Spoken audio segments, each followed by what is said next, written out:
ಗುರುಭ್ಯೋ ನಮಃ ಪರಮಗುರುಭ್ಯೋ ನಮಃ ಶ್ರೀಮದಾನಂದತೀರ್ಥ ಭಗವತ್ಪಾದಾಚಾರ್ಯ ಗುರುಭ್ಯೋ ನಮಃ ಹರಿ ಓಂ ಸಮಚರಣ ಸರೋಜಂ ಸಾಂದ್ರನೀಲಾಂಬುಧಾಭಂ ಜಗನನೀತಪಾಣಿಂ ಮಂಡನಂ ಮಂಡನಾನಾಂ ತರುಣ ತುಳಸಿ ಮಾಲಾ ಕಂದರಂ ಕಂಜನೇತ್ರಂ ಸದೈವ ಬಲಹಾಸಂ ವಿಠ್ಠಲಂ ಚಿಂತಯಾಮಿ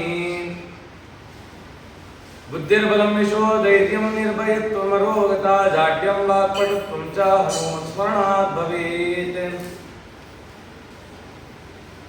ತೀರ್ಥಾನಾಂ ಉತ್ತಮಂ ತೀರ್ಥಂ ವನಾನಾಂ ಉತ್ತಮಂ ವನಂ ಕ್ಷೇತ್ರಾಣಾಂ ಉತ್ತಮಂ ಕ್ಷೇತ್ರಂ ಮಮ ವೃಂದಾವನಂ ದ್ವಿಜಾಂ ನಮೋಸ್ತು ತಾತ್ವಿಕಾ ದೇವಾಃ ವಿಷ್ಣುಭಕ್ತಿಪರಾಯಣಾಃ ಧರ್ಮಮಾರ್ಗೇ ಪ್ರೇರಯन्तु ಭವಂತಃ ಸರ್ವೈಃ ಸಾಧಿತಾ ಕಿಲ ಸತ್ತತ್ವಂ ಬಾಧಿತಾ ಕಿಲ ದುರ್ಮತಂ ಬೋಧಿತಾ ಕಿಲ ಸನ್ಮಾರ್ಗಂ ಮಾಧವಾಕ್ಯಯತಿಂ ಭಜೆ ಚಿತ್ರೈಃ ಪದೈಶ್ಚ ಗಂಭೀರೈಃ ವಾಕ್ಯೈರ್ಮಾನೈರ್ಖಂಡಿತೈಃ ಗುರುಭಾವಂ ವಿಜಯಂತಿ ಭಾತಶ್ರೀಜಯತೀರ್ಥವಾಕ್ ಅರ್ತಿಕಲ್ಪಿತಕಲ್ಪೋಯಂ ಪ್ರತ್ಯರ್ಥಿಗಜಕೇಸರಿ ವ್ಯಾಸತೀರ್ಥಗುರುರ್ಭೂಯಾದಸ್ಮದಿಷ್ಟಾರ್ಥಸಿದ್ಧಯೇ ದುರ್ವಾದಿದ್ವಾಂತರವಯೇ ವೈಷ್ಣವೇಂದೀವರೇಂದವೇ ಶ್ರೀರಾಘವೇಂದ್ರ ಗುರವೇ ನಮೋತ್ಯಂತ ದಯಾಲವೇ ರಾಮಪಾದಾಂಬುಜಾಸಕ್ತಂ ರಾಘವೇಂದ್ರ ಗುರುಪ್ರಿಯಂ ಮುನೀಂದ್ರ ಯೋಗಿನಂ ಸೇವೆ ಕಾಮಿತಾರ್ಥಪ್ರದಾಯಕಂ ಅಜ್ಞಾನತಿಮಿರಚ್ಛೇದಂ ಬುದ್ಧಿಸಂಪತ್ಪ್ರದಾಯಕಂ ವಿಜ್ಞಾನವಿಮಲಂ ಶಾಂತಂ ವಿಜಯಾಖ್ಯ ಗುರುಂ ಭಜೆ ವಾದಿರಾಜ ಕೃಪಾಪಾತ್ರಂ ಶಾಂತದಾಂತ ಮಹಾಂತಂ ಸಾಧು ಸದ್ಭಕ್ತಿಶೀಲಂ ಮಮ ಗುರು ಗೋವಿಂದಂ ಭಜೆ ಆಪಾದಮೂಲಿಪರ್ಯಂತಂ ಗುರುಣಾಂ ಆಕೃತಿಂ ಸ್ಮರೇತ್ ತೇನ ವಿಘ್ನಾಃ ಪ್ರಣಶ್ಯಂತಿ ಸಿದ್ಧ್ಯಂತಿ ಚ ಮನೋರಥಾಃ ಶ್ರೀ ಗುರುಭ್ಯೋ ನಮಃ ಹರಿ ಓಂ ಧರ್ಮದೃಢ ಬದ್ಧ ಮೂಲೋ ವೇದ ಸ್ಕಂದ ಪುರಾಣ ಶಾಖಾಢ್ಯಾಃ ಕೃತಕೃಸುಮೋ ಮೋಕ್ಷಫಲೋ ಮಧುಸೂದನ ಪಾದ ಪೂಜಯತಿ ಶ್ರೀ ಗುರುಭ್ಯೋ ನಮಃ ಹರಿ ಓಂ. ಮೊನ್ನೆ ತನಕ ಸಾಧನೆ ಏನು ಮಾಡಬೇಕು, ದಾನ ಏನು ಮಾಡಬೇಕು ಅಂತಂದ್ರೆ ಚಿಂತನೆ ಮಾಡಿದ್ವಿ. ಇನ್ನು ಉತ್ತರ ಕ್ರಿಯೆಗಳ ಬಗ್ಗೆ ಹೇಳ್ತಾ ಇದ್ದಾರೆ. ಎಷ್ಟು ಸಾಧ್ಯನೋ ಅಷ್ಟು ಪೂರ್ತಿ ಇವತ್ತು ಸಮಾಪ್ತಿಯನ್ನು ಮಾಡೋಣ. ಮೃತ ಆಗಿದ್ದಾನೆ, ಹೇಗೆ ಸಾಯ್ತಾನೆ, ಅವನ ದೇಹ ಆ ಯಮದೂತರು ನೋಡಿ ಹೇಗೆ ಆ ಜೀವ ಅನ್ನೋದು ದೇಹದಿಂದ ಹೊರಗೆ ಬರುತ್ತೆ ಅಂತೆಲ್ಲ ಚಿಂತನೆ ಮಾಡಿದ್ವಿ. ಮೃತನಾದ ಕಾಲಕ್ಕೆ ಚತುರಸ್ರ ಮಂಡಲವನ್ನು ಮಾಡಿ, ಮಂಡಲವನ್ನ ಯಾವತ್ತು ಮಾಡೋದಿದ್ರು ಗೋಮಯದಿಂದಲೇ ಮಂಡಲ ಮಾಡಬೇಕು. ಹೇಗೆ ಗೋಮಯದಿಂದ ಮಂಡಲ ಮಾಡೋದು? ಹಾಗಂದ್ರೆ ನಾವೇನು ಮಂಡಲ ಮಾಡ್ತಿದೀವಿ ಅಂತ ಚಿಂತನೆ ಮಾಡಿದ್ರೆ, ನಾವು ಬರೀ ಒಂದು ಉದಾಹರಣೆ ನೀರು ಹಾಕಿ ಮಂಡಲ ಮಾಡ್ತಿದೀವಲ್ಲ, ಅದನ್ನು ಮಂಡಲ ಅಂತ ಕರೆಸ್ಕೊಂಡಿಲ್ಲ. ಗೋಮಯವನ್ನು ಹಾಕಿ ಮಂಡಲ ಮಾಡಿದ್ರೆ ಮಾತ್ರನೇ ಅದಕ್ಕೆ ಗಣನೆ ಬರ್ತಕ್ಕಂಥದ್ದು. ದೇವ್ರ ಪೂಜೆ ಮಾಡ್ತೀವಿ, ದೇವ್ರ ನಿವೇದನೆ ಮಾಡಬೇಕು. ಆ ಕಾಲಕ್ಕೂ ಒಂದು ಮಂಡಲ ಮಾಡ್ತೀವಿ. ಆ ಮಂಡಲ ಹೇಗೆ ಮಾಡಬೇಕು ಅಂದ್ರೆ ಅದು ಗೋಮಯದಿಂದಲೇ ಮಾಡಬೇಕು. ಅದನ್ನ ಪ್ರದಕ್ಷಿಣಾಕಾರವಾಗಿ ಚೌಕಮಂಡಲ ಮಾಡಬೇಕು ಅಂತ ಹೇಳಿದೆ. ಅದು ಗೋಮಯ ಇರಬೇಕು. ಮೃತನಾದಾಗೂ ಮಂಡಲ ಮಾಡಿ, ಆವಾಗ ಮೃತನಾದಾಗ ಹೇಗೆ ಮಂಡಲ ಮಾಡಬೇಕು ಅಂದ್ರೆ ಅಪ್ರದಕ್ಷಿಣೆಯಾಗಿ ಚೌಕಮಂಡಲವನ್ನು ಹಾಕಿ, ಅಪ್ರದಕ್ಷಿಣೆಯಾಗಿ ಮಾಡಿ ದಕ್ಷಿಣಾಗ್ರವಾಗಿ ದರ್ಬೆಗಳನ್ನು ಹಾಸಿ.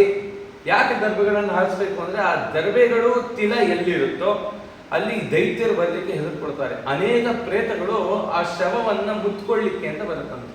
ಅದರೊಳಗಡೆ ಪ್ರವೇಶ ಮಾಡಿ ಆ ಜೀವಕ್ಕೆ ಯಮಯಾತನೆಯನ್ನು ಕೊಡಲಿಕ್ಕೆ ಪ್ರಾರಂಭ ಮಾಡುತ್ತಂತೆ. ಹಾಗಾಗಿ ಎಳ್ಳನ್ನು ಹಾಕಿ ದಕ್ಷಿಣಕ್ಕೆ ತಲೆ ಮಾಡಿ ಮಲಗಿಸ್ಬೇಕು ಅಂತ ಈ ರೀತಿ ಹೇಳಿ, ಆ ಕಾಲಕ್ಕೆ ಏನು ಮಾಡಬೇಕು ಅಂತಂದ್ರೆ, ಬಂಧುಗಳಾದಂಥವರು ಆ ಜೀವಿಯ ಬಲಗಿರಿ ಹತ್ರ ಕೂತ್ಕೊಂಡು ದೇವರನ್ನು ಚಿಂತನೆ ಮಾಡಬೇಕು.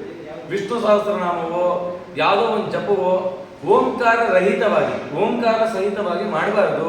ಆ ರೀತಿಯಲ್ಲಿ ಮಾಡಿ ಆ ಜೀವಕ್ಕೆ ಆ ಸಂತೋಷವಾಗಿ ಆ ಪ್ರಯಾಣ ನಡೀಲಿ ಅಂತ ಹೇಳಿ, ದುಃಖರಹಿತವಾದ ಪ್ರಯಾಣ ನಡೀಲಿ ಅಂತ ಹೇಳಿ ಎಲ್ಲರೂ ಮಾಡಬೇಕು ಅಂತ ಈ ರೀತಿ ಹೇಳ್ತಿದ್ದಾರೆ. ಆ ಕ್ಷಣದಲ್ಲೇನೆ ಮನೆ ಹೊರಗಡೆ ಆ ಅಗ್ನಿಯನ್ನು ಹಾಕಬೇಕು. ಆ ಅಗ್ನಿ ಜ್ವಾಲೆಯಂತೆ ಬರಬಾರ್ದು, ಕೆಂಡ ಗಾಳಿ ಬೀಸಿದ್ರೆ ಉರಿಬೇಕು, ಹೊಗೆ ಆಡ್ತಿರ್ಬೇಕು ಅಂತ. ಯಾಕೆ ಅಂತಂದ್ರೆ ಆ ದೀಪದ ಸಹಾಯ, ಆ ಬೆಳಕಿನ ಸಹಾಯದ ಮೂಲಕ ಕರ್ತೃವನ ಮತ್ತೆ ಶರೀರದ ಬಂಧುಗಳನ್ನ 3 ಕಡೆ ನೋಡುತ್ತಂತೆ.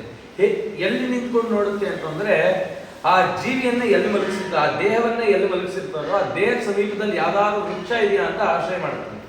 ನಾವು ಅಪಾರ್ಟ್ಮೆಂಟ್ ಅಲ್ಲಿ ಇದ್ರೆ ಯಾವ ವೃಕ್ಷ, ಅಲ್ವಾ? ಈ ರೀತಿ ಎಲ್ಲ ಪರಿಸ್ಥಿತಿಗಳು ಯಾವುದೋ ವೃಕ್ಷವನ್ನು ಆಶ್ರಯ ಮಾಡಿ ವೃಕ್ಷದ ಮೇಲೆ ಕೂತಿ ನೋಡುತ್ತಂತೆ ಯಾರ್ಯಾರು ನನ್ನ ಬಂಧುಗಳು ಬಂದಿದ್ದಾರೆ, ಏನ್ ಮಾಡ್ತಿದ್ದಾರೆ ಅಂತ.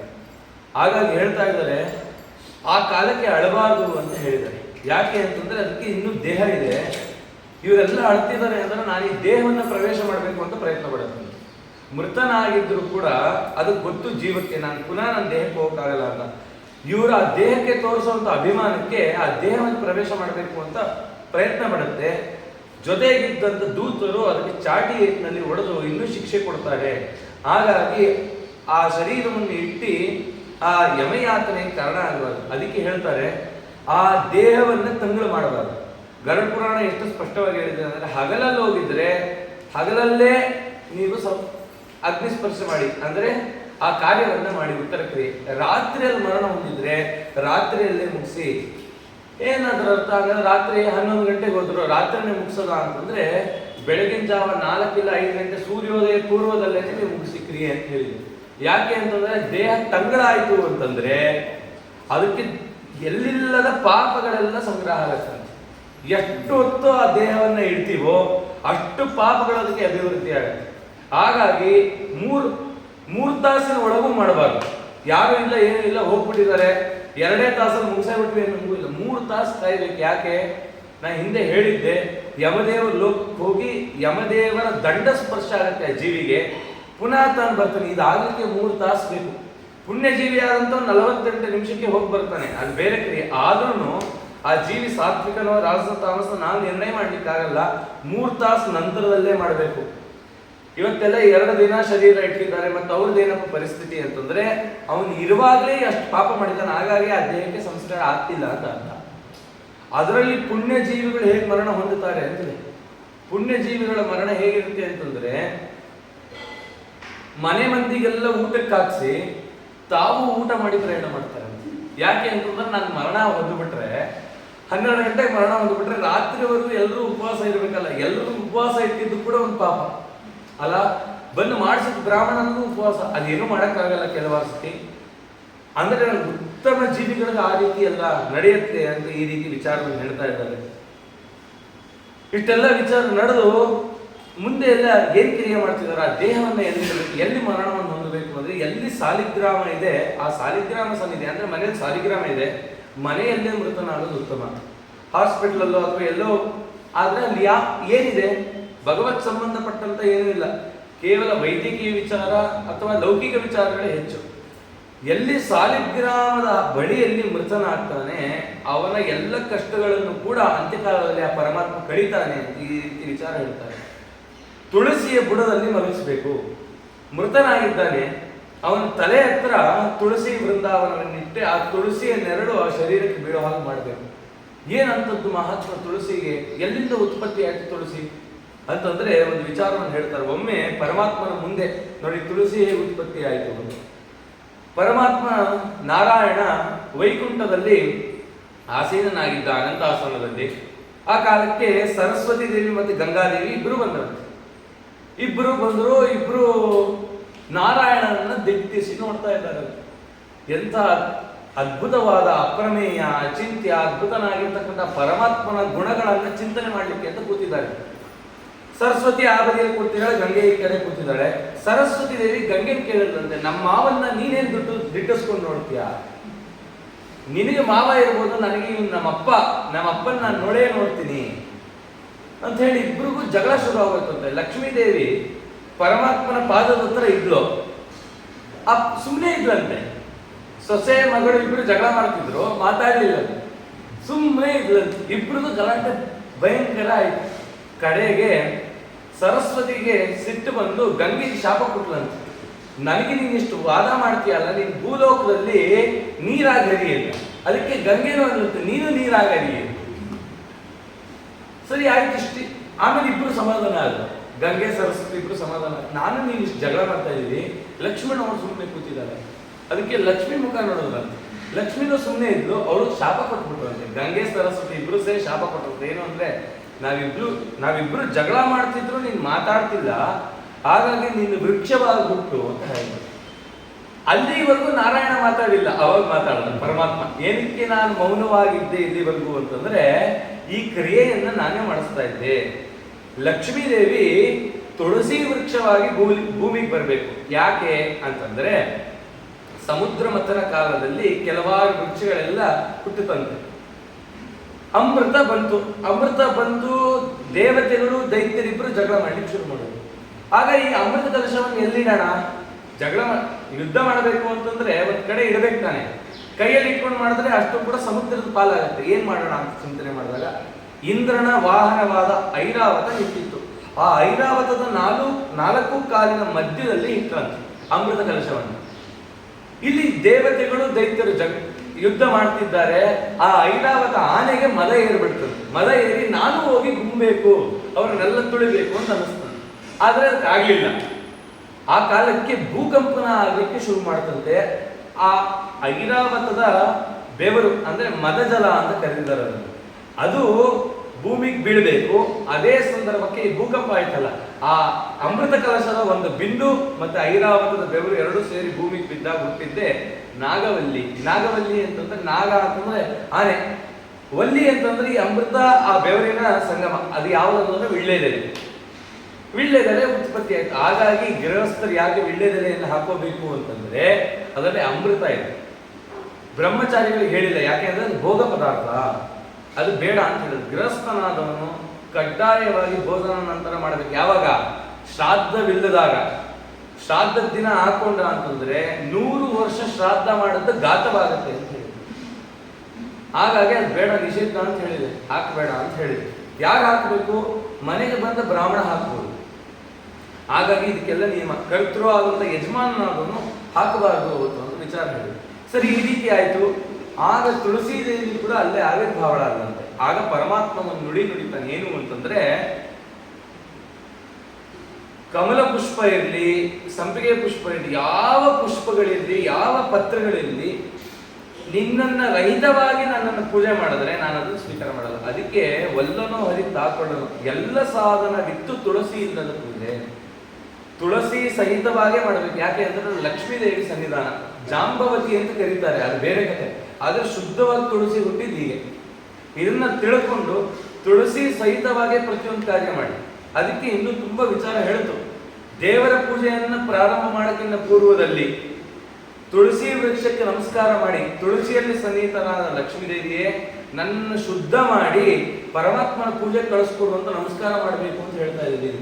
ಅದಕ್ಕಿನ್ನ ಪೂರ್ವದಲ್ಲಿ ನಾವು ಮುಖ ಪ್ರಕ್ಷಾಳನೆಯನ್ನು ಮಾಡಿ ಬೆಳಗಾಗೆದ್ದು ಮೊದಲು ಏನ್ ಮಾಡಬೇಕು ಅಂತಂದ್ರೆ ತುಳಸಿ ಮೃತ್ತಿಕೆಯನ್ನು ಧಾರಣೆ ಮಾಡಬೇಕು. ತುಳಸಿ ಮೃತ್ತಿಕೆಯನ್ನು ಬೆಳಗಾಗೆದ್ದು ಯಾರು ಧಾರಣೆ ಮಾಡ್ತಾರೋ ಯಮ ಭಟ್ರು ಅವ್ರ ಹತ್ರಕ್ಕೆ ಸುಳಿಯಲ್ಲ. ಅಂತ ಮಹಾತ್ಮೆ ತುಳಸಿಗಲ್ಲ, ತುಳಸಿ ಮೃತ್ತಿಗೆಗೆ. ಅದಕ್ಕೆ ಮರಣ ಕಾಲದಲ್ಲಿ ಯಾರು ಪುರುಷರಾದಂಥವರು ಅವರ ಕಿವಿಯಲ್ಲಿ ತುಳಸಿ ಇದ್ದು ಮರಣ ಆದರು ಅಂತಂದ್ರೆ ಅವರು ಮುಕ್ತಿಗೆ ಯೋಗ್ಯರಾದ ಜೀವಿ ಅಂತ ಕರೆದಿದ್ದಾರೆ. ತುಳಸಿಯನ್ನ 5 ಕಡೆ ಧಾರಣೆ ಮಾಡ್ಬೇಕಂತೆ ಪುರುಷರಾದವರು. ಪ್ರತಿನಿತ್ಯದಲ್ಲಿ 5 ಕಡೆ ಧಾರಣೆ ಮಾಡಬೇಕು. ಎಲ್ಲಿ ಅಂತಂದ್ರೆ 2 ಕರ್ಣಗಳಲ್ಲಿ, ಬಲಗಿರಿಯಲ್ಲಿ ಎಡಗಿರಿಯಲ್ಲಿ ತುಳಸಿ ಇರಬೇಕು. ನಮ್ಮ ಶಿಕೆಯಲ್ಲಿ ಇರಬೇಕು, ನೆತ್ತಿಯಲ್ಲಿ ಇರಬೇಕಂತೆ. 3 ಆಯ್ತು. 4ನೇದು ನಾಭಿಯಲ್ಲಿ ಇರಬೇಕು. 5ನೇದು ತೀರ್ಥ ಸಹಿತವಾಗಿ ಪಾನ ಮಾಡಬೇಕು, ಅಂದ್ರೆ ಬಾಯಿ ಹಾಕಬೇಕು. 5 ತುಳಸಿಯನ್ನ ಯಾರು ಸ್ವೀಕಾರ ಮಾಡ್ತಾರೋ ಅವರ ಪಂಚಪಾತಗಳು ನಾಶ ಅಂತ ಹೇಳಿ. ನೋಡ್ರಪ್ಪ, ಇದರಲ್ಲಿ ಏನಾದಿದೆಯಾ? ದುಡ್ಡು ಖರ್ಚಿದ್ಯಾ? ಏನೂ ಇಲ್ಲ. ಅನುಷ್ಠಾನವನ್ನು ಹೇಳ್ತಿದ್ದೆ. ಧರ್ಮಾನುಷ್ಠಾನ ಮಾಡಿ ಉದ್ಧಾರ ಆಗುವಂತ ಈ ರೀತಿ ಹೇಳಿ ಆ ಜೀವಿಗೆ ಹೆಗಲನ್ನ ಕೊಡು ಅಂತ ಹೇಳ್ತಾ ಇದ್ದ. ಮಗನಾದಂಥವನು ಕರ್ಣ ಸೂಕ್ತ ಹೇಳಬೇಕಂತೆ. ಅದಕ್ಕೆ ಏನ್ ಮಾಡ್ತಾರೆ ಅಂತ ಕರ್ಣ ಸೂಕ್ತವನ್ನ ಪುರೋಹಿತರು ಹೇಳ್ತಿರ್ತಾರೆ. ಆ ಕಾಲಕ್ಕೆ ನಾರಾಯಣ ಮಂತ್ರವನ್ನ ಮಗನಾದಂಥವನು ಕಿವಿಯಲ್ಲಿ ಹೇಳಬೇಕಪ್ಪ ಅಂತ ಹೇಳ್ತಾ ಮುಂಡನವನ್ನ ಮಾಡಿಸ್ಬೇಕು. ಈ ಕಾಲಕ್ಕೆ ತುಂಬಾ ಕಷ್ಟ. ಆ ಮೃತನಾಗಿದ್ದಾನೆ ಅನ್ನೋ ಗೊತ್ತಾಯಿತು ಅಂತಂದ್ರೆ ಅವನನ್ನ ಕರೆಸಿ ಮನೆಯಲ್ಲೇ ಮುಂಡನ ಮಾಡಬೇಕು. ಮನೆಯಲ್ಲೇ ಮುಂಡನ ಮಾಡಿ ಅವನನ್ನು ಕಳಿಸ್ಬೇಕು ಅಂತ ಈ ರೀತಿ ಇದೆ. ಎಷ್ಟು ಸತಿ ಮುಂಡನ ಮಾಡಿಸ್ಬೇಕು ಅಂದ್ರೆ 2 ಸತಿ ಮುಂಡನ ಮಾಡಿಸ್ಬೇಕು. ಮೊದಲನೇ ಮೃತನಾಗಿದ್ದಾನೆ ಅಂತ ಗೊತ್ತಾದ ಮೊದಲನೇ ದಿನ ಮುಂಡನ ಮಾಡಬೇಕು. 10ನೇ ದಿನ ಅವನಿಗೆ ಶರೀರತ್ವ, ಪಿಂಡಜ ಶರೀರ ಬಂದಿದ ತಕ್ಷಣ ಮತ್ತೆ ಪುನಃ ಮುಂಡನವನ್ನು ಮಾಡಿಸ್ಕೋ. ಏನಕ್ಕೆ? ಯಾಕೆ ಮುಂಡನವನ್ನೇ ಮಾಡಿಸ್ಕೊ ಅಂತ ಹೇಳ್ತಿದ್ದಾರೆ ಅಂತಂದ್ರೆ ಅದರಲ್ಲಿ ನಮ್ಮ ಪ್ರಾರಬ್ಧ ಅನ್ನೋದಿದೆ, ನಮ್ಮ ದೋಷಗಳು ಕೂದಲಲ್ಲಿದೆ. ಹಾಗಾಗಿ ಅದನ್ನು ತೆಗೆಸಿದಾಗ ಶುದ್ಧವಾಗಿ ಕೇಶದಲ್ಲಿರ್ತಕ್ಕಂಥ ದೋಷವನ್ನ ಕಳ್ಕೊಂಡು ಪಿತೃ ಕಾರ್ಯ ಮಾಡುವುದು, ಅದನ್ನು ತಿರಸ್ಕಾರ ಮಾಡಬೇಡ. ಎಷ್ಟೋ ಜನ ಅದನ್ನು ವಾದ ಮಾಡ್ತಾರೆ, ಏನ್ ನಾವು ಮಾಡ್ಲೇಬೇಕಾ? ಇವತ್ತು ಎಷ್ಟೋ ಜನ ಮಾಡದೆ ಮಾಡ್ತಾರೆ. ಸದ್ಯೋಜಲಂ ಸಮಾನೀಯ ತತಸ್ಥಂ ಸ್ನಾಪಯೇಚ್ಛವಂ ಮಂಡಯೇ ಚಂದನೈ ಸ್ವಗ್ರ ಗಂಗಾ ಮೃತ್ತಿಕಯಾತವ. ಮುಂಡನ ರಹಿತವಾಗಿ ಏನಾದ್ರು ಪಿತೃ ಕಾರ್ಯ ಮಾಡ್ದ ಅಂತಂದ್ರೆ ಪಿತೃಗಳು ತೃಪ್ತರಾಗಲ್ಲಪ್ಪ. ಪಿತೃಗಳಿಗೆ ಬೇಕಾದಂಗೆ ನೀನು ಮಾಡು, ಅದು ಕಾರ್ಯ ಅಂತ ಹೇಳ್ತಾ ಪಿಂಡವನ್ನ ಇಡಬೇಕು ಅಂತ ಹೇಳ್ತಾ ಇದ್ದಾರೆ. ಮೃತ ಸ್ಥಾನದಲ್ಲಿ, ದ್ವಾರದೇಶದಲ್ಲಿ, ಮಾರ್ಗ ಮಧ್ಯದಲ್ಲಿ. ಹಿಂದಿನವ್ರಿಗೆಲ್ಲ ಗೊತ್ತು, ಹಿಂದೆ ಸ್ಮಶಾನದವರೆಗೂ ಆ ಶವವನ್ನ ಹೊತ್ಕೊಂಡೇ ಹೋಗ್ಬೇಕು. ಆ ಮಾರ್ಗ ಮಧ್ಯದಲ್ಲಿ ಎರಡು ಕಡೆ ನಿಲ್ಲಿಸಿ ಉಲ್ಟ ಮಾಡಬೇಕು. ನೋಡಿ ಇಲ್ಲಿ ಏನು ವಿಚಾರ ಹೇಳ್ತಿದ್ದಾರೆ ಅಂತಂದ್ರೆ, ಮನೆಯಲ್ಲಿ ಮಲಗಿಸಿರೋ ಕಾಲಕ್ಕೆ ದಕ್ಷಿಣಕ್ಕೆ ತಲೆ, ಉತ್ತರಕ್ಕೆ ಕಾಲು. ಆ ಶವವನ್ನ ಒಯ್ಯುವಾಗ ಅಂದ್ರೆ ಕರ್ಕೊಂಡು ಹೋಗುವಾಗ ಉತ್ತರಕ್ಕೆ ತಲೆ, ದಕ್ಷಿಣಕ್ಕೆ ಕಾಲು, ಈ ರೀತಿಯಾಗಿ ಕರ್ಕೊಂಡು ಹೋಗ್ಬೇಕು. ಮತ್ತೆ ಮಾರ್ಗ ಮಧ್ಯದಲ್ಲಿ ಶವವನ್ನು ಇಡಬೇಕು. ದರ್ಬೆಯನ್ನ, ತಿಲವನ್ನ ಹಾಕಿ ಆ ಶವವನ್ನು ಇಟ್ಟು ಮತ್ತೆ ಅಪ್ರದಕ್ಷಿಣೆ ಮಾಡಿಕೊಂಡು ಮತ್ತೆ ಕರ್ಕೊಂಡು ಹೋಗ್ಬೇಕು. ಮತ್ತೆ ಮಾರ್ಗ ಮಧ್ಯದಲ್ಲಿ ಇಡಬೇಕು. ಏನಕ್ಕೆ ಈ ವಿಧಿ ಏನ್ ಮಾಡಿದ್ದಾರೆ ಅಂತಂದ್ರೆ, ಕರ್ತೃ ಅಂದ್ರೆ ಇವತ್ತು ಯಾರಿಗೂ ತಡೆಯಕ್ಕಾಗಲ್ಲ, ಅದರ ಧರ್ಮ ಹೇಳಿದೆ. ಮಗನಾದಂಥವನು ಅಳಬಾರದಂತ, ಅವನು ಧೈರ್ಯವನ್ನ ತಗೋಬೇಕು. ತಂದೆಯ ಸ್ಥಾನವನ್ನು ನೀನು ಪೂರ್ಣ ಮಾಡ್ಕೋಬೇಕಪ್ಪ ಅಂತ ಹೇಳಿ ಅವನಿಗೆ ಧೈರ್ಯವನ್ನ ತುಂಬಬೇಕು ಪ್ರತಿಯೊಬ್ಬರು. ಮಾರ್ಗ ಮಧ್ಯದಲ್ಲಿ ಅಳು ಬರ್ತದೆ. ಆಗಾಗ ಶವವನ್ನ ಇಟ್ಟು ಎಡಗೈಯನ್ನು ಉಲ್ಟಾ ಮಾಡ್ಕೊಂಡು ಈಗ ಬಾಯಿ ಬಡ್ಕೋತಾನೆ. ಯಾರ ಮನೇಲಿ ಬಾಯಿ ಬಡ್ಕೋತಾರೋ ಆ ಮನೇಲಿ ಅಶುಭ. ಮೃತನಾದ ಸಂದರ್ಭದಲ್ಲಿ ಇದೆಲ್ಲ ಮಾಡಬೇಕು. ಬೇರೆ ಟೈಮಲ್ಲಿ ಬಾಯಿ ಬಡ್ಕೊಂಡು ಇವೆಲ್ಲ ಮಾಡ್ತಾರಲ್ಲ, ಅದು ಮಾಡಬಾರ್ದಪ್ಪ ಅಂತ ಹೇಳ್ತಾ ಇದ್ದಾರೆ ಧರ್ಮ. ಎಡಗೈಯಲ್ಲಿ ಉಲ್ಟಾ ಮಾಡ್ಕೊಂಡು ಬಾಯಿ ಬಡ್ಕೊಂಡು ನಿಂತ್ಕೊಂಡು ತೊಡೆ ತಟ್ಕೊಂಡು ಹೋಗ್ಬೇಕು. ತೊಡೆಯನ್ನ ಬಾರಿಸ್ತಾ ನಿಂತ್ಕೊಂಡು, ಅದಕ್ಕೆ ನಿಂತಿರುವಾಗ ತೊಡೆ ತಟ್ಟಬೇಡಿ ಅಂತ ಹೇಳ್ತಾರೆ. ಅದು ಶ್ರಾದ್ದ ಕಾಲದಲ್ಲಿ ಮಾಡೋದು, ಬಹಳ ಧರ್ಮ ಸೂಕ್ಷ್ಮ. ಯಾರು ಶವವನ್ನು ಹೊಯ್ತಾರಲ್ಲ ಅವರೆಲ್ಲರೂ ಕೂಡ ನವಿ ಅಂದ್ರೆ ಮಾಲಾಕಾರವಾಗಿ ಯಜ್ಞೋಪವೀತವನ್ನ ಹಾಕೊಂಡು ಎರಡು ದರ್ಬೆಗಳನ್ನ ಕೈಯಲ್ಲಿ ಇಟ್ಕೋಬೇಕು. ದರ್ಬೆ ಸಹಿತವಾಗಿ ತಗೊಂಡು ಹೋಗ್ಬೇಕು. ದರ್ಬೆ ರಹಿತವಾಗಿ ತಗೊಂಡು ಹೋದ್ರೆ ಬೇರೆ ಪ್ರೇತಗಳೆಲ್ಲ ಬಂದು ಆ ಶರೀರವನ್ನ ಆವೃತ ಮಾಡಿಕೊಳ್ಳುತ್ತೆ ಅಂತ ಈ ರೀತಿ ವಿಧಿಯನ್ನು ಹೇಳ್ತಾ ಇದೆ. ಸರಿ ಆಯ್ತು, ಆ ರೀತಿಯಲ್ಲಿ ತಗೊಂಡು ಹೋಗ್ಬೇಕು. ತಗೊಂಡೋಗಿ ಎಲ್ಲಿ ಈ ಅಂತ್ಯ ಸಂಸ್ಕಾರವನ್ನು ಮಾಡೋದು ಅಂತ ಪ್ರಶ್ನೆ. ನಮ್ಮ ಮನೆ ಟೆರೆಸ್ ಮೇಲೆ ಜಾಗ ಇದೆ, ಮಾಡ್ಬೋದಾ? ಏನೇನು ವಿಚಿತ್ರ ಪ್ರಶ್ನೆ ಕೇಳ್ತಾರೆ ಅಂತಂದ್ರೆ ಅಷ್ಟೆಲ್ಲ ಪ್ರಶ್ನೆಗಳು. ಎಲ್ಲಿ ಮಾಡಬೇಕು ಅಂದ್ರೆ ಸ್ಮಶಾನ ವೇದಿಕೆ ಅಂತ ನಿರ್ಮಾಣ ಮಾಡಬೇಕು. ಎಲ್ಲಂದರಲ್ಲಿ ಮಾಡೋ ಹಾಗಲ್ಲ, ಸ್ಮಶಾನ ವೇದಿಕೆ ಅಂತ ಮಾಡಿ ಎಲ್ಲಿ ಮಾಡ್ತೀವಿ ಅಲ್ಲಿ ನೀರಿನಲ್ಲಿ ಸಗಣಿಯನ್ನ ಕದಡಿ ಅಷ್ಟೂ ಮಂಡಲ ಮಾಡಬೇಕು. ಶರೀರವನ್ನು ಎಲ್ಲಿ ಇಡ್ತೀವಿ, ಶರೀರ ಅದು ಎಷ್ಟು ಪವಿತ್ರ ಅಂತ, ಅದು ಎಷ್ಟು ಮಡಿಯಾಗಿದೆ ಆ ಶರೀರ ಅಂತಂದ್ರೆ ಪಂಚಗವ್ಯದಿಂದ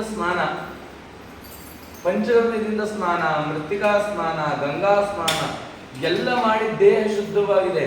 ಅದಕ್ಕೆ ಆ ಹೆಣವನ್ನು ಮುಟ್ಟೋ ಕಾಲಕ್ಕೆ ಚಪ್ಪಲಿ ಹಾಕೋಬಾರದು, ಶರ್ಟ್ ಪ್ಯಾಂಟ್ ನಲ್ಲಿ ಮುಟ್ಟಬಾರದು.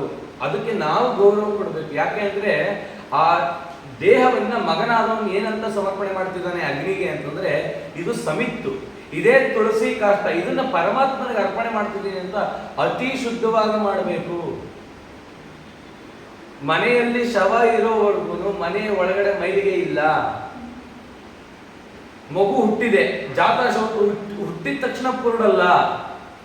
ಆ ಮಗುಗೆ ಯಾವಾಗ ಸ್ತನ್ಯಪಾನ ಮಾಡಿಸ್ತಾಳೆ ಅವಾಗಿಂದ ಪೂರ್ಣ ಪ್ರಾರಂಭ.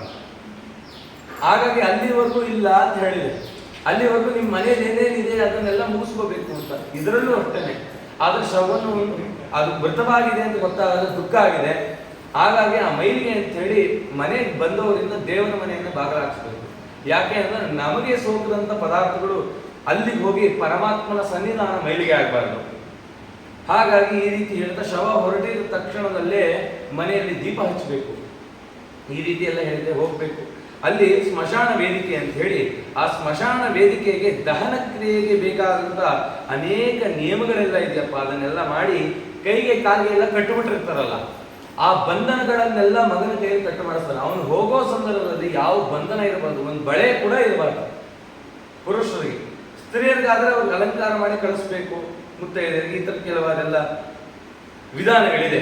ಈ ರೀತಿ ಎಲ್ಲ ಮಾಡಿ ಅವನ ಕೈಗೆ ಪಿಂಡ ಇಟ್ಟು ಕಳಿಸ್ಬೇಕು ಅಂತ ವಿಶೇಷವಾಗಿ. ಆ ಸಂದರ್ಭದಲ್ಲಿ ಮೃತನಾದಾಗಲಾದ್ರೂ ದಾನ ಮಾಡು. ಅಂತ ಹೇಳಿ ಪುರೋಹಿತರು ಏನ್ ಮಾಡಿಸ್ತಾರೆ ಅಂತಂದ್ರೆ, ಆ ಸಂದರ್ಭದಲ್ಲಿ ಆತುರ ದಾನಗಳು ಅಂತ ಅನೇಕ ವಿಧವಾದ ದಾನಗಳನ್ನೆಲ್ಲ ಮಾಡಿಸ್ತಾರೆ. ಪ್ರತಿಯೊಂದಕ್ಕೂ ಕೂಡ ಅವನೊಂದು ಅಗ್ನಿ ಅಂತ ಇರುತ್ತೆ. ಹಾಗಾಗಿ ಮನೆ ಮುಂದೆ ಹಾಕಿದಾರಲ್ಲ ಅಗ್ನಿ, ಆ ಅಗ್ನಿಯನ್ನೇ ಒಂದು ಕಪಾಲದಲ್ಲಿ ತಗೊಂಡು ಹೋಗ್ತಾನೆ ಮಗನಾದಂಥವನು. ಹೋಗಿ ಆ ಅಗ್ನಿಗೆ ಸಂಸ್ಕಾರ ಮಾಡ್ತಾರೆ. ನಾವು ವೈಶ್ವದೇವ ಮಾಡ್ತೀವಿ, ಬೀದಿಲಿ ಯಾರೋ ಜೋಳ ಬೇಯಿಸ್ತಾ ಸುಡ್ತಾ ಕೂತಿದ್ದ, ಒಂದು 10 ನಿಮಿಷ ಅಗ್ನಿ ಕೂಡ ವೈಷ್ಣವ ಮಾಡ್ತೀನಿ ಅಂತಂದ್ರೆ ಅದ್ರಲ್ಲಿ ಬರಲ್ಲ. ಮತ್ತೆ ಯಾವುದರಲ್ಲಿ ಅಗ್ನಿ, ಯಾವುದರಲ್ಲಿ ಆ ಪಾಕ ತಯಾರಾಗಿದೆಯೋ ಅದೇ ಅಗ್ನಿಯನ್ನ ಸ್ವೀಕಾರ ಮಾಡುವುದು ಅಂತ ಹೇಳ್ತಾರೆ. ಅದೇ ಅಗ್ನಿಯನ್ನ ತಗೊಂಡು ಅಲ್ಲಿ ಯಾವ ಅಗ್ನಿ ಬರಬೇಕು? 64 ವಿಧವಾಗಿರ್ತಕ್ಕಂಥ ಅಗ್ನಿಗಳಿದೆಯಪ್ಪ.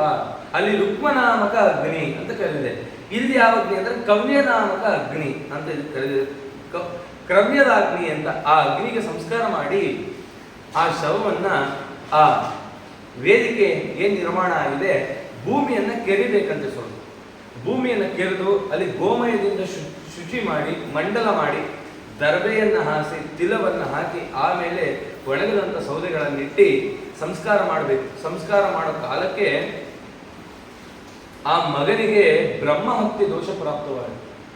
ಯಾಕೆ ಅಂತಂದ್ರೆ ಮೃತನಾದಂಥವನು ಬ್ರಹ್ಮ ಶರೀರ ಬ್ರಾಹ್ಮಣನಾದಂಥವನು, ಅವನಿಗೆ ನಾವು ಬೆಂಕಿ ಇಡಬೇಕಂದ್ರೆ ಆ ಶಾಪ ನಂಗೆ ಬಂತಲ್ಲ, ಮತ್ತೆ ಏನು ಮಾಡಬೇಕು? ಅದಕ್ಕೆ ವಿಧವಾಗಿರ್ತಕ್ಕಂಥ ಅನೇಕ ಪ್ರಾಯಶ್ಚಿತ್ತಗಳನ್ನು ಮಾಡಬೇಕು ಅಂತ ಹೇಳಿ ಅವೆಲ್ಲ ಕ್ರಮವಾಗಿದೆ. ಯಾರು ಮೃತರಾಗಿರ್ತಾರೆ ಪಂಚಕ ದೋಷಗಳು ಹೊಂದಿದೆ, ಆ ಕಾಲದಲ್ಲಿ ಪಂಚಕ ದೋಷಗಳಿದ್ರೆ ಅದಕ್ಕೆ ಸರಿಯಾಗಿರ್ತಕ್ಕಂಥ ವಿಧಾನದಲ್ಲಿ ಶಾಂತಿಯನ್ನ ಮಾಡಬೇಕು. ಯಾವಾಗ ಶರೀರ ಇರುವಾಗಲೇ ಆವಾಗಲೇ ಅವ್ರ ಕೈಗೆ ಪಿಂಡವನ್ನು ಕೊಟ್ಟು ಅದಕ್ಕೆ ಶಾಂತಿ ಮಾಡ್ತಾರೆ. ಅಕಸ್ಮಾತ್ ಆ ಶಾಂತಿಯನ್ನ ಪಂಚಕ ಶಾಂತಿಯನ್ನ ಮಾಡದೆ ಕಾರ್ಯವನ್ನ ಮಾಡಿದ್ರೆ ಆ ಮನೆಯಲ್ಲಿ ಮತ್ತಿನ್ನೊಬ್ಬರು ಮೃತರಾಗ್ತಾರೆ. ಅವೆಲ್ಲ ಯಾವುವು ಅಂದ್ರೆ ಧನಿಷ್ಠ ಪಂಚಕ ಅಂತ. ಧನಿಷ್ಠ ನಕ್ಷತ್ರ, ಶತಭಿಷ, ಪೂರ್ವಭಾದ್ರ, ಉತ್ತರಭಾದ್ರ, ರೇವತಿ ಈ 5 ನಕ್ಷತ್ರದಲ್ಲಿ ಮೃತರಾದರೆ ಮತ್ತೆ ಭರಣಿ ನಕ್ಷತ್ರ ಮೃತನಾದರೂ ಕೂಡ ಇದೇ ದೋಷವನ್ನು ಹೇಳಿದೆ. ಹಾಗಾಗಿ ಪ್ರಾಯಶ್ಚಿತ್ತವನ್ನು ಮಾಡ್ಕೋಬೇಕು ಅಂತ ಹೇಳ್ತಾ ಇದೆ. ಪಂಚಕ ಶಾಂತಿಗೆ ಅದಕ್ಕೆ ವಿಧವಾಗಿರ್ತಕ್ಕಂಥ ಅನೇಕ ವಿಚಾರಗಳಿದೆ. ತಿಲಪಾತ್ರ ವಿರಣ್ಯಂ ಚ ರೂಪ್ಯಂ ರತ್ನಂ ಯಥಾಕ್ರಮಂ ಗೃತಪೂರ್ಣಂ ಕಾಂಸ್ಯ ಪಾತ್ರಂ ದತ್ಯಾತ್ ದೋಷ ಪ್ರಶಾಂತಯೇ. ಒಂದು ಸುವರ್ಣ ಬಟ್ಟಲಿನಲ್ಲಿ ತಿಲವನ್ನು ತುಂಬಿ ರತ್ನಗಳು ತುಪ್ಪವನ್ನೆಲ್ಲ ತುಂಬಿ ಅದನ್ನ ಕ್ರಮವಾಗಿ ಶಾಂತಿಗೋಸ್ಕರ ದಾನ ಮಾಡಬೇಕು ಅಂತ ಇಷ್ಟೆಲ್ಲ ವಿಚಾರ ಹೇಳಿದೆ. ಅದು ಕಲಿಯುಗದಲ್ಲಿ ಯಾವ ರೀತಿ ಆಚರಣೆ ಇದೆ ಅದರಂತೆ ಮಾಡು. ಅದರಲ್ಲಿದೆ ಬಂಗಾರದ ಕೊಡಬೇಕು, ಆ ಸಂದರ್ಭಕ್ಕೆ ನಾನು ಬಂಗಾರದಲ್ಲಿ ಹೋಗ್ತೀನಿ ತರ್ತೀನಿ ಅವೆಲ್ಲ ಇಲ್ಲ. ಆ ಕಾರ್ಯ ಅಲ್ಲಿ ಏನ್ ಮುಗಿಸ್ಬೇಕು ದೊಡ್ಡವರು ಏನ್ ಹೇಳ್ತಾರೆ ಆ ರೀತಿ ಮಾಡು ಅಂತ ಹೇಳ್ತಾ ಆ ಅಗ್ನಿ ಸ್ಪರ್ಶ ಮಾಡಲಿಕ್ಕೆ ಅಂತ ಹೋಗ್ತಾನೆ. ಆಗ ತುಂಬಿದಂತ ಘಟ ಅಂದ್ರೆ ಮಡಕೆಗೆ ನೀರು ತುಂಬಿಸಿರ್ತಾರೆ, ಅಲ್ಲಿ ಅವನಿಗೆ ಪಿಂಡ ಇಡಬೇಕು ಅಂತಿದೆ. ಅವನು ಊಟಕ್ಕೆ ಹಾಕಿ ಕಳಿಸ್ಬೇಕು ಅಂತ ಶಾಸ್ತ್ರ. ಅನ್ನ ಬೇಯಿಸ್ಲಿಕ್ಕೆ ಸಮಯ ಇಲ್ಲವಂತೆ. ಅದಕ್ಕೆ ಏನ್ ಮಾಡ್ತಾರೆ ಅಂತಂದ್ರೆ ಅಕ್ಕಿ ಮತ್ತೆ ಹೆಸರು ಬೇಳೆಯನ್ನ ಹಾಕಿ ಹೆಸರು ಕಾಳನ್ನ ಹಾಕಿ ಅವತ್ತು ಪಿಂಡ ಇಡಲ್ಲಂತೆ. ಯಾಕಂದ್ರೆ ಸಂದರ್ಭ ಇಲ್ಲ, ಆ ಕಾರ್ಯ ಬೇಗ ಮುಗಿಬೇಕು ಅಂತ ಆ ಅಕ್ಕಿಯನ್ನೇ ರಾಶಿ ಮಾಡ್ಬಿಡ್ತಾರೆ.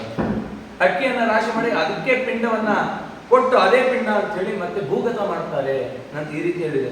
ಅಲ್ಲಿ ನಾಯಿಗೆ ಹಾಕಬೇಕಾಗಿರುವಂತ 2 ಪಿಂಡಗಳಿದೆಯಂತೆ. ಯಾಕೆಂದ್ರೆ ಶ್ಯಾಮ ಶಬಲ ಅಂತ 2 ನಾಯಿಗಳು ಅವನನ್ನ ಹಟ್ಟಿಸ್ಕೊಂಡ್ ಬರಬಾರ್ದು ಅಂತಾರೆ. 2 ನಾಯಿಗಳಿಗೆ ಪಿಂಡ ಹಾಕಿ ನೀನ್ ಇಲ್ಲೇ ಇರೋ ಸುಖವಾಗಿ ಪ್ರಯಾಣ ಮಾಡ್ಲಿ ಅಂತ ಹೇಳ್ಬೇಕಂತ ಈ ತರದ್ದೆಲ್ಲ ಮಾಡಿಸ್ತಾರೆ. ಆ ಕಾಲಕ್ಕೆ ಅಗ್ನಿ ಸ್ಪರ್ಶ ಮಾಡೋ ಕಾಲಕ್ಕೆ ಸಹಗಮನ ಮಾಡಬೇಕು ಅಂತ ಹಿಂದೆ. ಆದ್ರೆ ಆ ಸಹಗಮನವನ್ನ ಯಾಕೆ ಬೇಡ ಅಂತ ಹೇಳಿದ್ರು ಅಂತಂದ್ರೆ ಅವಳು ಹೋಗ್ಬಿಡ್ಲಿ, ಆಗ ನಮ್ಗೆ ಅದೇ ಪಥ್ಯ ಬರುತ್ತೆ ಅಂತ ಹೇಳಿ ಬಲಾತ್ಕಾರ ಮಾಡೋದು ಸ್ತ್ರೀ. ಆದ್ರೆ ಹಿಂದೆ ಹೇಳ್ತಿದ್ದೆ ಸತಿ ಸಹಗಮನ ಮಾಡಿದ್ರೆ ಆ ಕಾಲಕ್ಕೆ ಅವಳಿಗೆ ಬೆಂಕಿ ಹತ್ಕೊಂಡ್ರೆ ಉರಿಯಲ್ವಾ ಅಂತಂದ್ರೆ ಅವಳಿಗೆ ಸ್ವರ್ಗ ಸದೃಶವಾಗಿ ಇರೋದು, ಅವಳಿಗೆ ಆ ದುಃಖವೇ ಆಗ್ತಿರ್ಲಿಲ್ಲ ಅಂತ, ಅದು ಮೈಯೇ ಉರಿತಿರ್ಲಿಲ್ಲ ಅಂತ ಈ ರೀತಿ ಹೇಳ್ತಾ ಇದ್ದಾರೆ. ಆ ಸಹಗಮನ ಮಾಡಿದ್ರೆ ಕುಲತ್ರಯ ಉದ್ಧಾರ ಅಂತ ಹೇಳಿದೆ. ಈ ರೀತಿ ಎಷ್ಟೋ ವಿಚಾರವನ್ನು ಹೇಳ್ತಾ ಶಿರಸ್ಫೋಟ ಆಗುತ್ತೆ. ಯಾವ ಅಗ್ನಿಸ್ಪರ್ಶ ಆಯ್ತೋ ಶಿರಸ್ಫೋಟ ಅಂದ್ರೆ ನಮ್ಮ ನೆತ್ತಿ ಬಹಳ ತೆಳ್ಳಿಗಿದೆ. ಈ ಅಗ್ನಿ ಜ್ವಾಲೆ ಕೆಳಗಿಂದ ಯಾವಾಗ ಜೋರಾಗಿ ಬರುತ್ತೋ ಈ ಬುರುಡೆಗೂ ಮತ್ತೆ ಕಂಠಕ್ಕೂ ಇರ್ತಕ್ಕಂಥ ಒಂದು ಸಂಬಂಧ ಕಟ್ಟಾಗುತ್ತೆ. ಅದು ಛೇದನ ಆದಾಗ ಸ್ಫೋಟ ಶಬ್ದ ಬರುತ್ತೆ. ಈ ತೆಂಗಾಯಿ ಹೊಡೆದ್ರೆ ಶಬ್ದ ಬರುತ್ತಲ್ಲ ಆ ತರ ಪಟ್ಟ ಅಲ್ಲಿವರೆಗೂ ಮಗನಾದಂಥವನು ಅಲ್ಲೇ ಇದ್ದು ದಹನ ಕ್ರಿಯೆಯನ್ನು ಮತ್ತೆ ಅವಾಗ ಅಳಬೇಕು ಅಂತ ಹೇಳಿ ಇಷ್ಟೆಲ್ಲ ನೀನು ನನಗೆ ಮಾಡಿದೆ, ನನ್ನನ್ನು ಉದ್ಧಾರ ಮಾಡಿ ಇಂತಹ ಸಂಸ್ಕಾರವನ್ನು ತಂದುಕೊಟ್ಟೆ, ಅದನ್ನು ನಾನು ಮುಂದೆ ಜವಾಬ್ದಾರಿಯನ್ನು ತಗೊಂಡು ಧರ್ಮ ಕಾರ್ಯ ಮಾಡೋ ಕಾಲಕ್ಕೆ ನೀನು ನೋಡಕ್ಕಿಲ್ವೇ, ಹಾಗಾಗಿ ನನಗೆ ಆಶೀರ್ವಾದ ಮಾಡು, ನಾನು ಅನುಗ್ರಹ ಮಾಡುವುದು ಈ ರೀತಿ ಹೇಳ್ತಾ ತದನಂತರದಲ್ಲಿ ಮನೆಗೆ ಬರಬೇಕು ಅಂತಿದೆ. ಮನೆಗೆ ಬರಬೇಕು, ಹೇಗೆ ಬರಬೇಕು ಅಂತಂದ್ರೆ ಆ ಒಂದು ಯಾವ್ದಾದ್ರು ಬಟ್ಟಲು ಅಥವಾ ಯಾವ್ದಾದ್ರು ತಮಗೇನೋ ಅದು ಅಪೂರ್ಣವಾಗಿ ತರಬೇಕು. ಖಾಲಿ ಆಗಿರ್ತಕ್ಕಂಥ ತಮಗೇನು ಯಾವ್ದು ತಗೊಂಡು ಹೋಗಿರ್ತಾರಲ್ಲ ಅದನ್ನ ಅಪೂರ್ಣವಾಗಿ ತರಬೇಕು. ಬೇರೆ ಕಾರ್ಯದಲ್ಲಿ ಮನೇಲಿ ಸ್ನಾನ ಮಾಡಿದ್ವಿ ಅಂತ ಅನ್ಕೊಳ್ಳಿ, ಮಡಿ ಸ್ನಾನ ಮಾಡಿದ್ವಿ, ಒಂದು ಬಕೆಟ್ ತಗೊಂಡು ಹೋಗಿದ್ವಿ, ಸ್ನಾನ ಮಾಡ್ಕೊಂಡು ಬರುವಾಗ ಖಾಲಿ ಬಕೆಟ್ ಬರಬಾರ್ದು. ದೇವ್ರ ಪೂಜೆ ಬರೀ ಕೈಯಲ್ಲೂ ಬರಬಾರ್ದು, ಒಂದು ತಮಗೆ ನೀರು ತರಲೇಬೇಕು. ಸ್ನಾನ ಮಾಡಿದ್ಮೇಲೆ ಪ್ರತಿನಿತ್ಯದಲ್ಲೂ ಅಷ್ಟೇ ಸ್ನಾನ ಮಾಡಿದ್ಮೇಲೆ ಒಂದು ತಮಗೆ ನೀರು ತಗೋಬರ್ಬೇಕು ಅಂತ ಶಾಸ್ತ್ರ ಹೇಳಿದೆ. ಯಾಕೆ ಅಂತಂದ್ರೆ ಇಲ್ಲಿ ಅಲ್ಲಿ ಶವ ಸಂಸ್ಕಾರ ಮಾಡಿ ಅಲ್ಲೇ ಸ್ನಾನ ಮಾಡಿ ಬರ್ತಾನೆ, ಅಲ್ಲೊಂದು ಸ್ನಾನ ಮಾಡಿ ಬರ್ತಾನೆ, ದಹನ ಆದ್ಮೇಲೆ ಮಗನಾದಂತ ಒಂದು ಸ್ನಾನ ಮಾಡ್ಬೇಕು. ಯಾಕೆ ಅಂತಂದ್ರೆ ಯಾರು ಮೃತರಾಗಿದ್ದಾರಲ್ಲ ಅವ್ರ ದೇಹಕ್ಕೆ ನಾವು ಬದುಕಿರುವಾಗ ಬೆಂಕಿ ಇಟ್ಕೊಂಡ್ರೆ ಎಷ್ಟು ಉರಿ ಆಗುತ್ತೋ ಅಷ್ಟು ಉರಿ ಸತ್ತ ಮೇಲೂ ಆಗುತ್ತೆ. ಹಾಗಾಗಿ ಮಗನಾದಂತ ಒಂದು ಕರ್ತೃವಿನ ಬೆನ್ನ ಹಿಂದೆ ಇರ್ತಾರಂತೆ. ಹಾಗಾಗಿ ಅವನು ಸ್ನಾನ ಮಾಡಿದ್ರೆ ಸ್ವಲ್ಪ ಅವ್ರಿಗೆ ಶಮನ ಆಗುತ್ತೆ, ಆ ತಾಪದ ಶಮನ ಆಗುತ್ತೆ ಅಂತ ಈ ರೀತಿ ಇದೆ. ಆ ಸ್ನಾನ ಮಾಡಿ ಅವನು ಖಾಲಿ ತಂಬಿಗೆಯನ್ನು ತಗೊಂಡ್ಬರ್ತಾನೆ, ಅದು ಖಾಲಿ ಪಾತ್ರೆಯನ್ನು ತಗೊಂಡ್ಬರ್ತಾನೆ.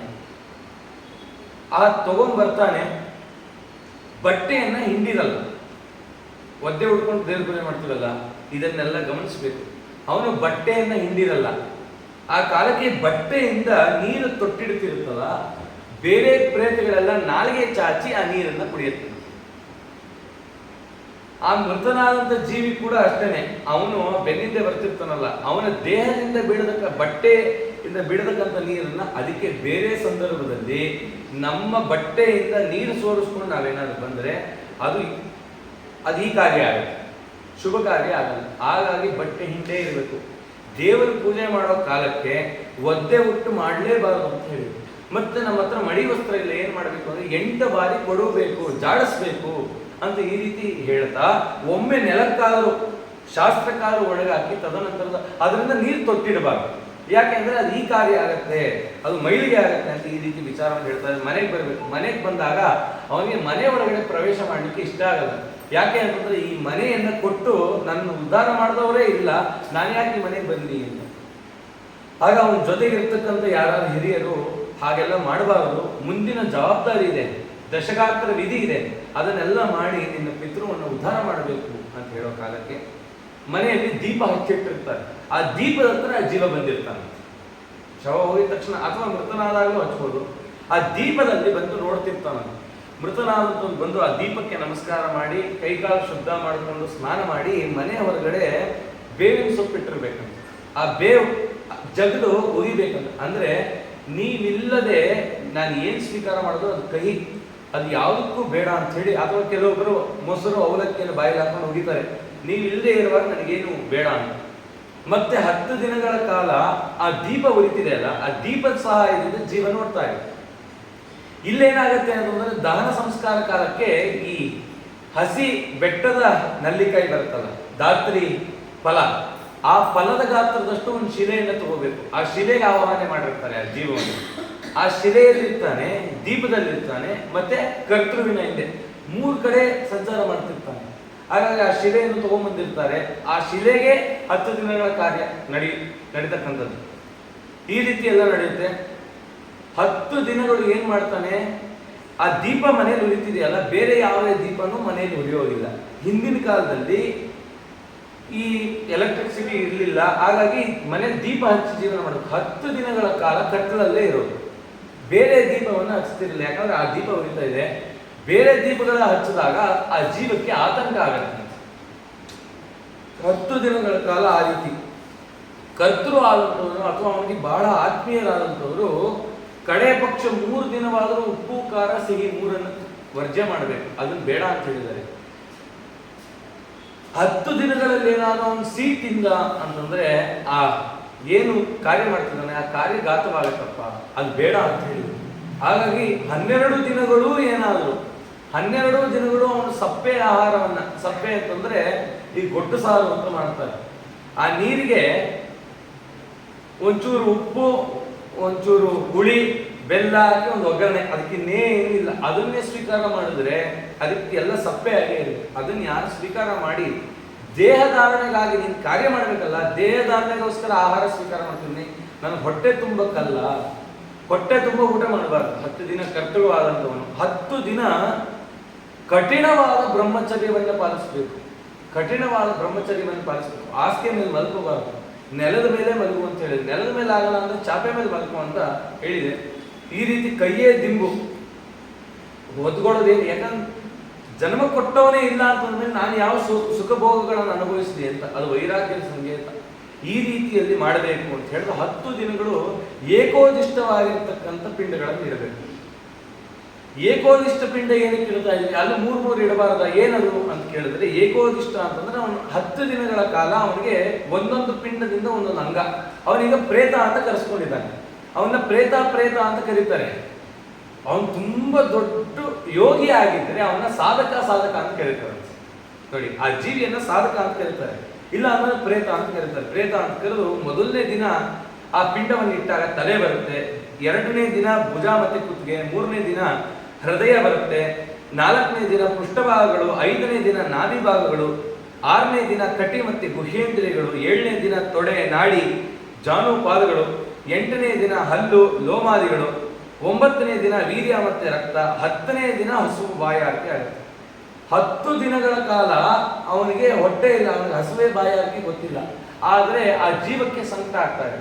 ಅದಕ್ಕೆ ಏನ್ ಮಾಡುವ ಅಂತ ಹೇಳಿದೆ ಅಂತಂದ್ರೆ, ನಿಮ್ಮ ಮನೆಯಲ್ಲಿ ಅಡಿಗೆ ಮಾಡೋ ಹಾಗಿಲ್ಲ. 10 ದಿನ ಬೇರೆ ದೀಪನೇ ಹಚ್ಚಬಾರ್ದು. ಅಂದ್ರೆ ಅಡಿಗೆ ಮನೆಯಲ್ಲಿ ಒಲೆ ಹಚ್ಚಲಿಕ್ಕೆ ಅನುಮತಿ ಕೊಟ್ಟಿದ್ದಾರೆ, ಮೈಲಿಗೆಯಲ್ಲಿ ಅಡಿಗೆ ಮನೆ ಸಂಪರ್ಕವೇ ಮಾಡಬಾರ್ದು ಅಂತ. ಮತ್ತೇನು ಮಾಡಬೇಕು? ಅದನ್ನ ಅರ್ಥ ಮಾಡಿಕೊಂಡಂತ ನೆರೆಹೊರೆಯತಕ್ಕಂಥವ್ರು ಅವರು ಅವರಿಗಾಗಿ ಸಹಾಯ ಮಾಡಿ ಆ ಭೋಜನಾದಿಗಳಿಗೆ ಅನುಕೂಲ ಮಾಡಿಕೊಡ್ಬೇಕು. ಮತ್ತೆ 10 ದಿನಗಳ ಕಾಲ, 10 ದಿನ ಅಂತಲ್ಲ 12 ದಿನ ಸಪಿಂಡೀಕರಣ ಆಗೋ ಕಾಲದವರೆಗೂ ಬ್ರಾಹ್ಮಣರಿಗೆ ಪ್ರತಿನಿತ್ಯ ಭೋಜನ ಆಗಬೇಕು. ಎಲ್ಲಿ ಭೋಜನ ಮಾಡೋದು ಅಂತಂದ್ರೆ, ಇನ್ನೊಬ್ಬರ ಮನೆಯಲ್ಲೋ ಅಥವಾ ಮಠದಲ್ಲೋ 2 ಬ್ರಾಹ್ಮಣರು ಅವರಿಗೆ ಪ್ರತಿನಿತ್ಯ ದಕ್ಷಿಣಾದಿಗಳನ್ನು ಕೊಟ್ಟು ಅವರಿಗೆ ಭೋಜನವನ್ನು ಮಾಡಿಸಿದ್ರೆ ಆ ಬ್ರಾಹ್ಮಣನ ಮುಖಾಂತರ ಅವರಿಗೆ ತೃಪ್ತಿಯನ್ನು ಹೊಂದುತ್ತಾರೆ ಅಂತ ಈ ರೀತಿ ಎಲ್ಲ ವಿಚಾರವನ್ನು ಹೇಳ್ತಾ 10ನೇ ದಿನ ಧರ್ಮೋದಕ ಅಂತ ಹೇಳಿ ವಿಚಾರವನ್ನು ಹೇಳಿದ್ದಾರೆ. ಅಸ್ಥಿ ಸಂಚಯನ 3ನೇ ದಿನದ ಅದೇ ಹೇಳ್ತೀನಿ, ಅಸ್ಥಿ ಸಂಚಯನ ಮಾಡಬೇಕು. ಅಸ್ಥಿ ಸಂಚಯನವನ್ನು ಯಾವತ್ತು ಮಾಡಬೇಕು ಅಂದ್ರೆ 2ನೇ ದಿನ, 3ನೇ ದಿನ, 5ನೇ ದಿನ ಅಥವಾ 7ನೇ ದಿನ, 9ನೇ ದಿನ ಅಂತ ಈ ರೀತಿ ಎಲ್ಲ ವಿಧಿ ಹೇಳಿದ್ರು. ಆ ಯಾವಾಗ ದಹನ ಕಾರ್ಯ ಆಗೋಯ್ತು, ಯಾವಾಗ ಅದು ಅಸ್ಥಿ ಬೂದಿ ಆಯಿತು, ಅವಾಗ ಮತ್ತೆ ಅದಕ್ಕೆ ತಾಪ ಜಾಸ್ತಿ ಆಗುತ್ತೆ. ಯಾಕೆ ಅಂತಂದ್ರೆ ದಗ್ಧವಾಗಿ ಸುಟ್ಟು ಸುಣ್ಣಗಳು ಆಯ್ತು ದೇಹ. ಅದು ನೋಡಿದವರು ಗೊತ್ತಿರುತ್ತೆ. ಮೂಳೆ ಹೇಗಾಗಿರುತ್ತೆ ಅಂದ್ರೆ ಸುಣ್ಣದರಳೆ, ಮುಟ್ಟದ್ರ ಪುಡಿ ಆಗುತ್ತೆ. ಇಂಥ ಶರೀರಕ್ಕೆ ಎಷ್ಟು ಅಲಂಕಾರ ಮಾಡಿದ್ವಿ ನಾವು, ಯಾವ್ಯಾವ ಸೋಪ್ ಹಾಕಿದ್ವಿ, ಎಲ್ಲ ಮಾಡಿದ್ವಿ. ಒಂದು ಕ್ಷಣದಲ್ಲಿ ಅಗ್ನಿಗೆ ಅದು ಆಹುತಿ ಆಯ್ತಲ್ಲ. ಇನ್ನು ಜೀವನದಲ್ಲಿ ಯಾವಾಗ ವೈರಾಗ್ಯವನ್ನು ಮೂಡಿಸಿಕೊಂಡು ಪರಮಾತ್ಮನನ್ನು ಹೊಂದುತ್ತೀಯ ಅಂತ ಪ್ರಶ್ನೆ ಮಾಡ್ತಾರೆ. ಆ ಅಸ್ಥಿಯನ್ನು ನೋಡಿ ಆ ಜೀವನ ತೋರಿಸ್ತಾರಂತೆ. ಇದೇನಾ ನೀನು ಸಂಪಾದನೆ ಮಾಡಿದ್ದು? ನಂದು ಅನೇಕ ವಿಚಾರಗಳು, ಇದೆಲ್ಲ ಮತ್ತೆ 2 ದಿನ ಇದ್ದಿದ್ರೆ ವಿಸ್ತಾರ ಹೇಳ್ತಿದ್ದೆ. ಈ ರೀತಿ ಮಾಡ್ತಾ ಏನ್ ಮಾಡಬೇಕು ಅಂತಂದ್ರೆ, ಆ ದೇಹ ಮತ್ತೆ ಶುಚಿ ಮಾಡಬೇಕು. ಹೇಗೆ ಶುಚಿ ಮಾಡಬೇಕು ಅಂದ್ರೆ ಪಂಚಗವ್ಯ ವಿಧಿಯನ್ನ ಮಾಡಬೇಕು. ಅಲ್ಲಿ ಬ್ರಾಹ್ಮಣನಾದಂಥವನು ದರ್ಬೆಯನ್ನ ಹಾಸಿ, ದರ್ಬೆ ಮೇಲೆ ಪಂಚಗವ್ಯದ ದೊನ್ನೆಗಳನ್ನಿಟ್ಟು, ಅಲ್ಲಿ ಪಂಚಗವ್ಯ ಪದಾರ್ಥಗಳನ್ನೆಲ್ಲ ಇಟ್ಟು ಆ ಪಂಚಗವ್ಯ ಸಂಸ್ಕರಣ ಮಾಡಿ, ತದನಂತರದಲ್ಲಿ ಕಾಲಿಂದ ತಲೆಯವರೆಗೂ, ಮೃತನಾದ ಮೇಲೆ ಕಾಲಿಂದ ತಲೆಯವರೆಗೂ ಕೂಡ ಅದಕ್ಕೆ ಪ್ರೋಕ್ಷಣೆ ಮಾಡಬೇಕು. ಆ ಅಸ್ಥಿ ಎಲ್ಲ ಇರುತ್ತಲ್ಲ ಅದಕ್ಕೆ ಪ್ರೋಕ್ಷಣೆ ಮಾಡಿ, ತದನಂತರ ನೀರಿನಲ್ಲೆಲ್ಲ ಪ್ರೋಕ್ಷಣೆ ಮಾಡಿ, ಕರ್ತೃ ಆಗಿರ್ತಕ್ಕಂಥವನು ಅಸ್ಥಿಗಳನ್ನ ಸಂಗ್ರಹ ಮಾಡಬೇಕು ಅಂತ ವಿಧಿ ಹೇಳಿದೆ. ಕಾಲಿಂದ ಹಿಡಿದು ಎಲ್ಲ ಅಸ್ಥಿಗಳು ಹೇಗೆ ಮಲಗಿಸಿರ್ತಾರೆ ಅದೇ ರೀತಿ ಇರುತ್ತೆ. ಅವನ ಮಂಡಿ ಚಿಪ್ಪು, ಅವನ ಬೆರಳುಗಳು, ಅನೇಕ ಈ ಮಧ್ಯಭಾಗದ್ದೆಲ್ಲ ಪುಡಿ ಆಗಿರೋದು ಅಷ್ಟು ಗೊತ್ತಾಗಲ್ಲ. ಕಾಲಿಂದು ಮಂಡಿದು ಜಾಯಿಂಟ್ಸ್ ಎಲ್ಲಿದೆ ಅವೆಲ್ಲ ಇರುತ್ತೆ. ಅದನ್ನೆಲ್ಲ ಸಂಗ್ರಹ ಮಾಡಿ ಒಂದು ಮಡಿಕೆಯಲ್ಲಿ ಹಾಕಬೇಕು. ಮತ್ತು ಬೂದಿ ಇದೆಯಲ್ಲ ಅದನ್ನ ಏನ್ ಮಾಡಬೇಕು ಅಂತಂದ್ರೆ, ಇಲ್ಲೇ ಬಿಟ್ಟು ಹೋಗಿ ಅಂತ ಹೇಳ್ತಾರೆ, ಮಾಡಬಾರ್ದು. ಅದಷ್ಟನ್ನು ಒಂದು ಚೀಲಕ್ಕೂ ಯಾವ್ದಾದ್ರು ತುಂಬ್ಕೋಬೇಕು. ಯಾಕೆ ಅಂತಂದ್ರೆ ಅವನ ದೇಹಕ್ಕೆ ಸಂಬಂಧಪಟ್ಟ ಅನೇಕ ಪದಾರ್ಥಗಳಲ್ಲಿ ಲೀನವಾಗಿದೆ, ಅಷ್ಟನ್ನು ಸಂಗ್ರಹ ಮಾಡಬೇಕು. ಅದು ನಾಯಿಗಳು ಬೇರೆ ಬೇರೆ ಯಾರು ಅದು ಮುಟ್ಲೂಬಾರ್ದು. ಅದು ಅಷ್ಟು ಮಡಿ, ಅಷ್ಟು ಶುದ್ಧವಾಗಿದೆ ಅದು. ಹಾಗಾಗಿ ಅಷ್ಟನ್ನು ಸಂಗ್ರಹ ಮಾಡಿಕೊಂಡು ನದಿಗಳಿಗೆ ಹೋಗಿ ಅವನ್ನ ವಿಸರ್ಜನೆ ಮಾಡಬೇಕು ಅಂತ ಈ ರೀತಿ ಹೇಳಿದೆ. ಅಲ್ಲಿ ಏನು ಮಾಡಬೇಕು ಅಂತಂದ್ರೆ ಅದಕ್ಕೆ ಮತ್ತೆ ಅಸ್ಥಿ ಸಂಚಯನಕ್ಕೆ ಶ್ರಾದ್ದ ಹೇಳಿದೆ. ಶ್ರಾದ್ದ ಮಾಡಬೇಕಂತ ಏನು ಅಂತಂದ್ರೆ ಅಲ್ಲಿ ಪ್ರೇತ, ರುದ್ರ ಮತ್ತೆ ಯಮ ಅಂತ 3 ಜನರು ಕರೀತಾರೆ. ಇಲ್ಲಿ ವಿಶ್ವ ದೇವತೆಗಳು ಬ್ರಾಹ್ಮಣರು ಅಂತ ಏನಿರ್ತಾರೆ ಅಲ್ಲಿ ಯಾಕೆ ಕರೀತಾರೆ ಅಂದ್ರೆ ಪ್ರೇತವನ್ನು ಮೃತನಾದಂತವನ್ನ ಕರೀತಾರೆ. ಆ ಮೃತನಾದಂತವನ್ನ ಮಧ್ಯದಲ್ಲಿಟ್ಟು ಅವನ ಎಡಬಲಕ್ಕೆ ರುದ್ರ ಮತ್ತೆ ಯಮ ಇವರಿಬ್ರು ಬರ್ತಾರೆ. ಆ ಪ್ರೇತವನ್ನ ಹಿಡಿದು ಅವನಿಗೆ 2 ದಿನಗಳ ಕಾಲ ಆಹಾರ ಇರಲ್ವಲ್ಲ, ಅಂದ್ರೆ 3ನೇ ದಿನ ಅಸ್ಥಿ ಸಂಚಯನ ಮಾಡ್ತಾರೆ ಅಂದ್ರೆ 3 ದಿನಗಳ ಕಾಲ ಆಹಾರ ಇರಲ್ಲ. ಅವಾಗ ಅವನಿಗೆ ತೃಪ್ತಿ ಆಗ್ಲಿಕ್ಕೆ ಅವನು ಮತ್ತೆ ಅಸ್ಥಿ ಸಂಚಯನ ಮಾಡೋ ಕಾಲಕ್ಕೆ ಅವನಿಗೆ ಆಹಾರ ಆದಿಗಳು ಕೊಡಬೇಕು ಅಂತ ಹೇಳಿ ಅವನನ್ನ ತೃಪ್ತಿ ಮಾಡ್ತಾರೆ. ಅಲ್ಲಿ ಏನ್ ಮಾಡ್ತಾರೆ ಅಂತಂದ್ರೆ ಅವರಿಬ್ರು ಮಧ್ಯದಲ್ಲಿ ಇಟ್ಟು ಛತ್ರಿ, ಚಾಮರ, ಪಾದಕಗಳನ್ನೆಲ್ಲ ಕೊಟ್ಟು ಕೇಳ್ತಾರೆ, ನಮ್ಮ ಕಾರ್ಯ ನಿನಗೆ ಏನಾದ್ರು ಮೆಚ್ಚುಗೆ ಆಗಿದೆಯಾ, ಯಾವ್ದಾದ್ರು ಒಂದು ರೂಪದಲ್ಲಿ ಬಂದು ನನಗೆ ಕಾಣಿಸ್ಕೋ, ನೀನ್ ತೃಪ್ತನಾಗು ಅಂತ ಕೇಳಿದಾಗ ನದಿ ತೀರದಲ್ಲಿ ಮಾಡ್ಬೇಕಿದು. ಅವಾಗ ಯಾವ್ದೋ ಒಂದು ಮೀನೋ ಅಥವಾ ಪಕ್ಷಿಗಳು ಯಾವ್ದೋ ಒಂದು ಸೂಚನೆ ಕೊಟ್ರೆ ಆಯ್ತು, ಅನುಮತಿ ಸಿಕ್ಕಿದೆ, ಈ ಅಸ್ಥಿಯನ್ನು ವಿಸರ್ಜನೆ ಮಾಡಿ ಅಂತ ಹೇಳಿ ಅಲ್ಲಿ ಮತ್ತೆ ಪಂಚಗವ್ಯದಿಂದ ಶುದ್ಧಿ ಮಾಡಬೇಕು. ಆ ಕಾಲಕ್ಕೆ ಅಕ್ಕಿ ಹಿಟ್ಟಿನಿಂದ ಮಾಡಿದಂತ ಛತ್ರಿ, ಚಾಮರ, ಅಪೂಪಗಳನ್ನೆಲ್ಲ ಇಟ್ಟು ಅವನನ್ನ ತೃಪ್ತಿ ಮಾಡಿ ಅಸ್ಥಿ ವಿಸರ್ಜನೆ ಮಾಡಿ ಅಂತ ಹೇಳಿದೆ. ಮೊನ್ನೆ ಹೇಳಿದೆ ಅಸ್ಥಿ ವಿಸರ್ಜನೆ ಮಾಡಬೇಕು. ಯಾವ ನದಿ ಬತ್ತಲ್ಲ ಆ ನದಿ ಯಾವುದು ಅಂದ್ರೆ ಗಂಗಾ ನದಿ. ಗಂಗೆಯಲ್ಲಿ ನಮ್ಮ ಅಸ್ಥಿ ಇತ್ತು ಅಂತಂದ್ರೆ ಗಂಗೆ ಎಷ್ಟು ವರ್ಷಗಳ ಕಾಲ ಹರಿತಾಳೋ, ಎಷ್ಟು ವರ್ಷಗಳ ಕಾಲ ಗಂಗೆಯಲ್ಲಿ ಇದೆಯೋ ಅಷ್ಟು ವರ್ಷಗಳ ಕಾಲ ಸ್ವರ್ಗದಲ್ಲಿರ್ತಾನೆ. ಅವನ ತಾಪಗಳೆಲ್ಲ ದೂರ ಆಗುತ್ತೆ, ಅವನ ಆನಂದಕರವಾಗಿರ್ತಾನೆ ಅಂತ ಹೇಳಿದೆ. ಮತ್ತೇನು ಮಾಡಬೇಕು ಅಂತ ವಿಚಾರ ಮಾಡಿದ್ರೆ ಧರ್ಮ ಹೇಳ್ತು, ನೀನೇ ಹೋಗಿ ಅಸ್ಥಿ ಸಂಚಯನ ಮಾಡಬೇಕು ಅಂತಿಲ್ಲ ಅಂತ ಹೇಳ್ತಾ ಒಂದು ವಿಚಾರವನ್ನು ಹೇಳುತ್ತೆ. ಒಬ್ಬ ಬೇಟೆಗಾರನಂತೆ ಮೃತನಾಗಿದ್ದಾನೆ, ಬೇರೆ ನರಿಗಳೆಲ್ಲ ಬಂದು ಅವನ್ನ ತಿಂದು ಹಾಕ್ಬಿಟ್ಟಿದೆ. ಆ ಬೇಟೆಗಾರ ಕಾಡಲ್ಲಿ ಸ್ವಲ್ಪ ನರಿಗಳೆಲ್ಲ ಬಂದು ತಿನ್ನಾಕ್ಬಿಟ್ಟಿದೆ. ಒಂಚೂರು ಮಾಂಸ ಮಾತ್ರ ಮಿಕ್ಕಿತ್ತಂತೆ, ಕಾಲಿನ ಮಾಂಸ ಮಿಕ್ಕಿತ್ತಂತೆ. ಒಂದು ಕಾಗೆ ಬಂತು, ಆ ಮಾಂಸಕ್ಕಾಗಿ ತಿಂತಾ ಹೋಯ್ತು. ಹಾರ್ತಾ ಇತ್ತು, ಮಾಂಸ ಬಾಯಲ್ಲಿತ್ತು, ಆ ಅಸ್ಥಿ ಗಂಗಾ ನದಿಯಲ್ಲಿ ಬಿದ್ದೋಯ್ತು. ಆ ಕಾಗೆ ಮಾಂಸವನ್ನು ತಗೊಂಡು ಹೋಗೋ ಒಂದು ಅಸ್ಥಿ ಗಂಗೆಯಲ್ಲಿ ಬಿದ್ದಿದ್ದಕ್ಕೆ ಅವನು ಮೋಕ್ಷ ಆಯ್ತು ಅಂತ ಹೇಳಿ. ಅಂದ್ರೆ ಕರ್ತೃ ಆದಂತವನೇ ಅಸ್ಥಿ ಸಂಚಯನ ಮಾಡಬೇಕು ಅಂತ ಇಲ್ಲಪ್ಪ. ಇಲ್ಲಿ ನೀನು ವಿಧಿಪೂರ್ವಕವಾಗಿ ಮಾಡಿದ್ಯಾ. ಬೇರೆ ಯಾರಾದರೂ ನಿನ್ನ ಉದ್ದೇಶಕ್ಕಾಗಿ ಹೋಗಿ ಪಂಚಗವ್ಯ ವಿಧಿಯಿಂದ ಒಂದು 2 ಅಸ್ಥಿಯನ್ನು ತಗೊಂಡು ಯಾರು ಗಂಗೆಗೆ ಹೋಗಿ ಹಾಕ್ತಾನೋ ಅಂಥ ಪುಣ್ಯ ಜಗತ್ತಲ್ಲಿಲ್ಲ. ಅದನ್ನು ಮಾಡಬೇಕು ಅಂತ. ಅದಕ್ಕೆ ನಮ್ಮ ಚತುರ್ವೇದಿ ವೇದವ್ಯಾಸಾಚಾರ್ಯರು ಒಂದು ಉಪಾಯ ಹೇಳಿದ್ರು. ಏನ್ ಮಾಡ್ಬೋದು ಅಂತಂದ್ರೆ, ಯಾವುದೋ ಒಂದು ಜಾಗ ಯಾರು ತುಳಿಯಲ್ಲ ಅಂದ್ರೆ ಯಾವುದೋ ಒಂದು ಜಾಗ ಗೊತ್ತಿರುತ್ತೆ, ಅಲ್ಲಿ ಭೂಮಿಯಲ್ಲಿ ಕೆಲವು ರಸ್ತೆಗಳನ್ನ ಮುಚ್ಚಾಕ್ಬಿಡ್ಬೇಕು. ನಾವು ಯಾವಾಗ ಗಂಗಾ ಯಾತ್ರೆ ಮಾಡ್ತೀವಿ ಅಂತ ಹೇಳಿದಾಗ ಅಸ್ಥಿ ಯಾವತ್ತಿದ್ರು ಮೈಲಿಗೆ, ಅದೇನು 12 ದಿನ ಆದ್ರೂ ಅದು ಮಳಿ ಆಗಲ್ಲ. ಅಲ್ಲಿ ಅಸ್ಥಿ ಎಲ್ಲಿವರೆಗಿದೆ ಅದು ಮೈಲಿಗೆನೆ. ಮತ್ತೆ ನೀನು ಯಾವಾಗಾದ್ರೂ ಕಾಶಿ ಯಾತ್ರೆನೋ ಗಯಾ ಯಾತ್ರೆನೋ ಮಾಡೋದು ನೀನು ಮೈಲಿಗೆಯಲ್ಲಿ ಸಂಚಾರ ಮಾಡಿ ಅದನ್ನು ತಗೊಂಡೋಗಾದ್ರೂ ಬಿಡು. ಆಗ ಬಿಟ್ಟಕ್ಕಾಗಿ ಯಾವಾಗಾದ್ರೂ ಬಿಟ್ಟು ಒಟ್ಟಿನಲ್ಲಿ ಗಂಗೆಯಲ್ಲಿ ಅಸ್ಥಿ ಇರಬೇಕು ಅಂತ ಈ ರೀತಿ ಹೇಳಿದೆ. ಇವತ್ತಿಗೆ ವಿಚಾರ ಹೇಳ್ತಾ ಇದ್ದೀನಿ, ಕಾಶಿಯಲ್ಲಿ ಸುಮಾರು ಜನ ಇದ್ದಾರೆ. ಅಂದ್ರೆ ನಮ್ಮ ಮಾಧ್ವ ಸಂಪ್ರದಾಯವನ್ನು ಅನುಸರಣೆ ಮಾಡ್ತಕ್ಕಂಥವ್ರು, ಅದ್ವೈತ ಮತವನ್ನು ಅನುಸರಣೆ ಒಂದು ಅನುಕೂಲ ಮಾಡ್ಕೊಂಡಿದ್ದಾರೆ. ಯಾರಾದ್ರೂ ಪರವಾಗಿಲ್ಲ, ಅಸ್ಥಿಯನ್ನ ಕಳಿಸಿದ್ರೆ, ಯಾರ ಮೂಲಕನಾದ್ರೂ ಕಳಿಸಿದ್ರೆ ಅವರಲ್ಲಿ ಸಂಸ್ಕಾರ ಮಾಡಿ ಬಿಡ್ತಾರೆ, ದುಡ್ಡು ತಗೊಳ್ಳದೆ. ಆ ರೀತಿ ಆ ಕಾರ್ಯಗಳನ್ನೆಲ್ಲ ಮಾಡ್ತಿದ್ದಾರೆ. ಹಾಗಾಗಿ ಅದರ ಪ್ರಯೋಜನವನ್ನು ಕೂಡ ಪಡ್ಕೋಬಹುದು. ಯಾಕೆ ಅಂದ್ರೆ ಆ ಗಂಗೆಗೆ ಅಂತ ಮಹತ್ವ ಇದೆ. ಮೊನ್ನೆ ಎಲ್ಲ ಚಿಂತನೆ ಮಾಡಿದ್ವಿ ಗಂಗೆಗೆ ಎಂತ ಮಹತ್ವ ಇದೆ ಅಂತ. ಆ ರೀತಿ ಎಲ್ಲ ಮಾಡಬೇಕು ಅಂತ ಹೇಳ್ತಾ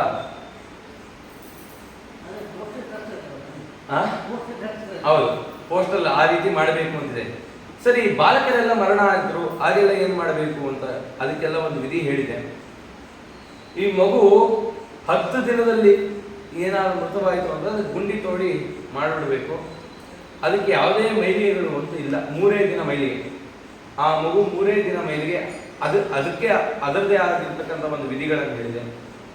ಯಾರ್ಯಾರು ಮೃತವಾದರೆ ಏನೇನು ಕಾರ್ಯಗಳನ್ನು ಮಾಡಬೇಕು, ಯಾರು ಗೃಹಸ್ಥನಾಗಿದ್ದಾನೆ ಅವನಿಗೆ ಸಂಪೂರ್ಣವಾಗಿರ್ತಕ್ಕಂಥ ಕಾರ್ಯದ ಅಧಿಕಾರ ಎಲ್ಲರಿಗೂ ಇಲ್ಲ. ಇವಾಗ ಯಾರೋ ಒಬ್ಬ ಬ್ರಹ್ಮಚಾರಿ ಇದ್ದ, ಅವನು ಮೃತನಾದ, ಅವನಿಗೆ ಏನ್ ಮಾಡಬೇಕು ಅಂತ ಕೇಳಿದ್ರೆ ಅವನಿಗೆ ನಾರಾಯಣ ಬಲಿ ಮಾಡು ಅಂತ ಹೇಳಿದ್ರು. ಏನ್ ನಾರಾಯಣ ಬಲಿ ಅಂತಂದ್ರೆ ಅವನ ತೃಪ್ತಿಗಾಗಿ ಒಂದೇ ಸತಿ ಸಂಪೂರ್ಣವಾಗಿರ್ತಕ್ಕಂಥ ಕಾರ್ಯವನ್ನ ಮಾಡು.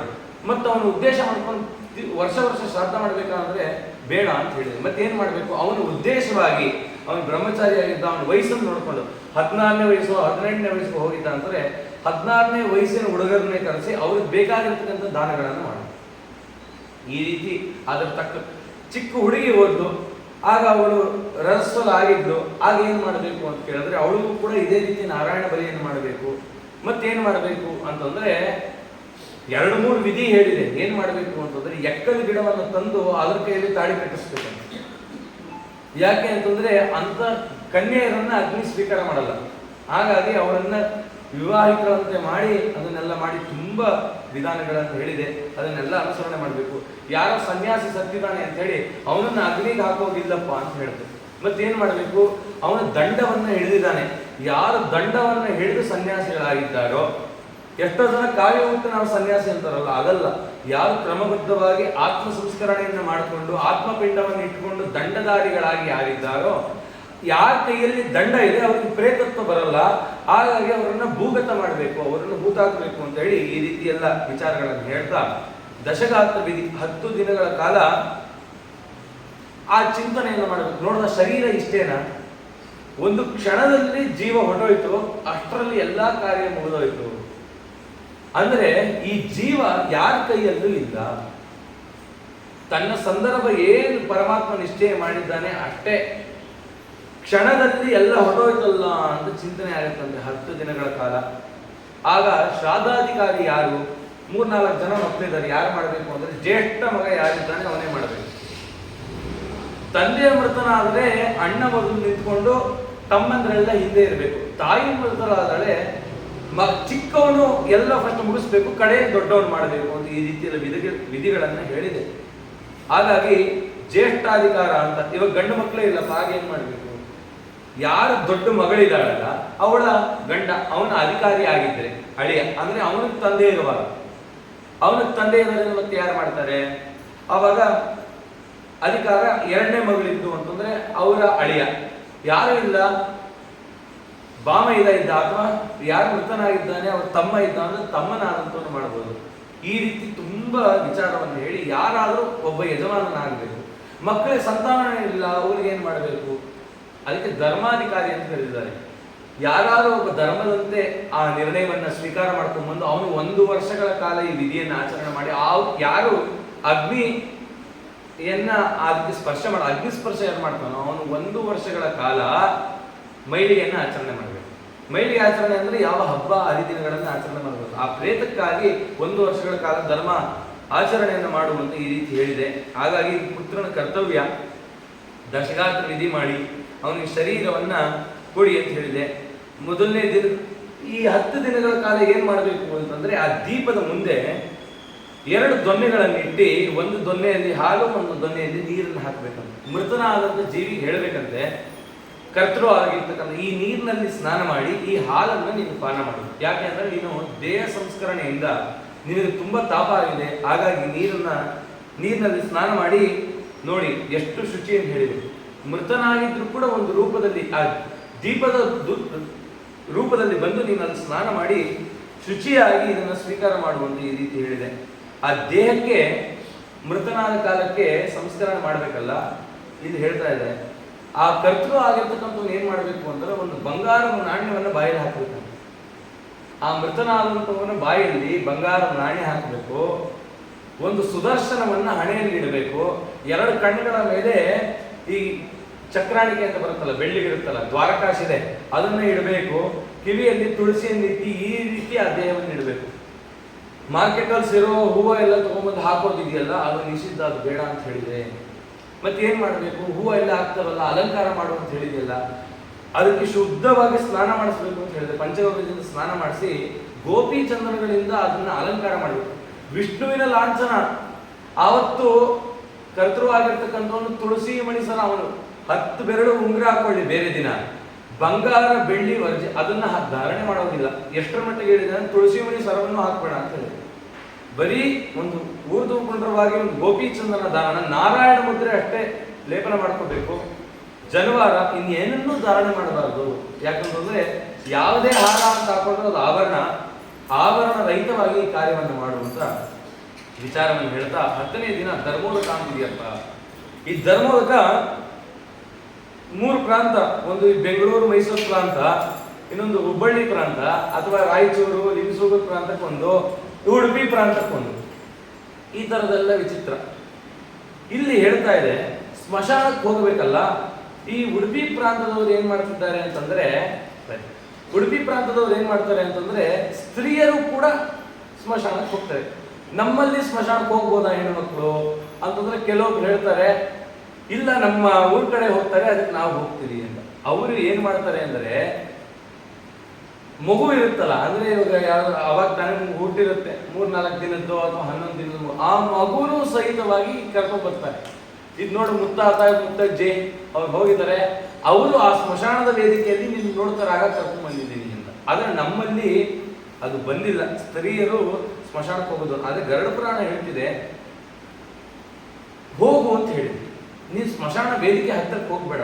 ಯಾಕೆ ಅಂತಂದ್ರೆ ಕಡೆ ಯಾತ್ರೆ ಮಾಡೋ ಕಾಲಕ್ಕೆ ದೇವರನ್ನು ಸ್ಮರಣೆ ಮಾಡಬೇಕು. ಸೊಸೆ ಆಗಿರ್ತಕ್ಕಂಥವಳು ಅತ್ತೆ ಮೃತಳಾಗಿದ್ದು ಅಂತಂದ್ರೆ ಇನ್ಯಾವಾಗ ನೀನು ಕರ್ಮವನ್ನು ಕಳ್ಕೊತೀಯ, ಇವಾಗ ಪ್ರಯೋಜನ ಸಿಕ್ಕಿದೆ ಹೋಗು ಅಂತ. ಆದ್ರೆ ದೇಶಾಚರಣೆ ಅಂತ ಎಲ್ಲೆಲ್ಲಿ ಯಾವ್ಯಾವ ಆಚರಣೆ ಇದೆ ಅದರಂತೆ ಮಾಡು ಅಂತ ಹೇಳಿದೆ. ಈ ರೀತಿ ಧರ್ಮೋದಕದಲ್ಲೂ ಇದೆ. ಧರ್ಮೋದಕದಲ್ಲಿ ಏನಪ್ಪಾ ಅಂದ್ರೆ ನಮ್ಮ ಪ್ರಾಂತದವರು, ಅಂದ್ರೆ ಈ ಪ್ರಾಂತದವರು ಯಾರು ತಂದೆ ಇಲ್ಲ ಅಂಥವ್ರು ಮಾತ್ರ ಹೋಗಿ ಧರ್ಮೋದಕ ಕೊಡೋದು ಅಂತ. ಅದೇ ಉಡುಪಿ ಪ್ರಾಂತದಲ್ಲಿ, ಕೆಲವಾರು ಬೇರೆ ಪ್ರಾಂತದಲ್ಲಿ ಏನಪ್ಪಾ ಅಂದ್ರೆ ಪ್ರತಿಯೊಬ್ಬರು ಕೊಡ್ತಾರೆ. ಅದು ಏನ್ ಹೇಳಿದೆ ಗರುಡ ಪುರಾಣ ಅಂತಂದ್ರೆ, ಆ ಧರ್ಮೋದಕ ದಿನ ಅವನಿಗೆ ಶರೀರ ಉತ್ಪತ್ತಿ ಆಯ್ತಲ್ಲ, 10 ದಿನಗಳ ಕಾಲ ಒಂದೊಂದು ಬಂತು ಅವನಿಗೆ. 10 ದಿನದಲ್ಲಿ ಅವನಿಗೆ ಪೂರ್ತಿ ಶರೀರ ಬಂದಿಲ್ಲ. ಪ್ರೇತ ಅವನೊಂದು ಯಾವ ರೀತಿ ಇರ್ತಾನೆ ಅಂದ್ರೆ ದೀಪದ ರೂಪದಲ್ಲಿ ಇರ್ತಾನೆ. 10ನೇ ದಿನ ಅವನಿಗೆ ಏನಾಗುತ್ತೆ ಅಂದ್ರೆ, ಇವಾಗ ನನ್ನ ಶರೀರ ಹೇಗಿದೆ ಅದೇ ರೀತಿ ಶರೀರ ಬಂದಿರುತ್ತೆ. ಆ ಶರೀರದ ಪರಿಮಾಣ ಅಂಗುಷ್ಟ ಮಾತ್ರ ಶರೀರದಲ್ಲಿ ಏನೇನಿದೆ ಅದೆಲ್ಲ ಇದೆ. ಕೂದಲಿದೆ, ರಕ್ತ ಇದೆ, ಮಾಂಸ, ಪ್ರತಿಯೊಂದು ಅದರಲ್ಲಿ. 10ನೇ ದಿನ ನೋಡ್ತಾನೆ. ಆಗ ಏನ್ ಮಾಡ್ಬೇಕು ಅಂತ ಹೇಳಿದೆ ಅಂತಂದ್ರೆ, ಗರ್ಕೆ ಅಂದ್ರೆ ಹುಲ್ಲನ್ನ ಮತ್ತೆ ಭತ್ತದ ಅರಳನ್ನ ಅಥವಾ ಎಳ್ಳನ್ನ ಆ ಶಿಲೆ ಮೇಲೆ ಹಾಕ್ಬೇಕಂತ. ಪ್ರತಿಯೊಬ್ಬರು ಮನೆ ಮಂದಿ ಯಾರ್ಯಾರಿದ್ದಾರೆ ಅವರೆಲ್ಲ ಹಾಕ್ಬೇಕು. ಯಾಕೆ ಅಂತಂದ್ರೆ, ಭತ್ತದ ಅರಳು ಯಾಕೆ ಹಾಕಬೇಕು ಅಂತಂದ್ರೆ, ನಿನ್ನ ಕೀರ್ತಿ ಯಶಸ್ಸು ನಿನ್ನ ಕುಟುಂಬ ಹರಳಿನಂತೆ ಹರಳಲಿ. ಗರ್ಕೆ ಹುಲ್ಲನ್ನು ಯಾಕೆ ಹಾಕಬೇಕು ಅಂತಂದ್ರೆ, ನೋಡು ಹುಲ್ಲು ಅದಕ್ಕೆ ಯಾರು ಗೊಬ್ಬರ ಹಾಕಲಿಲ್ಲ, ಇಲ್ಲ ಎಲ್ಲ ರೀತಿ ಹೇಗೆ ಬೆಳೀತೋ ನಿನ್ನ ಕುಲ ಕೂಡ ಅದೇ ರೀತಿಯಲ್ಲಿ ಅಭಿವೃದ್ಧಿ ಆಗಲಿ ಅಂತ ಹೇಳಿ ಆ ವಿಧಿಯನ್ನ ಮಾಡಿ ನಮಸ್ಕಾರ ಮಾಡಬೇಕು ಅಂತ. ಇದೇನಾಯ್ತು ಅಂದ್ರೆ 10ನೇ ದಿನ ಈ ಕಾರ್ಯ ಮಾಡಬೇಕಿತ್ತಲ್ಲ, 10ನೇ ದಿನ ನೋಡ್ತಾನೆ ಅಂತ ಇದೆ. ಹಾಗಾಗಿ ಮನೆ ಮಂದಿ ಎಲ್ಲ ಹೋಗ್ಲಿಕ್ಕೆ ಶುರು ಮಾಡಿದ್ರು. ಏನಕ್ಕೆ? ಅವನ ಆಶೀರ್ವಾದ ಪಡಲಿಕ್ಕೆ. ಆಮೇಲೆ ಏನಾಗುತ್ತೆ, ನೀವು ಬಂದಿದ್ದೀರಲ್ಲ ಧರ್ಮದ ಕೊಡಿ ಅಂತ ಹೆಂಗಸರು ಕೊಡ್ಲಿಕ್ಕೆ ಶುರು ಮಾಡಿದ್ರು, ಮಕ್ಕಳ ಕೈಯಲ್ಲಿ ಕೊಡಿಸ್ಲಿಕ್ಕೆ ಶುರು ಮಾಡಿದ್ರು. ಆದ್ರೆ ನಮ್ಮ ಪ್ರಾಂತದಲ್ಲಿ, ಈ ಪ್ರಾಂತದಲ್ಲಿ ಯಾರು ಶ್ರಾದ್ದಾಧಿಕಾರಿಗಳಿದ್ದಾರೋ ಅವರು ಮಾತ್ರ ಕೊಡಬೇಕು ಅಂತ ಹೇಳಿದೆ. ಅದೆಲ್ಲ ಅವರ ದೇಶಾಚರಣೆ. ಈ ರೀತಿ ವಿಚಾರವನ್ನು ಹೇಳ್ತಾ ಪ್ರೇತದ ಮುಕ್ತಿಗಾಗಿ ಪ್ರಾರ್ಥನೆ ಮಾಡಬೇಕು. ಧರ್ಮೋದಕ ಅಂತ ಹೋಗಿದ್ದೀವಿ, ಆ ಜೀವನಿಗಾಗಿ ಏನಾದರೂ ಒಂದು ಪಾರಾಯಣ ಮಾಡಬೇಕು. ವಿಷ್ಣು ಸಹಸ್ರನಾಮವೋ ಅಥವಾ ಗಾಯತ್ರಿ ಜಪವೋ ನಾರಾಯಣ ಅಷ್ಟಾಕ್ಷರವೋ ಅವನ ಉದ್ದೇಶಕ್ಕಾಗಿ ಜಪ ಮಾಡಿ ಆ ಧರ್ಮವನ್ನ ಉದಕದ ಅಂದ್ರೆ ನೀರಿನ ರೂಪದಲ್ಲಿ ಅವನ ದಾರಿ ಎರೆದು, ನೀನು ಇರುವಾಗ ಏನು ಸಾಧನೆ ಮಾಡಿದ್ದೋ ಇಲ್ವೋ ಗೊತ್ತಿಲ್ಲಪ್ಪ, ಈ ಒಂದು ಚಿಕ್ಕ ಪುಣ್ಯವನ್ನು ನಿನಗೆ ದಾರಿ ಎರಿತಾ ಇದ್ದೀನಿ, ಇದರಿಂದ ನೀನು ಉದ್ಧಾರ ಆಗು ಅಂತ ಹೇಳಿ ಅವನ ಆಶೀರ್ವಾದವನ್ನು ಪಡ್ಕೊಂಡು ಬರಬೇಕು. 11ನೇ ದಿನ ಏಕಾದಶ, ಆ ದಿನ ಏಕೋದಿಷ್ಟವಾಗಿ ಶ್ರಾದ್ದವನ್ನು ಮಾಡಬೇಕು ಅಂತ. ಅಂದ್ರೆ ಅವನ ಶರೀರ ಉತ್ಪತ್ತಿ ಆಯಿತು. ಪ್ರಥಮ ಮಾಸಿಕ ಅಂತ ಕರೆದಿದ್ದಾರೆ. ಕೆಲವೊಬ್ರು 11, 13, 18ನೇ ದಿನಗಳಲ್ಲಿ ಈ ಕಾರ್ಯವನ್ನು ಮಾಡ್ತಾರೆ. ಆ ದಿನ ಅವನು ಇನ್ನೂ ಪಿತೃವರ್ಗಕ್ಕೆ ಸೇರಿಲ್ಲ, ಅಂದ್ರೆ ಸಪಿಂಡೀಕರಣ ಅಂತ. ಸಪಿಂಡೀಕರಣ ಅಂದ್ರೆ ಏನು ಅಂತಂದ್ರೆ, ಒಂದು ಬಂಗಾರ ತಂತಿಯನ್ನ ಹಿಡಿದು ತಮ್ಮ ಪೂರ್ವಿಕ ಪಿತೃಗಳನ್ನು ಒಂದಿಗೆ ಸೇರಿಸ್ತಕ್ಕಂಥ ಒಂದು ವಿಧಿ. ಇದು ಮಧ್ಯದಲ್ಲಿ ವೃಷೋತ್ಸರ್ಗ ಅಂತ ಬರುತ್ತೆ, ಮುಂದೆ ಹೇಳ್ತೀನಿ. ಈ 11ನೇ ದಿನ ಏನಾಗುತ್ತೆ ಅಂತಂದ್ರೆ, ಏಕೋದಿಷ್ಟವಾಗಿರ್ತಕ್ಕಂಥ ಒಂದು ಪಿಂಡವನ್ನು ಇಡ್ತಾರೆ. ಅಲ್ಲಿ ವಿಶ್ವೇ ದೇವತೆಗಳ ಬ್ರಾಹ್ಮಣರ ಆವಾಹನೆ ಅನ್ನೋದಿಲ್ಲ. ಆ ದಿನ ಏನ್ ಮಾಡಬೇಕು ಅಂದ್ರೆ, ಬ್ರಾಹ್ಮಣನ ಮೂಲಕ ಭೋಜನ ಸ್ವೀಕಾರ ಮಾಡಬೇಕು ಅಂತ. ಎಷ್ಟೋ ಕಡೆ ಏನ್ ಮಾಡಿದೆ ಅಂತಂದ್ರೆ, ಬ್ರಾಹ್ಮಣನ ಪ್ರತ್ಯಕ್ಷವಾಗಿ ಕರೆಸಿ ಭೋಜನ ಮಾಡಿಸೋದು ಅಂತ ಈ ರೀತಿ. ಆ ರೀತಿ ಯಾರು 11ನೇ ದಿನ ಏಕೋದಿಷ್ಟ ಕಾರ್ಯದಲ್ಲಿ ಯಾರು ಬ್ರಾಹ್ಮಣ ಭೋಜನ ಮಾಡದ ಅಂತಂದ್ರೆ, ಅವನ ಮುಖವನ್ನು ನೋಡಬೇಡ ಅಂತ ಹೇಳಿದೆ ಶಾಸ್ತ್ರ. ಅವನ ನಾಯಿಗೆ ಸಮ ಅಂತ ಕರೀದೆ. ಹಾಗಾಗಿ ತುಂಬಾ ಜಾಗ್ರತೆಯಿಂದ ಇದನ್ನೆಲ್ಲ ಮಾಡಬೇಕಪ್ಪ ಅಂತ ಹೇಳಿದೆ. ಏಕಾದಶೇನ್ನಿ ಗಂತವ್ಯಂ ಪಾತ್ರೇವ ಜಲಾಶಯೇ ಔರ್ಧ್ವದೇಹಿಕ ಕ್ರಿಯಾ ಸರ್ವಾ ಕರಣೀಯ ಪ್ರಯತ್ನತಃ. 11ನೇ ದಿನ ಪ್ರಾತಃ ಕಾಲದಲ್ಲಿ ಎದ್ದಿ ಜಲಾಶಯದ ಹತ್ರ ಹೋಗಿ ಏನೇನು ಕಾರ್ಯಗಳನ್ನೆಲ್ಲ ಮಾಡಿದ್ದೀನಿ ಅದನ್ನೆಲ್ಲ ಸ್ಮರಣೆ ಮಾಡಿ ಆಲಸ್ಯವನ್ನು ತೊರೆದು ಆ ಜೀವಿಯನ್ನು ಉದ್ಧಾರ ಮಾಡಲಿಕ್ಕೆ ಇದನ್ನೆಲ್ಲ ಮಾಡು. 11ನೇ ದಿನದಲ್ಲಿ ಪಂಚಗೋದಾನ ಮಾಡು ಅಂತ ಹೇಳಿದೆ. ಉತ್ತರಸ್ಯಾಂ ರುದ್ರ ಕುಂಭಂ ಪೂರಿತಂ ಮಧು ಸರ್ಪಿಷಾ ಶ್ರೀ ರುದ್ರಂ ಸ್ಥಾಪಯೇ ತತ್ರ ರಕ್ತ ವಸ್ತ್ರಾಣ ಮೇಷಣ. ಅಲ್ಲಿ ನಡ್ತಕ್ಕಂಥ ಕಾರ್ಯಗಳು ಅನೇಕ ವಿಧಾನ ಇದೆ. ಅದರಲ್ಲಿ ಪಂಚಗೋದಾನ ಮಾಡು ಅಂತ ಹೇಳ್ತಾ ಪಾಪದೇನು ಅಂತಿದೆ. ಈ ಜೀವಿ ಇರೋ ಕಾಲಕ್ಕೆ ಏನೇನು ಪಾಪ ಮಾಡಿದಾನೋ ಗೊತ್ತಿಲ್ಲ, ಆ ಪಾಪಗಳೆಲ್ಲ ನಾಶ ಮಾಡ್ಲಿಕ್ಕೆ ಅಂತ ಒಂದು ಗೋದಾನ ಮಾಡು. ಎರಡನೇದು ವೈತರಣಿಗೋ, ಅದನ್ನ 6ನೇ ತಿಂಗಳಲ್ಲಿ ಮಾಡೋದು ಬೇಡ, ಆ ದಿನ ಮಾಡು ಅಂತ ಹೇಳಿದೆ. ವೈತರಣಿ ಗೋದಾನ ಮಾಡು. ಋಣದೇನು ಅಂತ ಯಾರ್ಯಾರ ಹತ್ರ ಏನೇನು ತಗೊಂಡು ಮೃತನಾಗಿದ್ದಾನೋ ಗೊತ್ತಿಲ್ಲ, ಆ ಎಲ್ಲ ಪಾಪ ಪ್ರಾಯಶ್ಚಿತ್ತಾರ್ಥವಾಗಿ ಕೊಡು. ಅವನ ಮರಣ ಎಷ್ಟು ನೋವಾಯಿತು ಗೊತ್ತಿಲ್ಲ, ಹಾಗಾಗಿ ಉತ್ಕ್ರಾಂತಿದೇನು ಅಂತ ಕೊಡು. ಅವನ ಮೋಕ್ಷಕ್ಕಾಗಿ ಮೋಕ್ಷದೇನು ಅಂತ 5 ಪಂಚಗೋದಾನಗಳನ್ನು ಮಾಡು. ತಿಲದಾನ ಮಾಡು, ಶಯ್ಯಾದಾನ ಮಾಡು ಅಂತ ಹೇಳಿದೆ 11ನೇ ದಿನ. ಉಪಭುಂಕ್ತಾತು ತಸ್ಯಾಸೀದ್ ವಸ್ತ್ರಭೂಷಣ ವಾಹನಂ ಘೃತಪಾತ್ರಂ ಕಾಂಸ್ಯಪಾತ್ರಂ ಸಪ್ತಧಾನ್ಯಂ ಸದೀಕ್ಷಿತಂ ತಿಲಾದ್ಯಷ್ಟಕ ಮಹಾದಾನ ಮಂತ್ಯಕಾಲೇನ ಚೇತ್ಕೃತಂ ಶಯ್ಯಾಸಮೀಪೆ ದೈತ್ಯಾದಾತ್ ದಾನಂ ತಸ್ಯಾಂ ಪ್ರದಾಪಯೇತ್. ತದನಂತರದಲ್ಲಿ ಶಯ್ಯಾದಾನ ಮಾಡುವುದು ಅಂತ ಪ್ರೇತ ಶಯ್ಯಾದಾನ ಅಂತ ಕರೆದಿದ್ದಾರೆ. ಶಯ್ಯಾದಾನದ ಗರುಡ ಪುರಾಣ ಹೇಳದಂಗೆ ಪಕ್ಕ ಕೇಳಿದ್ರೆ ಇದನ್ನು ಮಾಡ್ಲಿಕ್ಕೆ ಬಹಳ ಕಷ್ಟ, ಅಷ್ಟು ವಿಧಿ ಅಂತ ಹೇಳಿದೆ. ಏನೇನು ಮಾಡಬೇಕು ಅಂತ, ಏನ್ ಮಾಡಬೇಕು? ಮೃತಶಯ್ಯ ಪ್ರದಾತವ್ಯ, ಮೃತನಾದವನ ಉದ್ದೇಶ ಮಾಡಿಕೊಂಡು ಒಳ್ಳೆ ಮರದಲ್ಲಿ ಮಂಚ ತಯಾರು ಮಾಡ್ಬೇಕಂತ. ಮೊದಲು ಮಂಚ ತಯಾರು ಮಾಡಿಸು, ಶಯ್ಯವನ್ನ ವಿಸ್ತರಿಸು. ಅಂದ್ರೆ ಮಾಮೂಲಿ ಮಂಚ ಏನಿರುತ್ತೆ ಅದಕ್ಕಿನ್ನ ಉದ್ದವಾಗಿ ಆ ಮಂಚ ಇರಬೇಕು, ದಾನಕ್ಕೆ ಕೊಡತಕ್ಕಂಥದ್ದು.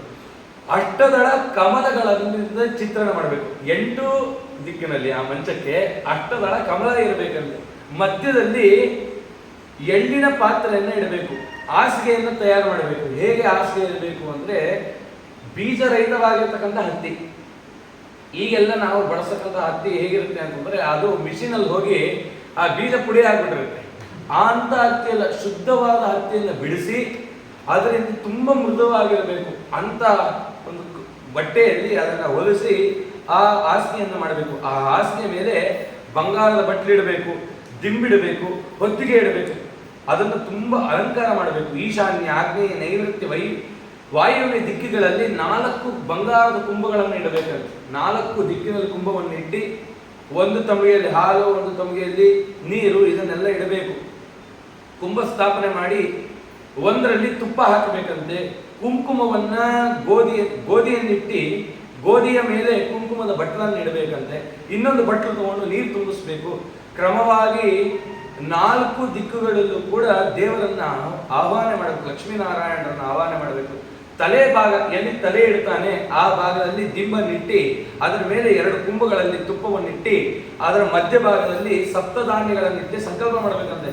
ಯಾರು ಮೃತರಾಗಿದ್ದಾರೆ ಅವನಿಗೆ ತುಂಬಾ ತಾಪವಾಗಿದೆ ದೇಹ ಸಂಸ್ಕಾರಗಳಿಂದ, ಆ ತಾಪವನ್ನು ಕಳಿ ಅಂತ ಲಕ್ಷ್ಮೀನಾರಾಯಣರನ್ನ ಪ್ರಾರ್ಥನೆ ಮಾಡಿ, ಯಾರು ಹೊಸದಾಗಿ ಮದುವೆ ಆಗಿರ್ತಾರೆ ಅಂತ ದಂಪತಿಗಳನ್ನ ಕರೆದು ಯಥಾಶಕ್ತಿ ಆ ಬ್ರಾಹ್ಮಣರನ್ನ ಅಲಂಕಾರ ಮಾಡಬೇಕು. ಆ ಬ್ರಾಹ್ಮಣನನ್ನು ಕರೆದು ಅವನಿಗೆ ರೇಷ್ಮೆ ಪಂಚೆಯನ್ನು ಕೊಡುವಾಗ ಯಥಾಶಕ್ತಿ ಏನೇನಾಗುತ್ತೆ ಮಾಡಿ, ಈ ಸ್ತ್ರೀ ಕೂಡ ವಿಧವಾಗಿರ್ತಕ್ಕಂಥ ಆಭರಣಗಳನ್ನೆಲ್ಲ ಕೊಟ್ಟು ಅವಳಿಗೆ ಸೀರೆಯನ್ನು ಕೊಟ್ಟು ಒಂದು ಬಂಗಾರದಿಂದ ಲಕ್ಷ್ಮೀನಾರಾಯಣ ಪ್ರತಿಮೆಯನ್ನು ಮಾಡಿ ಹಾಸಿಗೆ ಮೇಲಿಟ್ಟು ಅದಕ್ಕೆ ಷೋಡಶೋಪಚಾರ ಪೂಜೆ ಮಾಡ್ಬೇಕಂತ. ಇದನ್ನೆಲ್ಲ ಮಾಡಿ ಆ ಬ್ರಾಹ್ಮಣರನ್ನ ಕರೆದು ಈ ಹಾಸಿಗೆಯನ್ನು ದಾನ ಮಾಡು ಅಂತ ಹೇಳಿದೆ. ಇಷ್ಟು ವಿಧಿ. ಆದರೆ ಅದನ್ನು ನಾವು ಇನ್ನೂ ವಿಸ್ತಾರ ಮಾಡ್ಕೊಂಡೋದ್ರೆ ಇದೆ, ಸಾಕು ಅನ್ಸುತ್ತೆ ಕೇಳ್ತಾ ಇದ್ರೆ. ಹಾಗಾಗಿ ಎಷ್ಟು ಬೇಕೋ ಅಷ್ಟು ವಿಚಾರವನ್ನು ಮಾತು ಹೇಳಿದ್ದೀನಿ. ಈ ರೀತಿಯಲ್ಲಿ ಮಾಡಪ್ಪ, ದೀಪದಾನ ಮಾಡು ಅಂತ ಹೇಳಿದೆ. ವರ್ಷ ಪೂರ್ತಿ ಪ್ರತಿ ದಿವಸ ದೀಪದಾನ ಮಾಡು ಅಂತ ಹೇಳಿ. ಯಾಕೆ ಅಂತಂದ್ರೆ ಅವನ ಕುಲ ಉದ್ಧಾರ ಆಗಲಿ. ಯಾರಿಗೆ ಸಂತಾನ ಇಲ್ಲ, ಮನೆಯಲ್ಲಿ ಸಂತಾನ ಆಗಿಲ್ಲ, ವಿವಾಹನೇ ಆಗಿಲ್ಲ, ಆಗೇನ್ ಮಾಡಬೇಕು ಅನ್ನೋ ವಿಚಾರ ಮಾಡಿದ್ರೆ, ಮೃತರಾಗಿದ್ದಾರೆ ಮನೆಯಲ್ಲಿ ಅಂತಂದ್ರೆ 1 ವರ್ಷಗಳ ಕಾಲ 2 ದೀಪವನ್ನು ಹಚ್ಚಿ ಪ್ರತಿದಿನ ಆ ಬ್ರಾಹ್ಮಣರಿಗೆ ದಾನ ಮಾಡಬೇಕು. ಯಾರು ಸಿಗ್ತಾರೋ ಅವ್ರಿಗೆ ದಾನ ಮಾಡಬೇಕು. ಒಂದು ಮಠಕ್ಕೆ ಹೋದ್ರೆ 365 ಜನ ಸಿಗಲ್ವಾ ಅಲ್ವಾ? ಒಂದು ಗುರುವಾರ ಹೋಗ್ಬಿಟ್ರೆ ಸಿಗ್ತಾರೆ. ಆ ರೀತಿಯಲ್ಲಿ ಅವ್ರಿಗೆ ದಾನ ಮಾಡು ಅಂತ ಹೇಳಿ ವಿಧಿಯನ್ನು ಹೇಳಿದೆ. ಪ್ರತ್ಯಾಹಂ ದೀಪಕೋ ದೇಯಾ ಮಾರ್ಗೇತು ವಿಷಮೇ ನರೈಹಿ ಯಾವತ್ ಸಂವತ್ಸರ ವಾಪಿ ಪ್ರೇತಸ್ಯ ಸುಖಲೀಪ್ಸಯ. ಆ ಪ್ರೇತಕ್ಕೆ ಸುಖ ಆಗತ್ತೆ ದೀಪದಾನ ಮಾಡ, ಅವನು ಅನುಗ್ರಹ ಮಾಡ್ತಾನೆ. ಏಕಾದಶೇ ನಿವಿಧಾನ ವೃಷೋತ್ಸರ್ಗಂ ಸಮಾಚರೇತ್ ಹೀನಾಂಗಂ ರೋಗಿಣಾಂ ಬಾಲಂ ತ್ಯಕ್ವಾ ಕುರ್ಯಾತ್ ಸಲಕ್ಷಣಂ. 11ನೇ ದಿನ ವಿಧಿಪೂರ್ವಕವಾಗಿ ವೃಷೋತ್ಸರ್ಗವನ್ನು ಆಚರಿಸು.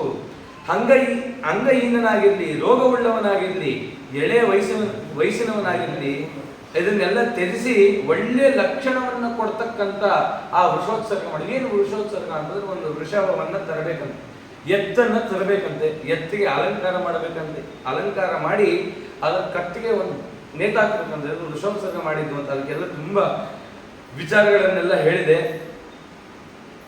ಅದಕ್ಕೆ ಲಕ್ಷಣಗಳು ಹೇಳಿದೆ. ಉತ್ತಮವಾಗಿರ್ತಕ್ಕಂಥ 2 ಕೊಂಬುಗಳು ಇರಬೇಕಂತೆ.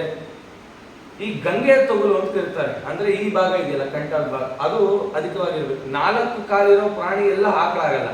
ಆಕಳಿನ ಲಕ್ಷಣ ಏನು ಅಂತ ಕೇಳಿದಾಗ ಯಾವುದಕ್ಕೆ ಗಂಗೆ ತೊಗಲಿದೆಯೋ ಅದು ಮಾತ್ರ ಆಕಳು ಅಂತ ಹೇಳಿದೆ.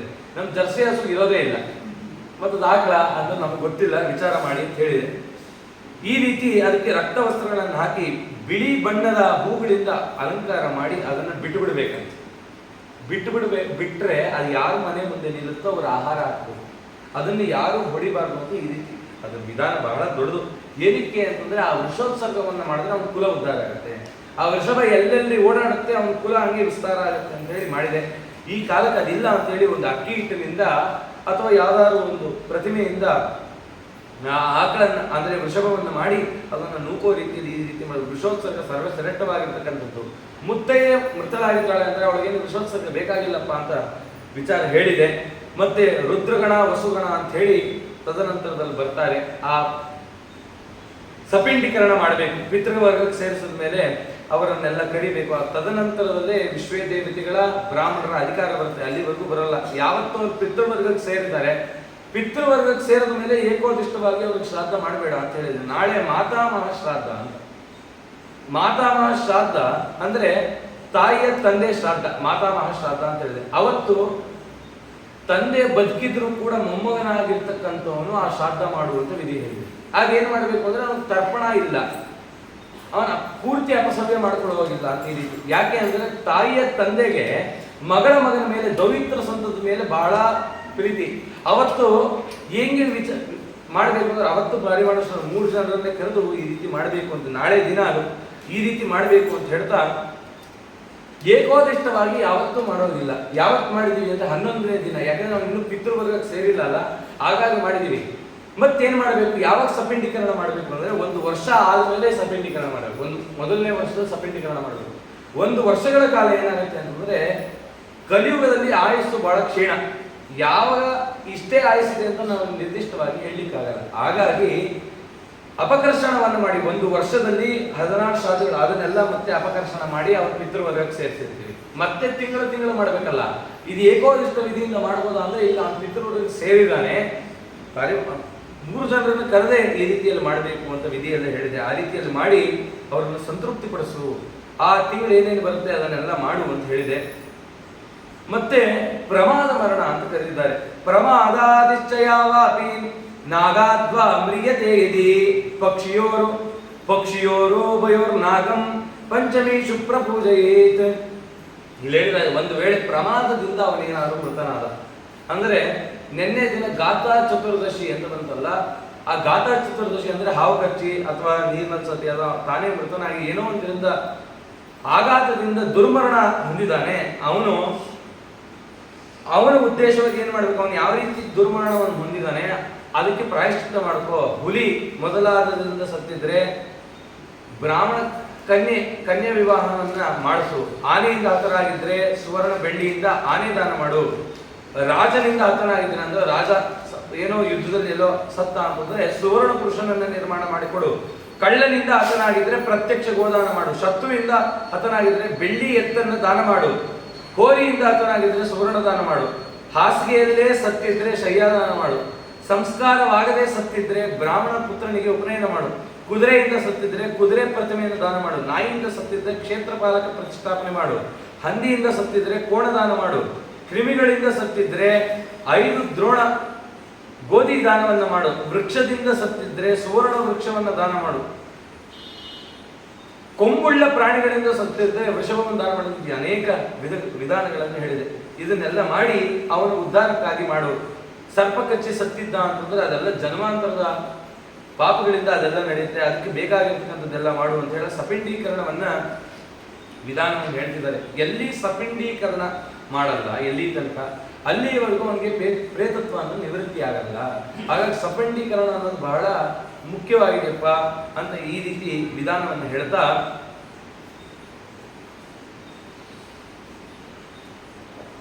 ಎಲ್ಲಿವರೆಗೂ ಈ ಸಪಿಂಡೀಕರಣ ಆಗಲ್ಲ ಅಲ್ಲಿವರೆಗೂ ಮೈಲಿಗೆ ಅಂತ 1 ವರ್ಷಗಳ ಕಾಲ ಮೈಲಿಗೆ ಆಚರಣೆ ಮಾಡಬೇಕಾಗುತ್ತೆ. ಅಂದ್ರೆ 11 ದಿನ, ಈ 10 ದಿನದಲ್ಲಿ ಏನು ಮೈಲಿಗೆ ಆಚರಣೆ ಮಾಡೋದು 1 ವರ್ಷ ಮಾಡಬೇಕಾಗುತ್ತೆ. ಅದನ್ನೆಲ್ಲ ಮಾಡ್ಲಿಕ್ಕೆ ಆಗ್ತಾ ಇಲ್ಲ. ಹಾಗಾಗಿ 12ನೇ ದಿನ ಮಾಡುವಂತ ಈ ರೀತಿ ಹೇಳ್ತಾ ಅದಕ್ಕೆಲ್ಲ ಲಕ್ಷಣಗಳನ್ನ ಹೇಳಿದೆ. ಪುತ್ರನಾಗಿರ್ತಕ್ಕಂಥವನು ಸಪಿಂಡಿಯನ್ನ ಮಾಡಲೇಬೇಕು, ತುಂಬಾ ಶುದ್ಧದಿಂದ ಮಾಡಬೇಕು ಅಂತ ಈ ರೀತಿ ವಿಚಾರ ಹೇಳ್ತಾ ತದನಂತರದಲ್ಲಿ ಸೂತ್ಕವನ್ನು ನಿರ್ಣಯ ಹೇಳಿದೆ. ಯಾರ್ಯಾರು ರಕ್ತ ಸಂಬಂಧ ಸ್ವಗೋತ್ರದವರು ಇದ್ದಾರೆ, ಅಣ್ಣ ತಮ್ಮಂದ್ರು ಈ ರೀತಿ, ಅವರೆಲ್ಲರೂ ಕೂಡ 10 ದಿನಗಳ ಕಾಲ ಆ ಮೈಲಿಗೆಯನ್ನ ಆಚರಣೆ ಮಾಡಬೇಕು. ಮಗಳಾಗಿ ಅವಳಿಗೆ ವಿವಾಹ ಆಗಿ ಹೋಗಿದ್ದು ಅಂತಂದ್ರೆ ಅವಳಿಗೆ ಗಂಡನ ಮನೆ ಅಧಿಕಾರ, ಗಂಡನ ಮನೆ ಆಚರಣೆ ಇರುತ್ತೆ. ಹಾಗಾಗಿ ಅವಳು 3 ದಿನ ಈ ರೀತಿ, ಅದಕ್ಕೆಲ್ಲ ಎಲ್ಲರಿಗೂ ಗೊತ್ತಿರುವಂತ ವಿಚಾರ, ಅದಕ್ಕೆ ಅದನ್ನ ಹೆಚ್ಚು ವಿಸ್ತಾರ ಮಾಡಲ್ಲ. ಈ ರೀತಿ ಸೂಕ್ತವನ್ನ ನಿರ್ಣಯ ಕೊಡ್ತಾ ಇದೆ, ಆ ರೀತಿಯಲ್ಲಿ ಆಚರಣೆ ಮಾಡಬೇಕು ಅಂತ. ಮನೆಯಲ್ಲಿ ಏನೋ ತರಕಾರಿ ಎಲ್ಲ ತಂದಿದ್ದಾನೆ, ಎಲ್ಲ ಆಗಿದೆ, ಮೃತನಾಗ್ಬಿಟ್ಟಿದ್ದಾನೆ. ಅವನು ಹೇಳ್ತಾನೆ, ನೋಡಿ ನಮ್ಮ ಮನೆಯಲ್ಲ ತರಕಾರಿ ಉಳಿದೋಯ್ತು, ನಮ್ಮ ಮನೇಲಿ ಅಡುಗೆ ಮಾಡೋದಿಲ್ಲ, ಈ ತರಕಾರಿ ತಗೊಂಡೋಗಿ ಯಾವ್ದಾದ್ರು ಮಠಕ್ಕೆ ಕೊಟ್ಟು ಬಿಡು, ಇಲ್ಲ ಏನಾದ್ರು ಕೊಟ್ಟು ಬಿಡು ಅಂತ ಅವ್ರ ಮನೆಯಿಂದ ಏನನ್ನೇ ತಗೊಂಡ್ಬಂದ್ರು, ತರಕಾರಿ ಆಗಿರ್ಲಿ ಒಣ ದ್ರವ್ಯಗಳಾಗಿರ್ಲಿ ಅದು ಮೈಲಿಗೆನೆ, ಅದನ್ನು ಉಪಯೋಗಿಸ್ಬೇಡ ಅಂತ ಹೇಳಿದೆ. ಈ ರೀತಿ ಎಲ್ಲ ತುಂಬಾ ನಿರ್ಣಯವನ್ನು ಹೇಳಿದೆ. ಆದ್ರೆ ಎಷ್ಟೋ ಜನ ತಪ್ಪು ಮಾಡಿ ಇವ್ರ ಮನೇಲಿ ಹಾಲು ಮಿಕ್ಕಿದೆ, ಮೊಸರು ಮಿಕ್ಕಿದೆ ಅಂತ ಎತ್ಕೊ ಬರ್ತಾರೆ. ಅಷ್ಟು ಕೂಡ ವರ್ಜ್ಯ, ಅದನ್ನೇನು ಮಾಡಬಾರದು ಅಂತ ಹೇಳಿದೆ. ಅಶೌಚದಲ್ಲಿ ತುಂಬಾ ಕಾರ್ಯಗಳನ್ನ ಮಾಡಬಾರ್ದಪ್ಪ ನೀನು. ಸಂಧ್ಯಾದಾನಂ ಜಪಂ ಹೋಮಂ ಸ್ವಾಧ್ಯಾಯಂ ಪಿತೃತರ್ಪಣಂ ಬ್ರಹ್ಮ ಭೋಜ್ಯಂ ವ್ರತಂ ನೈವ ಕರ್ತವ್ಯಂ ಮೃತ ಸೂತಕೆ. ಸೂತಕದಲ್ಲಿ ಏಕಾದಶಿ ಬಂದ್ರೆ ಮಾತ್ರ ಮಾಡಬೇಕು ಉಪವಾಸ, ಅದನ್ನು ಬಿಟ್ಟು ಇನ್ನೇನು ಮಾಡೋದಿಲ್ಲ. ಮತ್ತೇನ್ ಮಾಡ್ಬೋದು, ಇವಾಗ ಚಾತುರ್ಮಾಸ ವ್ರತ ಬಂತು, ವ್ರತವನ್ನು ಹಿಡಿದು ಅದೇ ರೀತಿಯಲ್ಲಿ ಪಾಕವನ್ನು ತಯಾರು ಮಾಡೋದಿದ್ರೆ ಸರಿ. ಇಲ್ದಿದ್ರೆ ಆ 10 ದಿನಗಳ ಕಾಲದ 12 ದಿನಗಳ ಕಾಲದ ಲೆಕ್ಕವನ್ನ ಹಿಡಿಯಲ್ಲ. ವ್ರತ ಮುಗಿಯುತ್ತೆ ಅಂತ ಹೇಳ್ತೀವಲ್ಲ, ಆಗ ಅದನ್ನು ವಿಸ್ತಾರ ಮಾಡಿ 12 ದಿನಗಳು ಪೂರ್ಣ ಮಾಡುವಂತ ಹೇಳಿ, ಅಂದ್ರೆ ಅದನ್ನು ಮುಂದುವರಿಸಿ ಈ ರೀತಿ ಮಾಡುವಂತ ವಿಚಾರವನ್ನು ಹೇಳ್ತಾ, ಸಂಪೂರ್ಣವಾದ ಸಂಧ್ಯಾವನ್ನೇ ಇಲ್ಲ. ನಾರಾಯಣ ಸ್ಮರಣೆ ಮಾಡ್ಬೋದು, ದೇವ್ರ ಪೂಜೆ ಮಾಡ್ತೀನಿ ಅನ್ನೋ ಇಲ್ಲ. ಅವನು ಗೊತ್ತು ನಾನು ಮೈಲಿಗೆಯಲ್ಲಿ ಇದ್ದೀನಿ ಅಂತ, ಯಾವ ಬ್ರಾಹ್ಮಣರನ್ನ ಸ್ಪರ್ಶ ಮಾಡಬೇಡ ಅಂತ ಹೇಳಿ. ಯಾಕೆ ಅಂದ್ರೆ ಆ ಮೈಲಿಗೆ ಆ ಬ್ರಾಹ್ಮಣನ ಸೋಕ್ಬಾರ್ದಪ್ಪ, ನಿನಗೆ ಅದರಿಂದ ಪಾಪ ಬರುತ್ತೆ ಅಂತ ಈ ರೀತಿ ವಿಚಾರವನ್ನು ಹೇಳ್ತಾ, ದೇವತಾ ಪೂಜೆಗೆ ಅಧಿಕಾರ ಇಲ್ಲ, ತರ್ಪಣಾದಿಗಳಿಗೆ ಅಧಿಕಾರ ಇಲ್ಲ, ಹಾಸಿಗೆ ಮೇಲೆ ಮಲಗಬೇಡ, ಅನೇಕ ವಿಧಿಯನ್ನು ಹೇಳಿದೆ. ಸೂತ್ರದಲ್ಲಿ ಅನೇಕ ವಿಚಾರ ವರ್ಜ್ಯವಾದನ್ನ ಹೇಳಿದ್ನಲ್ಲ. ಊಟ ತಿಂಡಿದಾಗಿರ್ಬೋದು, ಸಿಹಿಯನ್ನು ತಿನ್ನಬಾರದು, 12 ದಿನಗಳ ಕಾಲ ಸಿಹಿಯನ್ನು ತಿನ್ನು, 1 ವರ್ಷವೇ ಸಪ್ಪೆ ಊಟ ಮಾಡು ಅಂತ ಹೇಳಿದ್ರು. 1 ವರ್ಷ ಕಠಿಣ ಬ್ರಹ್ಮಚರ್ಯವನ್ನ ಆಚರಣೆ ಮಾಡು. ಹಾಗಾಗಿ ಪಿತೃವನ್ನು ಉದ್ದೇಶ ಮಾಡಿಕೊಂಡು ಈ ಆಯುಷ್ಕರ್ಮವನ್ನು ಮಾಡಬೇಡ. ವೈರಾಗ್ಯದ ಸಂಕೇತದಲ್ಲಿ 1 ವರ್ಷ ಬದುಕು. ಯಾಕೆಂದ್ರೆ ಮೃತನಾದಂತ ಜೀವಿಗೆ ನೀನಿಲ್ಲದೆ ನಾನೇನು ಸುಖವನ್ನು ಅನುಭವಿಸಿದೆ ಅಂತ ಅವನಿಗಾಗಿ ಬಿಡು ಅಂತ ಹೇಳಿದೆ. ಹಾಗಾಗಿ ಯಾವುದೇ ಕಾರ್ಯವನ್ನು ಮಾಡಬಾರ್ದು. ಈ ರೀತಿಯೆಲ್ಲ ಹೇಳ್ತಾ, ಉದುಕುಂಭ ದಾನ ಮಾಡು, ಶಯ್ಯಾದಾನ ಮಾಡು, ಅದಕ್ಕೆ ತುಂಬಾ ಫಲ ಇದೆ. ಪದದಾನ, ಈ ಅನೇಕ ವಿಚಾರವನ್ನು ಹೇಳ್ತಾ 1 ತಿಂಗಳಿನಲ್ಲಿ 1 ದಾನ ಮಾಡು ಅಂತ ಹೇಳಿದೆ. ಅದು ಮಾಸಾನುಕ್ರಮಣಿಕವಾಗಿ, ಅಂದ್ರೆ ಧನುರ್ಮಾಸ ಬಂತು, ಅದು ಕಾರ್ತಿಕ್ ಮಾಸ ಬಂತು, ಕಾರ್ತಿಕ್ ಮಾಸದಲ್ಲಿ ದೀಪದಾನ ಮಾಡು ವಿಶೇಷವಾಗಿ. ತದನಂತರದಲ್ಲಿ ಮಾರ್ಗಶಿರ ಮಾಸ ಬಂತು, ವಿಪರೀತ ಚಳಿ ಧನುರ್ಮಾಸದಲ್ಲಿ, ಆಗ ಕಂಬಳಿಯನ್ನು ದಾನ ಮಾಡು, ದಾವಳಿಯನ್ನು ದಾನ ಮಾಡು, ಅಗ್ಗಿಷ್ಟಿಕೆಯನ್ನು ದಾನ ಮಾಡು.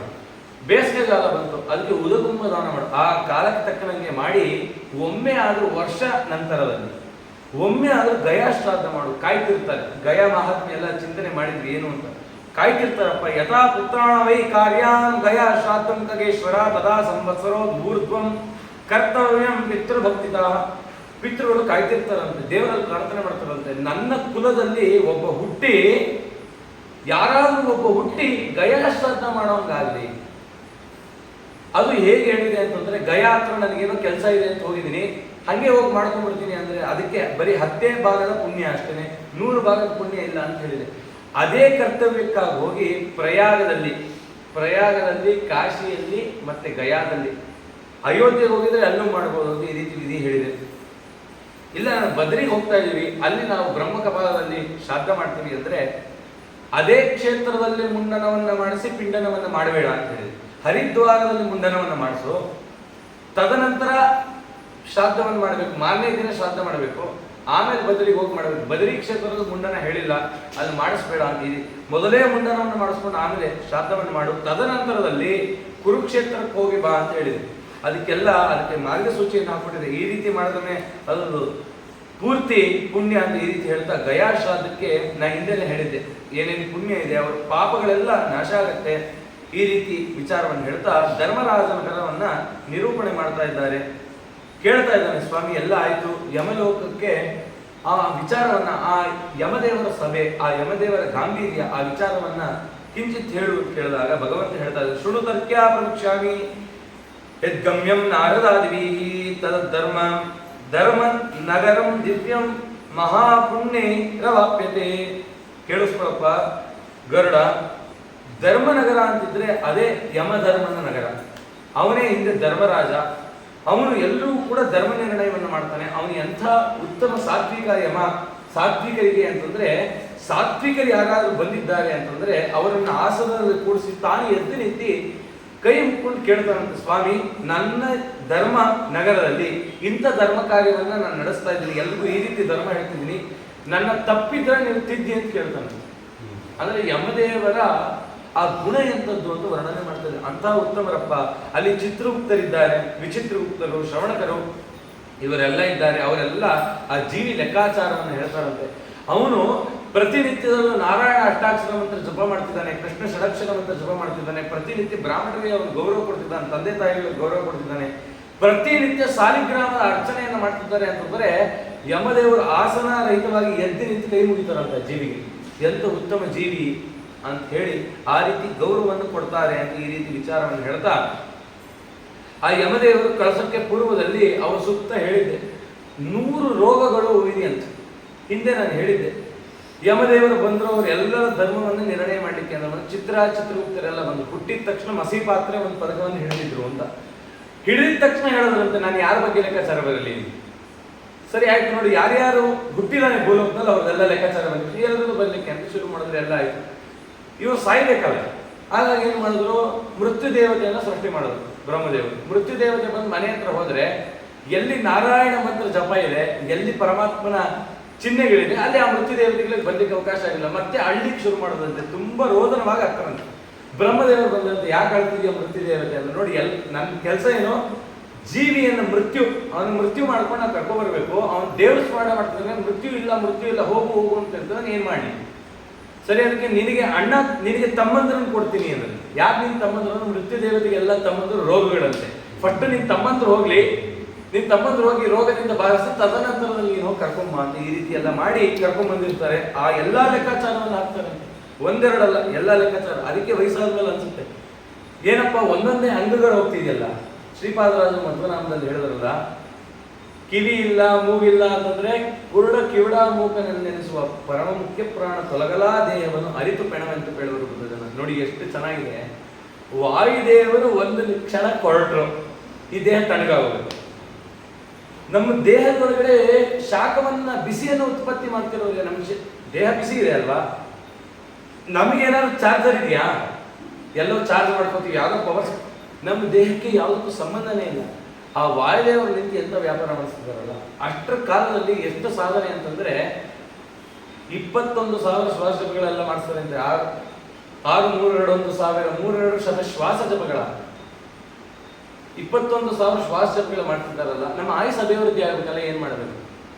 ನೀವು ದೀರ್ಘವಾಗಿ ಪ್ರಾಣಾಯಾಮ ಮಾಡಿ 21,000 ಆಗಲ್ಲ, ನಿಮ್ಮ ಆಯುಸ್ ಅಭಿವೃದ್ಧಿ ಆಗುತ್ತೆ. ಪ್ರಾಣಾಯಾಮಕ್ಕೆ ಅಷ್ಟು ಮಹತ್ವ ಇದೆ. ಸಂಧ್ಯಾ ವಂದನೆಯಲ್ಲಿ ಪ್ರಾಣಾಯಾಮ ಇದೆ ಅಂತೆ. ಪ್ರಾಣಾಯಾಮ ಇದೆ, ನಾವೇನ್ ಮಾಡ್ತೀವಿ, ಪ್ರಾಣಾಯಾಮ ಅಂದ್ರೆ ಗೊತ್ತಿಲ್ಲ, ಮೂಗು ಮುಟ್ಕೊಳ್ಳಿ ಅಂತ ಹೇಳ್ಬಿಟ್ಟು ಇವತ್ತಿದೆ ಅಲ್ವಾ ನಡೆಯೋದು. ಅದಕ್ಕೆ ಪ್ರಾಣಾಯಾಮಕ್ಕೂ ವಿಧಿ ಇದೆ. ಆ ರೀತಿಯಲ್ಲಿ ಮಾಡಿ ಆಯುರ್ ಅಭಿವೃದ್ಧಿ ಏನಕ್ಕೆ ಅಂತಂದ್ರೆ ಪರಮಾತ್ಮನ ಅವನನ್ನು ಹೊಂದಲಿಕ್ಕೆ ಸಾಧನೆ ಕಷ್ಟ. ನಮ್ಮ ಪಾಪಕರ್ಮಗಳನ್ನು ಕಳ್ಕೊಳ್ಳಿಕ್ಕೆ ಈ ರೀತಿ ವಿಚಾರದಿಂದ ಯುಕ್ತನಾಗು. ಆ ಎಲ್ಲ ಜೀವಿಯ ವಿಚಾರವನ್ನು ಹೇಳ್ತಾರೆ. ಪಾಪಿ ಆಗಿದ್ರೆ ಯಮದೇವರು ಹೇಗಿದ್ದಾರೆ ಅಂತ ವರ್ಣನೆ ಮಾಡಿದ್ದೆ. ಆ ತಮ್ಮ ಘೋರ ದೃಷ್ಟಿಯಿಂದ ಅವನನ್ನು ನೋಡಿ ಅಲ್ಲೇ ಅವನು ಮೂರ್ಛಿತನಾಗ್ತಾನೆ ಅಂತ ಈ ರೀತಿ ಎಲ್ಲ ವಿಚಾರವನ್ನು ಹೇಳ್ತಾ ಯಮದೇವರ ವೈಭವನಪ್ಪ. ಗಂಧರ್ವಾಣ ಸಮೂಹಾಂಶ ಸಂಘ ಶಚ್ಚ ಪರೋಗಣ ಗೀತಾ ವಾದ್ರೀನ್ ನೃತ್ಯಾದ್ಯೈ ಪರಿತಾ ಸೇವಯಂತಿತಂ. ಗಂಧರ್ವರು ಅಪ್ಸರೆಯರೆಲ್ಲ ಸಂಗೀತ ವಾದ್ಯಗಳನ್ನ ಪಾಡ್ತಾ ನೃತ್ಯವನ್ನ ಮಾಡ್ತಾರಂತೆ. ಯಾರು ಸಜ್ಜನ ಹೋಗಿದ್ದಾನೆ ಅವನು ಮುಂದೆ ಯಮದೇವರ ಸಭೆ ಅಷ್ಟೇ ಗಂಭೀರವಾಗಿದೆಯಂತೆ. ಅಲ್ಲಿ ಯಾರು ಕೂಡ ಅದರಿಂದ ಮೋಹಿತರಾಗಲ್ಲ. ಆ ಯಮದೇವರ ಲೋಕಕ್ಕೆ ನಾರದರು ಕೂಡ ಹೋಗ್ತಾರಂತೆ. ಯಾಕೆ ಅಂದ್ರೆ ಇಂಥ ಧರ್ಮನಗರ ಇದು. ಆ ಯಮದೇವರು ರುದ್ರಂತರ್ಯಾಮಿ ಆಗಿರ್ತಕ್ಕಂಥ ನರಸಿಂಹನನ್ನು ಉಪಾಸನೆ ಮಾಡ್ತಿದ್ದಾರಂತೆ. ಆ ನರಸಿಂಹನ ದರ್ಶನ ಮಾಡ್ಲಿಕ್ಕೆ ನಾರದರು ಹೋಗ್ತಾನೆ ಅಂತಂದ್ರೆ ಯಮಲೋಕ ಎಂತ ಪವಿತ್ರವಾದದಪ್ಪ ಅಂತ. ಈ ರೀತಿ ಯಾರಿಗೆ ಅದು ಅಪವಿತ್ರ, ಯಾರಿಗೆ ಅದು ಭಯಂಕರ ಅಂತಂದ್ರೆ ಯಾರು ಭಯಂಕರವಾದ ಪಾಪಗಳು ಮಾಡಿದ್ದಾನೆ ಅವ್ರಿಗೆ ಮಾತ್ರ. ಪೊಲೀಸ್ ಸ್ಟೇಷನ್ ವೀಸಾ ಮಾಡಿಸ್ಲಿಕ್ಕೆ ಅಂತ ಹೋಗ್ತಾರೆ, ಪಾಸ್ಪೋರ್ಟ್ ಮಾಡಿಸ್ಲಿಕ್ಕೆ ಅಂತ ಹೋಗ್ತಾರೆ. ಅವ್ರಿಗೆ ದುಃಖನ ಇಲ್ಲ, ಅವ್ರು ಬರ್ತಾನೆ ಏನೋ ಪ್ರೂಫ್ ಮಾಡ್ತಾನೆ. ಗಂಡನಿಗೆ ಅಲ್ವಾ ಯಾವ ಸ್ಥಳ ಯಾರಿಗೆ ಯಾವ ರೀತಿ ಗಮನವಾಗುತ್ತೆ ಅನ್ನೋದು ತಿಳಿಬೇಕು. ಯಮನಗರವನ್ನ ವಿಶೇಷವಾಗಿ ವರ್ಣನೆ ಮಾಡಿದ್ದಾರೆ. ಬ್ರಹ್ಮದೇವರ ಆಜ್ಞೆ, ಆ ಆಜ್ಞೆಯನ್ನ ಪಾಲಿಸ್ತಾ ಯಮಧರ್ಮರಾಜ ಆ ಕಾರ್ಯ ಮಾಡ್ತಿದ್ದಾನೆ ಹೊರತು ಅವನಿಗೆ ಯಾವುದೇ ಪಾಪಗಳು ಬರಲ್ಲ ಅಂತ ಈ ರೀತಿ ಹೇಳಿದ್ದಾರೆ. ಪಿತೃದೇವತೆ ಹೇಳಿದರೆ ವೈರಾಜರು, ಅಗ್ನಿಶ್ವಾಸರು, ಬರ್ಹಿಷದರು, ಸುಕಾಲರು, ಮಾರೀಚಿಗಳು, ಸುಸ್ವದರು, ಸೋಮಪುರು ಅಂತ 7 ಜನ ಆ ಪಿತೃಗಣಗಳಿದೆಯಪ್ಪ. ಅವರೆಲ್ಲ ಅಲ್ಲೇ ಇದ್ದಾರೆ. ಅವರೆಲ್ಲ ಕೂಡ ಆ ಯಮದೇವರನ್ನ ಸ್ತುತಿಸ್ತಾರೆ. ತದನಂತರದಲ್ಲಿ ವಸು, ರುದ್ರ, ಆದಿತ್ಯರು ಅಂತ ಅವರಿಗೆ ನಿಯಾಮಕನಾಗಿ ಪ್ರದ್ಯುಮ್ನ ಸಂಗ್ರಹಣ ವಾಸುದೇವನಾಗಿ ಅವರನ್ನು ನೇಮನ ಮಾಡ್ತಿದ್ದಾನೆ, ಅವರನ್ನು ತೃಪ್ತಿಪಡಿಸ್ತಾ ಇದ್ದಾನೆ ಅಂತ ಈ ರೀತಿ ಹೇಳ್ತಾ, ಹಿಂದೆ ನಾನು ಹೇಳಿದ್ದೆ ಪೂರ್ವದ್ವಾರ ಅದರಲ್ಲಿ ಹೋಗ್ತಕ್ಕಂಥವರೆಲ್ಲ ಯಾರು ದೇವತೆಗಳನ್ನ ಆರಾಧನೆ ಮಾಡಿರ್ತಾರೆ, ಯಾರು ವಿಷ್ಣುವಿನಲ್ಲಿ ವಿಶೇಷವಾದ ಭಕ್ತಿಯನ್ನು ಮಾಡಿರ್ತಾರೆ, ಬೇಸಿಗೆಯಲ್ಲಿ ನೀರನ್ನು ಕೊಟ್ಟಿರ್ತಾರೆ ಬಂದಂತ ಜನಗಳಿಗೆ, ಮಾಘ ಮಾಸದಲ್ಲಿ ದೇಹಕ್ಕೆ ಕಾಸ್ಕೊಳ್ಳಿಕ್ಕೆ ಅಂತ ಕಟ್ಟಿಗೆಯನ್ನು ಯಾರು ದಾನ ಮಾಡಿರ್ತಾರೆ, ಮಳೆಗಾಲದಲ್ಲಿ ಅವನಿಗೆ ವಿಶ್ರಾಂತಿ ಕೊಡ್ಲಿಕ್ಕೆ ಅಂತ ಜಾಗ ಯಾರು ಮಾಡಿದ್ದಾರೆ, ಅಮೃತ ವಚನಗಳಿಂದ ಯಾರು ಮಾತಾಡಿರ್ತಾರೆ, ಸಮಾಧಾನವನ್ನು ಯಾರು ಮಾಡಿರ್ತಾರೆ, ಯಾರು ಆಶ್ರಯವನ್ನು ಕೊಟ್ಟಿದ್ದಾರೆ ಪರೋಪಕಾರದಿಂದ, ಅವರೆಲ್ಲ ಪೂರ್ವ ದ್ವಾರದಲ್ಲಿ ಹೋಗ್ತಾರೆ. ಹಿಂದೆ ಹೇಳಿದ್ದೀನಿ, ಅದಕ್ಕೆ ಹೆಚ್ಚು ವಿಸ್ತಾರ ಮಾಡಲ್ಲ. ಹಾಗಾಗಿ ಉತ್ತರ ದ್ವಾರ, ಪಶ್ಚಿಮ ದ್ವಾರಗಳಿಂದ ಹೋಗೋರೆಲ್ಲ ಸುಖಪ್ರದವಾಗಿ ಹೋಗ್ತಾರಪ್ಪ, ಅವ್ರಿಗೆ ಯಾವುದೇ ರೀತಿ ಚಿಂತೆ ಇಲ್ಲ ಅಂತ ಹೇಳಿ ವಿಚಾರವನ್ನು ಹೇಳ್ತಾ ಮುಂದೆ ಆ ಪಿತೃಗಳನ್ನು ಉದ್ದೇಶ ಮಾಡಿಕೊಂಡು ಈ ಪಾಪಗಳಿಂದ ದಕ್ಷಿಣ ಮಾರ್ಗದಲ್ಲಿ ಏನಾದ್ರು ಸಂಚಾರ ಮಾಡ್ತಿದ್ರೆ ತುಳಸಿ ಗಿಡವನ್ನ ದಾನ ಮಾಡು, ತುಳಸಿ ವೃಕ್ಷವನ್ನು ದಾನ ಮಾಡು ಅಂತ ಹೇಳಿದೆ. ತುಳಸಿ ದಳವನ್ನು ಬಿಡಿಸಿ ಸದ್ಬ್ರಾಹ್ಮಣರಿಗೆ ದಾನ ಮಾಡು ಪೂಜೆಗೆ, ಅದರಿಂದ ಕೂಡ ಪುಣ್ಯ ಇದೆ ಅಂತ ವಿಚಾರವನ್ನು ಹೇಳ್ತಾ ತುಂಬಾ ಶುದ್ಧವಾಗಿರುವು ಅಂತ ಉಪದೇಶ ಮಾಡ್ತಾ ಇದೆ. ಮಗನಾದಂತವನಿಗೆ ತುಂಬಾ ಶ್ರದ್ಧೆಯಿಂದ ಶುದ್ಧನಾಗಿ ಪಿತೃ ಕಾರ್ಯವನ್ನು ಮಾಡಿ ಅವರ ಅನುಗ್ರಹವನ್ನು ಸಂಪಾದನೆ ಮಾಡ್ಕೋ ಅಂತ ವಿಚಾರವನ್ನು ಹೇಳ್ತಾ, ಶ್ರಾದ್ದಕ್ಕೆ ಯೋಗ್ಯವಾಗಿರ್ತಕ್ಕಂಥ ವಸ್ತುಗಳು ಯಾವುದು ಅಂತೆಲ್ಲ ಕೇಳಿದಾಗ ಮೊದಲು ಹೇಳ್ತಾ ಇದ್ದಾರೆ, ಶ್ರಾದ್ದಕ್ಕೆ ಮೊದಲು ಯೋಗ್ಯವಾದ ವಸ್ತು ಯಾವುದು ಅಂತಂದ್ರೆ ಗೋಮಯ. ಶ್ರಾದ್ದವನ್ನ ಗೋಮಯ ಹಿಡದೆ ಮಾಡ್ಬೇಕು. ಯಾಕೆಂದ್ರೆ ಅಲ್ಲಿ ಏನು ಮಂಡಲ ಮಾಡಿದ್ರು ಗೋಮಯ ರಹಿತವಾಗಿ ಮಾಡಬಾರ್ದು. ಹಾಗಾಗಿ ಬ್ರಹ್ಮದೇವರ ಆಜ್ಞೆ ಅದು ಅಂತ ಹೇಳ್ತಾ ಹಾಲು, ಮೊಸರು, ತುಪ್ಪ ಇದು 3 ಬೇಕಲ್ಲ ಶ್ರಾದ್ದಕ್ಕೆ. ಜವೆ, ಗೋಧಿ, ಅಕ್ಕಿ, ಎಳ್ಳು, ಉದ್ದು, ಕಡಲೆ, ಹೆಸರುಬೇಳೆ, ನವಣೆ, ಸಾಸಿವೆ ಎಲ್ಲವನ್ನು ಇಟ್ಟುಕೊಂಡು ಶ್ರಾದ್ದವನ್ನು ನೀನು ಮಾಡು. ಪುಣ್ಯವಂತ ಜೀವಿ ಆಗಿರತಕ್ಕಂಥವನು ಅದರಿಂದ ಸುಖವನ್ನು ಅನುಭವಿಸ್ತಾನೆ ಅಂತ ಹೇಳ್ತಾ, ಷಟ್ಚಕ್ರ ಚಿಂತಾನ್ ಯಸ್ಮಿನ್ ಯಥಾ ಕುರ್ವಂತಿ ಯೋಗಿನಃ ಬ್ರಹ್ಮರಂಧ್ರೇ ಚಿದಾನಂದ ರೂಪ ಧ್ಯಾನಂ ತಥಾಶ್ನು. ಸ್ವಾಮಿ ಯಾರ್ಯಾರು ಯಾವ್ಯಾವ ಜೀವಿ ಅಂತ ತಿಳಿಬೇಕಲ್ಲ, ಹೇಗೆ ತಿಳಿಯೋದು ಅಂತ ಹೇಳುವಾಗ ನಮ್ಮಲ್ಲಿ ಇರೋದೇ 9 ರಂಧ್ರಗಳಪ್ಪ. ಯಾವ್ಯಾವ್ದು ಆ ರಂಧ್ರಗಳು ಅಂತಂದ್ರೆ 2 ಕಣ್ಣುಗಳು, 2 ಮೂಗಿನ ಒಳ್ಳೆ 4 ಆಯ್ತು, 2 ಕಿವಿಗಳು 6 ಆಯ್ತು, ಬಾಯಿ 7 ಆಯ್ತು.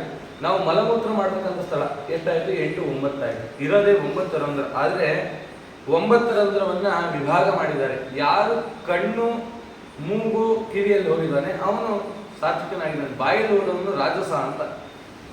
ಪೃಷ್ಠಭಾಗಗಳಲ್ಲಿ ಹೋದಂಥವನು ಮಲಮೂತ್ರ ಮಾಡ್ತ ಅಲ್ಲಿ ಏನಾದ್ರು ದೇಹವನ್ನ ಬಿಟ್ಟಿರ್ತಕ್ಕಂಥವನು ಅವನು ತಾಮಸನಾದಂಥವನು. ಯೋಗಿ ಆದಂಥವನು ಹೇಗಿರ್ತಾನೆ ಅಂತಂದ್ರೆ, ಯಾರಿಗೆ ಬ್ರಹ್ಮರಂಧ್ರ ಅನ್ನೋದು ಭೇದಿಸಿ ಅವನ ಜೀವ ಉತ್ಕ್ರಮಣ ಮಾಡಿದ್ದಾನಲ್ಲ ಅವನು ಪುಣ್ಯ ಜೀವಿನಪ್ಪ ಅಂತ ವಿಚಾರವನ್ನು ಹೇಳ್ತಾ ಗರುಡದೇವರು ಕೇಳ್ತಾರೆ, ಇಂಥ ಪುಣ್ಯಜೀವಿ ಮಧ್ಯದಲ್ಲಿ ಒಂದು ಪ್ರಶ್ನೆ ಕೇಳಿದ್ರೆ ಶ್ರಾದ್ದಕ್ಕೆ ಏನನ್ನ ಬಳಸಬೇಕು ಅದನ್ನ ವಿಚಾರವನ್ನು ಹೇಳುವಂದ್ರೆ, ತರಕಾರಿಗಳು ಹೇಳ್ತೀನಿ ಅಂತ ಹೇಳಿ ಗೆಣಸು, ಬಾಳೆಕಾಯಿ, ಸೌತೆಕಾಯಿ, ಹಾಗಲಕಾಯಿ, ಮಾವಿನಕಾಯಿ, ಹಲಸಿನಕಾಯಿ, ನೆಲ್ಲಿಕಾಯಿ, ತೆಂಗಿನಕಾಯಿ, ಕೆಸುವಿನ ಗಡ್ಡೆ, ಹೇರಳೆ, ಶುಂಠಿ ಇವೆಲ್ಲ ತುಂಬಾ ಯೋಗ್ಯವಾದದ್ದು. ಗಜನಿಂಬೆ, ಸುವರ್ಣಗಡ್ಡೆ, ಕರಿಬೇವು, ಹುರುಳಿ, ಬೂದುಗುಂಬಳ, ಸಿಗುಂಬಳ, ಅಲಸಂದಿ, ಗೋರಿಕಾಯಿ, ಹೀರೆಕಾಯಿ ಇವನ್ನೆಲ್ಲವನ್ನು ಮಾಡಬೇಕು. ಅದರಲ್ಲಿ ಮೊದಲು ಹೇಳಿದ್ವಲ್ಲ ಹಾಗಲಕಾಯಿ, ಕಹಿ ಪದಾರ್ಥ ಅದನ್ನೆಲ್ಲ ಅಧಿಕವಾಗಿ ಸ್ವೀಕಾರ ಮಾಡಿ, ಬೂದುಗುಂಬಳಕಾಯಿ ಇದನ್ನೆಲ್ಲ ಬಿಟ್ಟರೆ ಬಹಳ ಪುಣ್ಯಕರವಾದದ್ದು. ಹಣ್ಣುಗಳಲ್ಲಿ ಶ್ರಾದ್ದಕ್ಕೆ ಬಾಳೆಹಣ್ಣು, ಮಾವಿನಹಣ್ಣು, ದಾಳಂಬಿ, ಆಮಟೆಕಾಯಿ ಇವೆಲ್ಲ ತುಂಬಾ ವಿಶೇಷವಾದದ್ದು. ಖರ್ಜೂರ ಇದನ್ನೆಲ್ಲ ಬಳಸು ಅಂತ ಹೇಳಿದೆ. ನಿಷಿದ್ಧವಾದದ್ದು ತೊಂಡೆಕಾಯಿ, ಆಲೂಗಡ್ಡೆ, ಅಗಸೆ ಸೊಪ್ಪು, ಗಸಗಸೆ ಇದನ್ನೆಲ್ಲ ಬಳಸಬಾರದು. ಶ್ರಾದ್ದಕ್ಕೆ ಇಂಗನ್ನು ಬಳಸಬಾರದಂತೆ. ಯಾಕೆ ಅಂತಂದ್ರೆ ಯಾವುದರಲ್ಲಿ ಅಂಟಿರುತ್ತೆ ಅಂಟನ್ನು ತೆಗೆಸು ಅಂತ ಹೇಳಿದೆ. ಹಾಗಾಗಿ ಶ್ರಾದ್ದದ ದಿನ ಅದನ್ನೆಲ್ಲ ಬಳಸಬೇಡ ಅಂತ ಹೇಳಿದೆ. ಪುಣ್ಯವಂತ ಅವನು ಜನ್ಮವನ್ನ ಎತ್ತಿ ಬಂದಿರ್ತಾನೆ. ಶುಚೀನಾಂ ಶ್ರೀಮತಾಂ ಗೇ ಜಾಯತೆ ಸುಕೃತಿ ಯಥಾಹ ತಥಾ ವಿಧಾನಂ ನಿಯಮಂ ತತ್ಪ್ರೀತೋ ಕಥಯಾಮಿತೆ. ಯಾರು ಪರಿಶುದ್ಧನಾಗಿ ಶ್ರೀಮಂತ ಅಂತ ಕರೆದಿದೆ. ಶ್ರೀ ಅನ್ನೋದಕ್ಕೆ ಸಂಪತ್ತು ಅಂತ ಅರ್ಥ ಅಲ್ವಾ. ಲಕ್ಷ್ಮೀದೇವಿ ಸಂಪತ್ತು ಅಂತ. ಸಂಪತ್ತು ಅಂದ್ರೆ ಬರೀ ದುಡ್ಡಿರಲ್ಲ ಅಂತ. ಶ್ರೀ ಅಂತಂದ್ರೆ ಗುಣಗಳನ್ನು ಶ್ರೀ ಅಂತ ಕರೆದಿದೆ. ಯಾರು ಗುಣೋಪೇತನಾಗಿದ್ದಾನೆ ಅವನು ಶ್ರೀಮಂತ. ಯಾರು ಪರಮಾತ್ಮನನ್ನ ನಿರಂತರ ಉಪಾಸನೆ ಮಾಡ್ತಾನೆ ಅವನ ಹತ್ರ ದುಡ್ಡು ಕಾಸು ಇಲ್ಲ ಅನ್ಕೊಳ್ಳಿ, ಆದ್ರೆ ಅವನನ್ನು ಶ್ರೀಮಂತ ಅಂತ ಕರೆದಿದೆ. ಯಾರು ನಿತ್ಯ ಜ್ಞಾನ ಯತ್ನದಲ್ಲಿ ಆಸಕ್ತನಾಗಿದ್ದಾನೆ ಅವನು ಶ್ರೀಮಂತ. ಯಾರು ಪ್ರತಿನಿತ್ಯದಲ್ಲಿ ಬ್ರಾಹ್ಮಣರ ಬೋಧನೆ ಮಾಡ್ತಾನೆ ಅವನು ಶ್ರೀಮಂತ. ಶ್ರೀ ಅಂತಂದ್ರೆ ಅಂಗಗಳಿಗೆ ಶ್ರೀ ಅಂತ ಕರೆದಿದೆ. ಯಾರು ಎಲ್ಲ ಅಂಗಗಳಿಂದ ಯುಕ್ತನಾಗಿದ್ದಾನೆ ಅವನು ಶ್ರೀಮಂತ. ಅದರಿಂದ ಅವನು ಸಾಧನೆ ಮಾಡಿರ್ತಾನೆ. ಹಾಗಾಗಿ ಅವನ ಕರ್ತೃವಾಗಿರ್ತಕ್ಕಂಥವನು ಸರಿಯಾಗಿರ್ತಕ್ಕಂಥ ಕಾರ್ಯಗಳನ್ನು ಮಾಡಬೇಕು. ಅದು ಅವನ ಜವಾಬ್ದಾರಿ ಅಂತ ಹೇಳಿ ಎಚ್ಚರಿಸ್ತಾ ಇದೆ. ಋತುಕಾಲೇ ತುನಾರೇಣ ತ್ಯಜದ್ದಿನ ಚತುಷ್ಟಯಂ ತಾವನ್ನಲೋಯೇ ವಕ್ರಂ ಪಾಪಂ ವಪುಷಿ ಸಂಭವಿ. ಸ್ತ್ರೀಯಾಗಿರ್ತಕ್ಕಂಥ ರಜಸ್ವಲಿಗಳಾಗಿರ್ತಕ್ಕಂಥ ಸ್ತ್ರೀಯರು ಅವರ ಸಂಸರ್ಗವನ್ನು ಮಾಡಬಾರದು. ಯಾಕಂದ್ರೆ ಇಂದ್ರದೇವರ ಶಾಪನಪ್ಪ. ರಜಸ್ವಲಿ ಕಾಲದಲ್ಲಿ ಶ್ರಾದ್ದ ಮಾಡುವಾಗ ರಜಸ್ವಲಿಯ ಮುಖ ನೋಡಿದ್ರೆ ಅದು ಕೂಡ ಶ್ರಾದ್ದಘಾತವಾಗುತ್ತೆ. ಅದನ್ನೆಲ್ಲ ಮಾಡಬೇಡ ಅಂತೆಲ್ಲ ಹೇಳ್ತಾ ಆ ಪಿತೃಗಳ ಅನುಗ್ರಹ ಹೇಗಾಗುತ್ತೆ ಅಂತಂದ್ರೆ ಅವಳಿಗೆ ಉತ್ತಮವಾಗಿರ್ತಕ್ಕಂಥ ಗರ್ಭಧಾರಣೆ ಆಗುತ್ತೆ. ಅದರಿಂದ ಅವಳು ಮುಂದೆ ಈ ಕುಲವನ್ನು ಬೆಳಗ್ತಾಳೆ ಅಂತ ಅನೇಕ ವಿಚಾರವನ್ನು ಹೇಳಿದ್ದಾರೆ. ತದನಂತರದಲ್ಲಿ ಇದು ಪಾಂಚಭೌತಿಕವಾಗಿರ್ತಕ್ಕಂಥ ಶರೀರ, ಅದರಲ್ಲಿ ಪೃಥುತತ್ವ ಜಾಸ್ತಿ. ನಾವೆಲ್ಲ ಪೃಥುತತ್ವದಿಂದ ಅಧಿಕವಾಗಿ ಅಂದ್ರೆ ಮಣ್ಣಿನ ಮೇಲೆ ಜೀವಿಸ್ತಕ್ಕಂಥ ಜೀವಿಗಳು. ಮಣ್ಣಿನ ಸಂಬಂಧ ನಮಗೂ ಮಣ್ಣಿಗೂ ಬಹಳ ಸಂಬಂಧ. ಹೇಗೆ ಸಂಬಂಧ ಅಂತಂದ್ರೆ ಮಣ್ಣಿನಲ್ಲಿ ಉತ್ಪತ್ತಿ ಆಗತಕ್ಕಂಥ ಪದಾರ್ಥಗಳನ್ನೇ ನಾವು ಹೆಚ್ಚು ಸ್ವೀಕಾರ ಮಾಡ್ತೀವಿ. ನೀರಲ್ಲಿ ಉತ್ಪತ್ತಿ ಆಗ್ತಕ್ಕಂಥದ್ದನ್ನ ಬಹಳ ಕಮ್ಮಿ ಸ್ವೀಕಾರ ಮಾಡ್ತಕ್ಕಂಥದ್ದು. ಆದ್ರೆ ನಮ್ಮ ದೇಹದ ಅಂಡಾಂಡ ಹೇಗಿದೆ, ಪಿಂಡಾಂಡ ಆಗಿದೆ ಅಂತ. ಈ ಬ್ರಹ್ಮಾಂಡ ಹೇಗಿದೆ ಅದೇ ರೀತಿ ಈ ಪಿಂಡಾಂಡವನ್ನು ಸೃಷ್ಟಿ ಮಾಡಿದ್ದಾನೆ. ಎಷ್ಟರ ಮಟ್ಟಿಗೆ ನೀರಿದೆ ಹೊರಗಡೆ ಭೂಮಿಯಲ್ಲಿ ಅಷ್ಟರ ಮಟ್ಟಿಗೆ ನೀರನ್ನು ಇಟ್ಟಿದ್ದಾನೆ. ಹೇಳಿದ್ದೀನಿ ಎಷ್ಟು ಕಫ ಇದೆ, ಎಷ್ಟು ಪಿತ್ತ ಇದೆ, ಅದಕ್ಕೆಲ್ಲ ಅದೇ ಪ್ರಮಾಣ ಕೊಟ್ಟು ಹೇಳಿದ್ದಾರೆ. ಇಷ್ಟಿಷ್ಟೇ ಇದೆ, ಇಂತಿಂತ ನರನಾಡಿಗಳಿದೆ. ಈ ಪೃಥುತತ್ವದಿಂದ ಅಧಿಕವಾದ ಪೃಥುತತ್ವದಿಂದ ತಯಾರಾದಂಥ ಈ ಶರೀರವನ್ನ ಹೇಗೆ ಶುದ್ಧಿ ಮಾಡಬೇಕು ಅಂದ್ರೆ ಪೃಥುತತ್ವದಿಂದಲೇ ಶುದ್ಧಿ ಮಾಡಬೇಕು. ಸೋಪ್ ಹಾಕೊಂಡು ಒಳ್ಳೆ ನೊರೆ ಬಂತು, ಶುದ್ಧ ಆಯ್ತು. ಆದ್ರೆ ಆ ದೇಹ ಮಣ್ಣಿಂದ ರಚನೆ ಆಗಿದೆ ಅಲ್ಲ, ಇದಕ್ಕೆ ಮಣ್ಣಿಂದಲೇ ಶುದ್ಧಿ ಮಾಡಬೇಕು. ಹಾಗಾಗಿ ಪ್ರತಿದಿನ ಮೃತ್ತಿಕ ಶೌಚವನ್ನು ಮಾಡು, ಬೆಳಗಾಗೆದ್ದು ಗೋ ಸೇವೆಯಿಂದ ಮಾಡು. ಅನೇಕ ವಿಚಾರವನ್ನು ಹೇಳ್ತಾ ಸಾಧನ ಮಾರ್ಗದಲ್ಲಿ ನಡಿ. ಯಾಕೆ ಅಂತಂದ್ರೆ ಮೃತರಾದಂಥ ಜೀವಿ ಒಳ್ಳೆ ಸಾಧನೆ ಮಾಡಿದ್ದಾನೆ, ಮಗನಾದಂಥವ್ನು ನೀನು ಅದೇ ರೀತಿ ಆಚರಣೆ. ಶ್ರಾದ್ದ ಕಾಲದಲ್ಲಿ ಆಹ್ವಾನ ಮಾಡುವಂಥ ಬ್ರಾಹ್ಮಣರನ್ನ ನಿಂತಿ ಕಾಲು ತೊಳಿಬಾರದು, ಕೂಡಿಸಿ ಕಾಲು ತೊಳಿಬೇಕಂತ. ಮೊದಲು ಬಲಗಾಲ ಅಂತ ಹೋದು ಎಡಗಾಲ. ನಿಂತಿ ಅಂದ್ರೆ ಆಹ್ವಾನ ಮಾಡಿದಂಥ ಬ್ರಾಹ್ಮಣರನ್ನ ನಿಂತಿ ಏನಾದ್ರು ಕಾಲು ತೊಳಿಸಿದ್ರೆ ಆ ಶ್ರಾದ್ದಕ್ಕೆ ಪಿತೃಗಳು ಅತೃಪ್ತಿಯನ್ನು ಪಡೆದು ಶಪಿಸಿ ಹೋಗ್ತಾರೆ. ಹಾಗಾಗಿ ಆ ಬ್ರಾಹ್ಮಣನ ಕರಿಬೇಕು. ಎಷ್ಟು ಇವಾಗೆಲ್ಲ ನಾವು ಶ್ರಾದ್ದ ಮಾಡ್ತಾ ಇದ್ವಿ, ಕಾಲ ಶ್ರಾದ್ದ ಮಾಡ್ತೀವಿ. ಈ ಶ್ರಾದ್ದಗಳನ್ನೆಲ್ಲ ಮಾಡೋ ಕಾಲಕ್ಕೆ ಇಬ್ಬರು ಬ್ರಾಹ್ಮಣರನ್ನ ಕರೆದು ಅವರಿಗೆ ಭೋಜನವನ್ನು ಮಾಡಿಸ್ಬೇಕು. ಶ್ರಾದ್ದದಲ್ಲಿ ನಾವು ಅವ್ರ ಪಾದ ತೊಳೆದಿದ್ವಿ, ಅದ ಸರಿ. ಏನಕ್ಕೆ ಆ ದರ್ಬೆ ಮೂಲಕ ಬ್ರಾಹ್ಮಣರು ಬಂದ್ರು ಅಂತಂದ್ರೆ ಆ ಪೂರ್ವ ಪಂಕ್ತಿ ಕೂತ್ಕೊಳ್ಳುವಂತ ಬ್ರಾಹ್ಮಣನಿಗೆ 1 ವರ್ಷ ಅವನು ಯಾವ ಧರ್ಮಾಚರಣೆ ಮಾಡಬಾರ್ದು ಅಂತಂದ್ರೆ 1 ವರ್ಷ. ಹಾಗಾಗಿ ಕರ್ತೃ ಏನ್ ಮಾಡ್ಬೇಕಂತ ಗೊತ್ತಾ, 1 ವರ್ಷ ಅವನ ಜೀವನಾಧಾರಕ್ಕೆ ಬೇಕಾಗಿರತಕ್ಕಂಥ ದಾನಗಳು ಮಾಡ್ಬೇಕಂತ. ಸಾಧ್ಯ ಆಗ್ತಿದ್ಯಾ? ಅವನೇನಾದ್ರೂ ಅದನ್ನ ಆಚರಣೆ ಮಾಡದೆ ಜಪರಹಿತನಾಗಿ ಮಾಡಬಾರ್ದು ಕೆಲಸ ಮಾಡ್ದ, 1 ವರ್ಷಗಳ ಕಾಲ ಪರಾನ್ನ ತಿನ್ನಬಾರ್ದು ಅಂತಿದೆ, ಬೇರೆಯವ್ರ ಮನೆ ಊಟ ಮಾಡಬಾರ್ದು. ಮಾಡ್ದ ಅಂತಂದ್ರೆ ಅವನಿಗೆ ಖಂಡಿತ ನಾಯಿ ಜನ್ಮ ಬರುತ್ತೆ ಅಂತ ತುಂಬಾ ಎಚ್ಚರದಿಂದ ಹೇಳಿದೆ. ಹಾಗಾಗಿ ನೀನು ಧರ್ಮದಿಂದ ಯುಕ್ತನಾಗಿ ಜೀವನವನ್ನು ಮಾಡು, ಧರ್ಮ ಕರ್ಮ ಆಚರಣೆಯನ್ನ ನೀನು ವಿಚಾರ ಮಾಡಿ ಅದನ್ನ ತಿಳಿ ಅಂತ ಈ ರೀತಿಯಲ್ಲಿ ಹೇಳ್ತಾ, ನಿಷಿದ್ಧ ಬ್ರಾಹ್ಮಣರು ಯಾರು ಕಳತನ ಮಾಡ್ತಾನೆ, ಪತಿತನಾಗಿದ್ದಾನೆ, ನಾಸ್ತಿಕನಾಗಿದ್ದಾನೆ, ಮೂರ್ಖನಾಗಿದ್ದಾನೆ, ಮಾಂಸ ಮಾರೋನು, ವ್ಯಾಪಾರಿಯಾಗಿರ್ತಕ್ಕಂಥವನು, ವ್ರತಹೀನನು, ಯಾರು ವ್ರತಗಳನ್ನೆಲ್ಲ ಬಿಟ್ಟಿದ್ದಾನೆ, ಅಂಗವೈಕಲ್ಯನಾಗಿದ್ದಾನೆ, ಅಥವಾ 6 ಬೆರಳಿರುತ್ತೆ, ಎಷ್ಟೋ ಒಂದು ಅಧಿಕವಾಗಿರ್ತಕ್ಕಂಥ ಅಂಗಗಳು ಬಂದಿರುತ್ತೆ, ಹಲ್ಲುಗಳು ಕಪ್ಪಾಗಿರುತ್ತೆ, ತೊನ್ನಾಗಿರುತ್ತೆ, ಅಥವಾ ಸಗೋತ್ರದವರಿದ್ದಾರೆ, ದೇಹ ಸಂಬಂಧಿಗಳಲ್ಲಿ ಇವರು ಯಾರು ಬ್ರಾಹ್ಮಣನ ಸ್ಥಾನಕ್ಕೆ ಕೊಡ್ಲಿಕ್ಕೆ ಯೋಗ್ಯ ಅಲ್ಲ. ಬಂಗಾರ ದಾನ ಮಾಡಬೇಕು ಅಂತಿದೆ, ಬೆಳ್ಳಿ ದಾನ ಮಾಡಬೇಕು ಅಂತ ತಂದಿರ್ತಾರೆ. ಯಾರಿಗೆ ಮಾಡ್ತಾರೆ ಅಂತಂದ್ರೆ ಅಳಿಯದಕ್ಕೆ ಕೊಟ್ಬಿಡಿ ಬಂಗಾರ ಬೆಳ್ಳಿ ಅಂತ ಹೇಳ್ತಾರೆ. ಅದು ಖಂಡಿತ ಒಪ್ಪಿಲ್ಲ ಶಾಸ್ತ್ರ. ಸದ್ಬ್ರಾಹ್ಮಣರನ್ನು ಕರೆದೇ ಕೊಡು ಅಂತ ಹೇಳಿ ಧರ್ಮಾಚರಣೆಯನ್ನು ಮಾಡ್ತಕ್ಕಂಥ ಯಾರು ವ್ರತ ನಿಯಮಗಳಿಂದ ನಿಷ್ಠನಾಗಿದ್ದಾನೆ ಅವನ್ನೇ ಕರೆದು ಮಾಡಿದ್ರೆ ಮಾತ್ರ ಪುಣ್ಯ, ತಿಳಿದಿದ್ರೆ ಖಂಡಿತ ಇಲ್ಲ. ಜ್ಞಾನೇಂದ್ರಿಯ ಕರ್ಮೇಂದ್ರಿಯಗಳೆಲ್ಲ ಇದೆ, ಶಬ್ದ ಚಿಂತೆ, ಯಾವ ಮೋಹಗಳನ್ನು ಹೊಂದಿದ್ದ ಜೀವಿ ಇವತ್ತು ಯಾವ ಮೋಹಗಳು ಅವನಿಗಿಲ್ಲ, ಅದರಿಂದ ದೂರನಾಗಿದ್ದಾನೆ. ಬದುಕಿರುವಾಗಲೂ ಅಷ್ಟೇ ಯಾರ ಮೇಲೂ ಅಧಿಕವಾದ ಮೋಹವನ್ನು ಹೊಂದಿ ತಪ್ಪು ಕ್ರಿಯೆಗಳನ್ನು ಮಾಡಬೇಡ, ಇದೇ ಈ ಪ್ರಾಣದ ವ್ಯಾಪಾರನಪ್ಪ ಅಂತ ವಿಚಾರವನ್ನ ಹೇಳ್ತಾ, ಹಿಂದೆ ನಾನು ಹೇಳಿದ್ದೆ 16 ನರಕಗಳು, ಅದನ್ನೆಲ್ಲ ದಾಟಿ ಹೋಗ್ತಾನೆ. ಎಲ್ಲದಕ್ಕಿಂತ ಮುಖ್ಯವಾಗಿ ಒಂದು ಕಾರ್ಯ, ಧರ್ಮ ಕಾರ್ಯ ನೀನು ಮಾಡಬೇಕು ಬ್ರಾಹ್ಮಣನಾಗಿ. ಏನದು ಅಂತಂದ್ರೆ ಗಾಯತ್ರಿ ಜಪ. ಗಾಯತ್ರಿ ಅದರ ಮಹಾತ್ಮೆಯನ್ನು ಹೇಳಿದ್ದೀನಿ. ಆ ಮಹಾತ್ಮೆ 5 ಕಡೆ ನಿಲ್ಲಿಸಿ ಸ್ವರಬದ್ಧವಾಗಿ ಗಾಯತ್ರಿಯನ್ನು ಜಪ ಮಾಡು. ಗಾಯತ್ರಿಗಿಂತ ಮುಂದೆ ದೊಡ್ಡದು ಯಾವುದೂ ಇಲ್ಲ ಅಂತ ವಿಚಾರವನ್ನು ಹೇಳ್ತಾ ಅನೇಕ ವ್ರತಗಳನ್ನು ಮಾಡು. ಋಷಪಂಚಮಿಯನ್ನು ಆಚರಣೆ ಮಾಡು, ವಿಷ್ಣು ಪಂಚಕವನ್ನು ಮಾಡು, ಷಣ್ಣವತಿ ಶ್ರಾದ್ದವನ್ನು ಮಾಡು, ಮೋಕ್ಷ ಮಾರ್ಗವನ್ನು ಹಿಡಿ ಅಂತ ಈ ರೀತಿ ಎಲ್ಲ ಹೇಳ್ತಾ ಗರುಡನಿಗೆ ಮೋಕ್ಷ ಧರ್ಮವನ್ನು ನಿರೂಪಣೆ ಮಾಡ್ತಿದ್ದಾನೆ ಪರಮಾತ್ಮ ಕಡೆಯಲ್ಲಿ. ನೋಡು, ಇದೆಲ್ಲ ಪಾಪಿಗಳು ಬಿದ್ದು ನರಕದಲ್ಲಿ ಬಿದ್ದು ಈಗ ಅನುಭವಿಸೋದ್ರು ಆಗ ಅನುಭವಿಸೋದು ಇವತ್ತು ಕೂತವ್ರಿಗೆ ಅರ್ಥ ಆಗಲ್ಲ. ಮೊದಲಿಂದ ಯಾರು ಕೂತಿದ್ರು ಅವ್ರಿಗೆ ಮಾತ್ರ ಗೊತ್ತಾಗುತ್ತೆ. ಎಷ್ಟು ನರಕಗಳೆಲ್ಲ ಬಿದ್ವಿ. ಪರಮಾತ್ಮ ಹೇಳ್ತಿದ್ದಾನೆ, ಇದು ಸಾಧನ ಶರೀರ. ನಾನು ಭೂಮಿಗೆ ಎಲ್ಲ ಇಂದ್ರಿಯಗಳನ್ನ ಕೊಟ್ಟು ಕಳಿಸಿದ್ದೇನಕ್ಕೆ ಅಂದ್ರೆ 10 ಇಂದ್ರಿಯಗಳನ್ನ ಅದೇ ರೀತಿ ನನಗೆ ಅರ್ಪಣೆ ಮಾಡುವಂತ. ಕಣ್ಣು ಕೊಟ್ಟಿದ್ದೆ ನನ್ನ ನೋಡ್ಲಿಕ್ಕೆ, ಕಿವಿ ಕೊಟ್ಟಿದ್ದೆ ನನ್ನ ಕತೆ ಕೇಳಲಿಕ್ಕೆ. ಆದ್ರೆ ಕಿವಿ ಕಣ್ಣುಗಳು ಬೇರೆದೇ ಮಾಡ್ತಲ್ಲ. ನನ್ನ ಹತ್ರ ಬರೋ ಕಾಲಕ್ಕೆ ನನ್ನ ನೋಡ್ದ ಅಂದ್ರೆ ನೋಡ್ಲಿಲ್ಲ ಅಂತಂದ್ರೆ ಮತ್ತೆ ನೀನ್ ಕಣ್ಣು ಕೊಟ್ಟು ಏನು ಪ್ರಯೋಜನ ಆಯ್ತು? ಕಿವಿ ಕೊಟ್ಟು ನನ್ನ ಸ್ಮರಣೆ ನೀನ್ ಕೇಳಲಿಲ್ಲ, ಶ್ರವಣ ಮಾಡಲಿಲ್ಲ ಅಂದ್ರೆ ಕಿವಿ ಕೊಟ್ಟು ಏನು ಪ್ರಯೋಜನ ಆಯ್ತು ಅಂತ ನಿನ್ನ ಶರೀರವನ್ನ ಸಾಧನೆ ಮಾಡ್ಕೊಳ್ಳಿಲ್ಲ, ಬರೀ ಧನವನ್ನ ಗಳಿಸ್ಲಿಕ್ಕೆ ಮಾಡಿದೆ. ಧನ ನಿಲ್ಲದಯ್ಯ, ಸಾಧನ ನಿಲ್ಲುವುದಯ್ಯ ಅಂತ ವಿಚಾರವನ್ನು ಹೇಳ್ತಾರೆ. ಅದರಲ್ಲಿ ಹೇಳ್ತಾರೆ, ಹಣ ಪುಟ್ಟುವುದೋ ಸುಗುಣ ಪುಟ್ಟದಯ್ಯ, ಗುಣನಿಧಿ ಹರಿ ಗುಣ ಗುಣಿಸಿ ಬಾಳಯ್ಯ, ಧನ ನಿಲ್ಲದಯ್ಯ ಸಾಧನ ನಿಲ್ಲುವುದಯ್ಯ.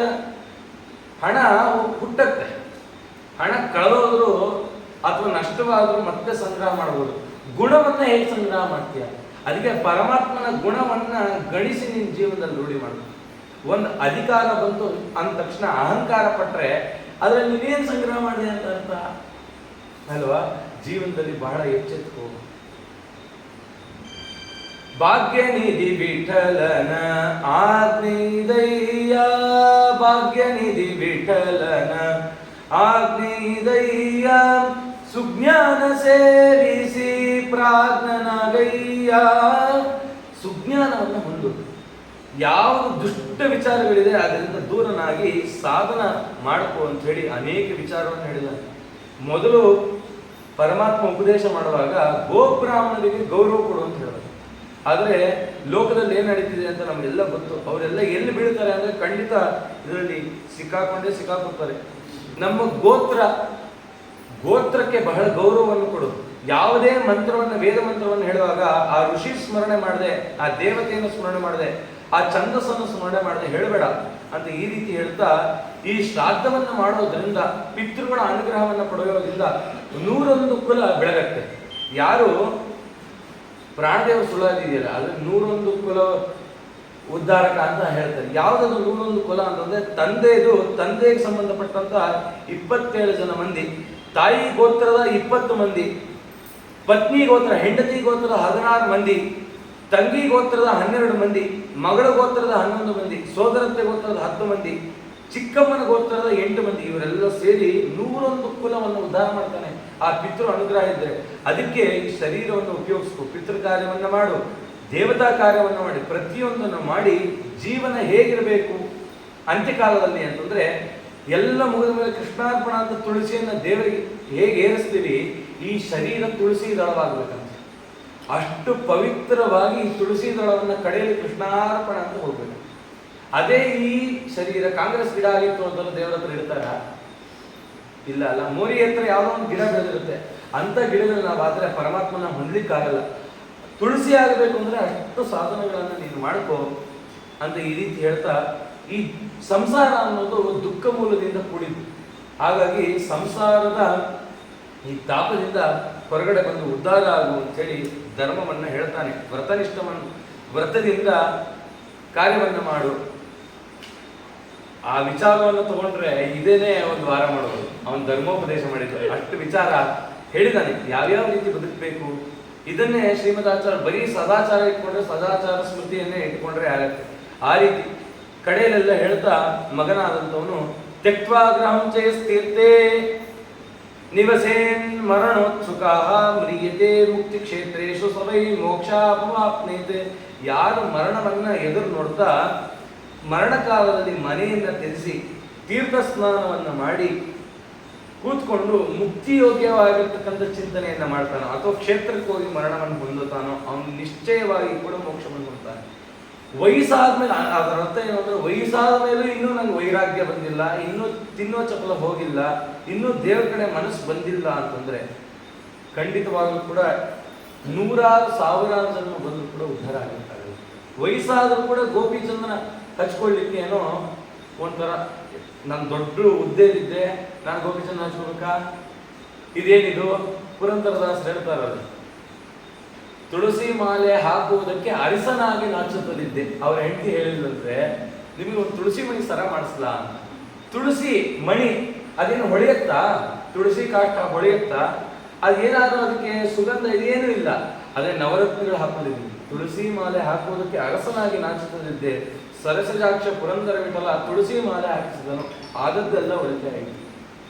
ಈ ರೀತಿ ಒಬ್ಬರ ಜೀವನವನ್ನು ನೋಡಿಕೊಂಡು ಅದರಂತ ಆಧಾರವನ್ನು ಮಾಡಿಕೊಂಡು ನಾವು ಉತ್ತಮ ಕ್ರಿಯೆಗಳನ್ನ ಇನ್ನೂ ಎಚ್ಚೆತ್ಕೊಳ್ಳಿಲ್ಲ ಅಂತಂದ್ರೆ ಖಂಡಿತವಾಗಲೂ ಕೂಡ ಈ ಸಂಸಾರ ಬಂಧನದಿಂದ ದೂರ ಹೋಗ್ಲಿಕ್ಕಾಗಲ್ಲ. ಯಾವತ್ತು ಪರಮಾತ್ಮನನ್ನ ನಮ್ಮ ಮನಸ್ಸು ಮುಟ್ಟಲ್ಲ ಅಲ್ಲಿವರೆಗೂ ಪರಮಾತ್ಮ ನಮ್ಮನ್ನು ಮುಟ್ಟಲ್ಲ. ಅದಕ್ಕೆ ಪುರಂದರದಾಸರು ಹೇಳ್ತಾರೆ, ಮುಟ್ಟಿನಿನ್ನ ಭಜಿಸಲಿಲ್ಲ ಕೆಟ್ಟದಲ್ಲ, ಮುಟ್ಟಿನಿನ್ನ ಭಜಿಸಲಾರೆ ಅಂತ ಹೇಳ್ತೀವಿ. ಯಾಕೆ ಭಜಿಸಲಾರೆ? ದೇವರು ಕೇಳ್ದ ಇದೇ ಧರ್ಮವನ್ನು ಹೇಳುವಾಗ, ನಿನಗೆ ಕೈಕಾಲು ಕೊಟ್ಟಿದ್ದೀನಿ, ಈ ಕೈಯಲ್ಲಿ ಸಾಲಿಗ್ರಾಮವನ್ನು ಮುಟ್ಟದ, ಬ್ರಾಹ್ಮಣರ ಪಾದವನ್ನು ಮುಟ್ಟದ, ನಿನ್ನ ಭುಜಗಳು ಬ್ರಾಹ್ಮಣರ ಸಂಬಂಧಪಟ್ಟಂತ ಸಜ್ಜನರಿಗೆ ಸಂಬಂಧಪಟ್ಟಂತ ಪದಾರ್ಥಗಳನ್ನು ಹೊರತಾ, ನಿನ್ನ ಬಾಯಿ ಅವರೊಂದಿಗೆ ಒಂದು ಒಳ್ಳೆ ಪರಮಾತ್ಮನ ವಿಚಾರವನ್ನು ಚಿಂತನೆ ಮಾಡ್ತಾ, ಕಿವಿ ಒಳ್ಳೆಯದನ್ನು ಕೇಳ್ತಾ ಏನೂ ಮಾಡಲಿಲ್ವಾ ಅಂತ ದೇವರು ಹೇಳ್ತಾನೆ. ಯಮದೇವರು ಬೇಜಾರು ಮಾಡ್ಕೊತಾರ. ದೇವರೆಲ್ಲ ಶರೀರವನ್ನು ಕೊಟ್ಟು ಪ್ರಯೋಜನ ಮಾಡ್ಕೊಳ್ಳಿಲ್ಲ. ತಿರುಕೊಯ್ಲೂರು ಒಮ್ಮೆ ಹೋಗಿದ್ದಾಗ ನಿಮ್ಗೆಲ್ಲ ಗೊತ್ತಿರುತ್ತೆ, ಹಸುಗಳು ಪ್ರದಕ್ಷಿಣೆ ಮಾಡ್ತಿರುತ್ತೆ. ಅದಕ್ಕೇನಾದ್ರೂ ಸ್ವಲ್ಪ ಹುಷಾರು ತಪ್ಪಿದ್ರೆ ಹಸುಗಳು ಪ್ರದಕ್ಷಿಣೆ ಮಾಡುತ್ತೆ. ಆ ಆಕಳಗಳಿಗೆ ಪಾದೋದಕ ಪ್ರದಕ್ಷಿಣೆ ಮಾಡಿದ್ರೆ ವಾಸಿ ಆಗತ್ತೆ. ನೋಡಿ, ಅದಕ್ಕಿರೋ ವಿವೇಕ, ಪಶುಗಳಿಗಿರೋ ವಿವೇಕನೂ ನಿನಗೆ ಬರಲಿಲ್ವಾ ಅಂತ ಪ್ರಶ್ನೆ ಮಾಡ್ತಾರೆ. ಇನ್ನೂ ಎಚ್ಚೆತ್ಕೊಳ್ಳಿಲ್ವಾ ನೀನು? ಮತ್ತೇನು ತಿಳಿಯೋದು? ಗಂಗಾ ಯಾತ್ರೆ ಮಾಡಲಿಲ್ವಾ ಜೀವನದಲ್ಲಿ ಒಮ್ಮೆ ಆದರೂ? ಗಂಗೆ ಸ್ಮರಣೆನೂ ಮಾಡಲಿಲ್ವಾ? ಏನು ಮತ್ತೆ ಮತ್ತೆ ನೀನು ಈ ಮೃತ್ಯು ಲೋಕದಲ್ಲಿ 84 ಲಕ್ಷ ಯೋನಿಯಲ್ಲಿ ಬಿದ್ದಿ ಬಿದ್ದಿ ಬಿದ್ದಿ ಅಲ್ಲೇ ಇರು ಅಂತ ಹೇಳ್ತಾರೆ. ಮತ್ತೆ ಎಲ್ಲ ಫಸ್ಟಿಂದ ಮನುಷ್ಯನ ಕಳ್ಕೊಂಡ್ಮೇಲೆ ನಮಗಿನ್ ಮತ್ತೆ ಒಳ್ಳೆ ಮರಳಿ ಈ ಪರಿ ಜನ್ಮ ಬರುವ ಭರವಸೆ ಅಂತೂ ಇಲ್ಲ. ಇನ್ನೂ ಸಾಧನೆ ಮಾಡಲಿಲ್ವಾ? ಎದ್ದೇಳು ಅಂತ ಹೇಳಿ ಹೇಳ್ತಾರೆ. ಆ ಯಮದೇವರು ಹೇಳ್ತಾರಂತೆ, ಈ ಯಮಲೋಕದಲ್ಲಾದ್ರೂ ಒಮ್ಮೆ ಬಾಯಿ ತೆಗೆದು ನಾರಾಯಣ ಅನ್ನಪ್ಪ. ಆ ನಾರಾಯಣ ಅಂತ ಭೂಮಿ ಅಂತ ಅಭ್ಯಾಸ ಇಲ್ವಲ್ಲ, ಆ ಯಮಲೋಕದಲ್ಲೂ ಅನ್ಲಿಕ್ಕಾಗಲ್ಲ. ಈ ರೀತಿ ಆಗತ್ತೆ ಅಂತ ಹೇಳ್ತಾ ಮಗನ ಅವನವನು ಅಯೋಧ್ಯ ಮಥುರಾಮಾಯ ಕಾಶಿ ಕಾಂಚಿ ಅವಂತಿಕಾ ಪುರಿ ದ್ವಾರಾವತಿ ನೇ ಸಪ್ತೈಲ ಮೋಕ್ಷದಾಯಕ. ಮರಣವನ್ನು ಹೊಂದಬೇಕಾದಂಥವ್ರು ಮರಣ ಎದುರಾಗಿದೆ, ನನ್ನ ಕಾರ್ಯಸ್ಥಳದಲ್ಲಿ ನಾನು ಏನು ಸಾಧನೆ ಮಾಡಲಿಕ್ಕಾಗಲಿಲ್ಲ, ಮರಣ ಕಾಲದಲ್ಲಾದ್ರೂ ಈ ಕ್ಷೇತ್ರಗಳಲ್ಲಿ ಹೋಗಿ ಸಾಧನೆ ಮಾಡ್ತೀನಿ ಅನ್ನೋದು ಈ ಕ್ಷೇತ್ರಗಳಲ್ಲಿ ಹೋಗಿ ಸಾಧನೆ ಮಾಡಬಹುದು, ಮಾಡಕ್ಕಾಗಿಲ್ಲ. ಅವರನ್ನು ಉದ್ದೇಶ ಮಾಡಿಕೊಂಡು ಮಗನಾದಂಥವನು ಆ ಕ್ಷೇತ್ರದಲ್ಲಿ ತರ್ಪಣಾದಿಗಳು ಅಥವಾ ಶಾತಕ್ರಿಯೆಯನ್ನು ಮಾಡಿ ಬ್ರಾಹ್ಮಣರನ್ನು ಸಂತೃಪ್ತಿ ಮಾಡು, ಈ ರೀತಿ ಹೇಳ್ತಾ ಸಪ್ತ ಕುರಿಗಳನ್ನು ಹೇಳ್ತಾ ಕಡೆಯಲ್ಲಿ ಭಗವಂತ ಹೇಳ್ತಾ ಇದ್ದಾರೆ ಗರುಡದೇವರಿಗೆ, ಮೋಕ್ಷಂ ಗಚ್ಚಂತಿ ತತಜ್ಞ ಧಾರ್ಮಿಕ ಸ್ವರ್ಗಿತಂ ನರಃ ಪಾಪಿನೋ ದುರ್ಗತಿಂ ಯಾಂತಿ ಸಂಸಾರಾಂತಿ ಕಗಾಲಯ. ಪಕ್ಷಿರಾಜನಾಗಿರ್ತಕ್ಕಂಥ ಗರುಡ ಇಷ್ಟೆಲ್ಲ ವಿಚಾರವನ್ನ ನಿರೂಪಣೆ ಮಾಡಿದ್ದೀನಪ್ಪ ನಿನಗೆ. ನೋಡು, ಜೀವಿಯನ್ನು ಉದ್ದೇಶ ಮಾಡ್ಕೊಂಡು ನೀನು ಪ್ರಶ್ನೆ ಕೇಳೋದಲ್ಲ, ಇಷ್ಟೆಲ್ಲ ವಿಚಾರ ಇದೆ ಅಂತ ಹೇಳಿದಾಗ ಆ ಗರುಡದೇವರು ದೀರ್ಘವಾಗಿ ನಮಸ್ಕಾರ ಮಾಡ್ಬಿಟ್ರು. ಸ್ವಾಮಿ, ಉದ್ಧಾರ ಮಾರ್ಗವನ್ನು ಹೇಳಿದೆ, ಪಾಪಿಗಳ ಮಾರ್ಗವನ್ನು ಹೇಳಿದೆ, ಇದರಿಂದ ಅವರನ್ನು ಉದ್ಧಾರ ಮಾಡಪ್ಪ. ಇಂಥ ತಾಪದಿಂದ ಬಿದ್ದಂತ ಜನರನ್ನ ಹೇಗಾದ್ರೂ ಮಾಡಿ ಉದ್ಧಾರ ಮಾಡು ಸಜ್ಜನರನ್ನ ಅಂತ ಕೇಳಿದ್ದಾರೆ. ತಾಮಸಿ ಜನರನ್ನ ಉದ್ಧಾರ ಮಾಡುವಂತ ಕೇಳಿಲ್ಲ. ತಾಮಸಿ ಜನರೇನಾದ್ರು ಮತ್ತೆ ಅವ್ರ ಸ್ವರೂಪದಲ್ಲೇ ತಾಮಸ ಇದೆ, ಮತ್ತೆ ಅವರೇನಾದ್ರು ಸಜ್ಜನರ ಮಧ್ಯೆ ಬಂದರೆ ಸಜ್ಜನರಿಗೆ ತೊಂದರೆ ಆಗುತ್ತೆ, ಹಾಗಾಗಿ ಅವರನ್ನ ಉದ್ಧಾರ ಮಾಡುವಂತ ಕೇಳಿಲ್ಲ. ಈ ರೀತಿಯಲ್ಲಿ ವಿಚಾರ ಮಾಡ್ತಾ ಪರಮಾತ್ಮ ಗರುಡನಿಗೆ ಈ ರೀತಿ ಉಪದೇಶ ಮಾಡದ ಅಂತ ಹೇಳಿದ. ಸರಿ ಆಯ್ತು, ಗರುಡ ಪುರಾಣ ಕೇಳಿದ್ವಿ, ಭಾಗವತ ಕೇಳುವಾಗ ಏನೇನೋ ಫಲ ಎಲ್ಲ ಹೇಳಿದೆ, ಅದು ಹರಿಕಥಾಮ ಸಾರ ಪಾರಾಯಣ ಮಾಡ್ತೀವಿ, ಅದಕ್ಕೆ ಫಲಶ್ರುತಿ ಇದೆ. ಆಮೇಲೆ ಒಂದು ಮಧ್ವನಾಮ ಹೇಳ್ತೀವಿ, ಅದಕ್ಕೆ ಫಲಶ್ರುತಿ ಇದೆ. ವಾಯುಶ್ರುತಿ ಪುನಃಶ್ರವಣೆ ಮಾಡ್ತೀವಿ, ಒಂದೊಂದು ಪದ್ಯಕ್ಕೆ ಒಂದೊಂದು ಫಲ ಅಂತಿದೆ. ವಿಷ್ಣು ಸಹಸ್ರನಾಮ ಪಾರಾಯಣ ಮಾಡಿದ್ರೆ ಇದಕ್ಕೆ ಫಲ ಅಂತಿದೆ. ಗರುಡ ಪುರಾಣಕ್ಕೆ ಏನಾದ್ರು ಫಲ ಇದೆಯಾ ಕೇಳಬೇಕಾ, ಅಥವಾ ಸುಮ್ಮನೆ ಏನೋ ಕಥೆನ ತಿಳ್ಕೊಳಕ್ಕ ಅಂತಂದ್ರೆ ಭಗವಂತನು ಹೇಳ್ತಾ ಇದ್ದಾನೆ, ಇತ್ಯಾ ಕಾತಮ್ಮಯ ತರ್ಕ್ಯ ಸರ್ವಮೇವಾವೃದ್ವಿಕದೇಹಿಕಂ ದಶಾಂತ್ಯೇಂಬರೇ ಶುತ್ವ ಸರ್ವ ಪಾಪೈ ಪ್ರಮುಚ್ಯತೆ. ಯಾರು ಹೇಳ್ತಾರೋ, ಯಾರು ಕೇಳ್ತಾರೋ ಅವರಿಗೆಲ್ಲ ಪಾಪಗಳಿಂದ ಬಿಡಲ್ಪಡ್ತಾರಪ್ಪ. ಯಾರು ಹೇಳ್ತಾರೋ, ಯಾರು ಕೇಳ್ತಾರೋ, ಇದು ಪರಲೋಕದ ಕರ್ಮ, ಇದನ್ನು ಮುಕ್ತಿಯನ್ನು ಕೊಡ್ತಕ್ಕಂಥದ್ದು. ಮಗನಿಗೆ ಇಷ್ಟಪಟ್ಟು ಶ್ರದ್ಧೆಯಿಂದ ಇದನ್ನು ಕೇಳಿದ್ರೆ ವಿಶೇಷವಾದ ಫಲವನ್ನು ಕೊಟ್ಟು ತನ್ನ ಪೂರ್ವಿಕರಿಗೆ ಮೋಕ್ಷವನ್ನು ಕೊಡುತ್ತೆ. ಅಂತ ಆನಂದ ಬರುತ್ತೆ. ಅದಕ್ಕೆ 10 ದಿನ ಮೃತರಾದ ಕಾಲದಲ್ಲಿ 10 ದಿನಗಳು ಕೂಡ ಇದನ್ನು ಚಿಂತನೆ ಮಾಡುತ್ತಿದ್ದಾರೆ. ಯಾಕೆ ಅಂದ್ರೆ ಏನೇನು ಕಾರ್ಯ ಮಾಡಬೇಕು ಅಂತ ಅದನ್ನು ಹೆಚ್ಚು ವಿಸ್ತಾರ ಮಾಡಲಿಲ್ಲ. ಯಾಕಂದ್ರೆ ಏನೇನು ಕಾರ್ಯ ಮಾಡಬೇಕು ಅನ್ನೋದು ವಿಚಾರಗಳನ್ನು ತಿಳಿಬೇಕು. ದೇವತಾ ಪಿತರಾಶ್ಚೈವ ನೈವ ಪಶ್ಯಂತಿ ತದ್ಗೃಹಂ ಭವಂತಿ ದೇಶಾಂ ಕೋಪೇನ ಪುತ್ರಾಹ ಪುತ್ರೈಶ್ಚ ದುರ್ಗತಾಃ.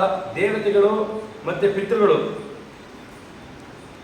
ಯಾರು ಮನೆಯನ್ನ ನೋಡಲ್ಲ, ಅಂದ್ರೆ ಯಾರ ಮನೆಯಲ್ಲಿ ದೇವತಾ ಕಾರ್ಯ ಪಿತೃ ಕಾರ್ಯ ಇಲ್ಲ, ಅವರು ಪಿತೃ ಋಣದಿಂದ ಪಿತೃದೋಷಕ್ಕೆ ಮತ್ತು ದೇವತಾ ದೋಷಕ್ಕೆ ಗುರಿಯಾಗಿರ್ತಾರೆ. ಗರುಡ ಪುರಾಣವನ್ನು ತಿಳಿದು ಕೇಳಿ ಧರ್ಮವನ್ನು ಯಾರು ಮಾಡ್ತೀರಾ ಅವರ ಪುತ್ರ ಪೌತ್ರ ಎಲ್ಲ ದುರ್ಗತಿ ದೂರ ಆಗುತ್ತೆ. ಬ್ರಾಹ್ಮಣನಾದವನು ಕ್ಷತ್ರಿಯ ವೈಶ್ಯ ಶೂದ್ರ ಈ 4 ಜನರಿಗೂ ಕೂಡ ಇದು ಸುಖಪ್ರದವಾಗಿದೆ. ಅವರ ಪ್ರೇತಕ್ರಿಯೆ ಸರಿಯಾಗಿ ಮಾಡದೇ ಇದ್ದ ಪಕ್ಷದಲ್ಲಿ ಗರುಡ ಪುರಾಣದ ಶ್ಲೋಕಗಳನ್ನು ಕೇಳಿದರೆ ಅದರಲ್ಲಿ ಇದ್ದಂಥ ಕೆಲವಾರು ದೋಷಗಳನ್ನ ದೂರ ಮಾಡುತ್ತೆ. ಯಾರು ಗರುಡ ಪುರಾಣವನ್ನು ಕೇಳ್ತಾರೋ ಅವರಿಗೆ ಚಂಡಾಲ ಧರ್ಮದಿಂದ ಅಂದ್ರೆ ಚಂಡಾಲ ಜನ್ಮದಿಂದ ಅವನು ಮುಕ್ತನಾಗ್ತಾನೆ. ಪ್ರೇತ ಕಲ್ಪಮಿದಂ ಪುಣ್ಯಂ ಅಂತ ಹೇಳಿದೆ.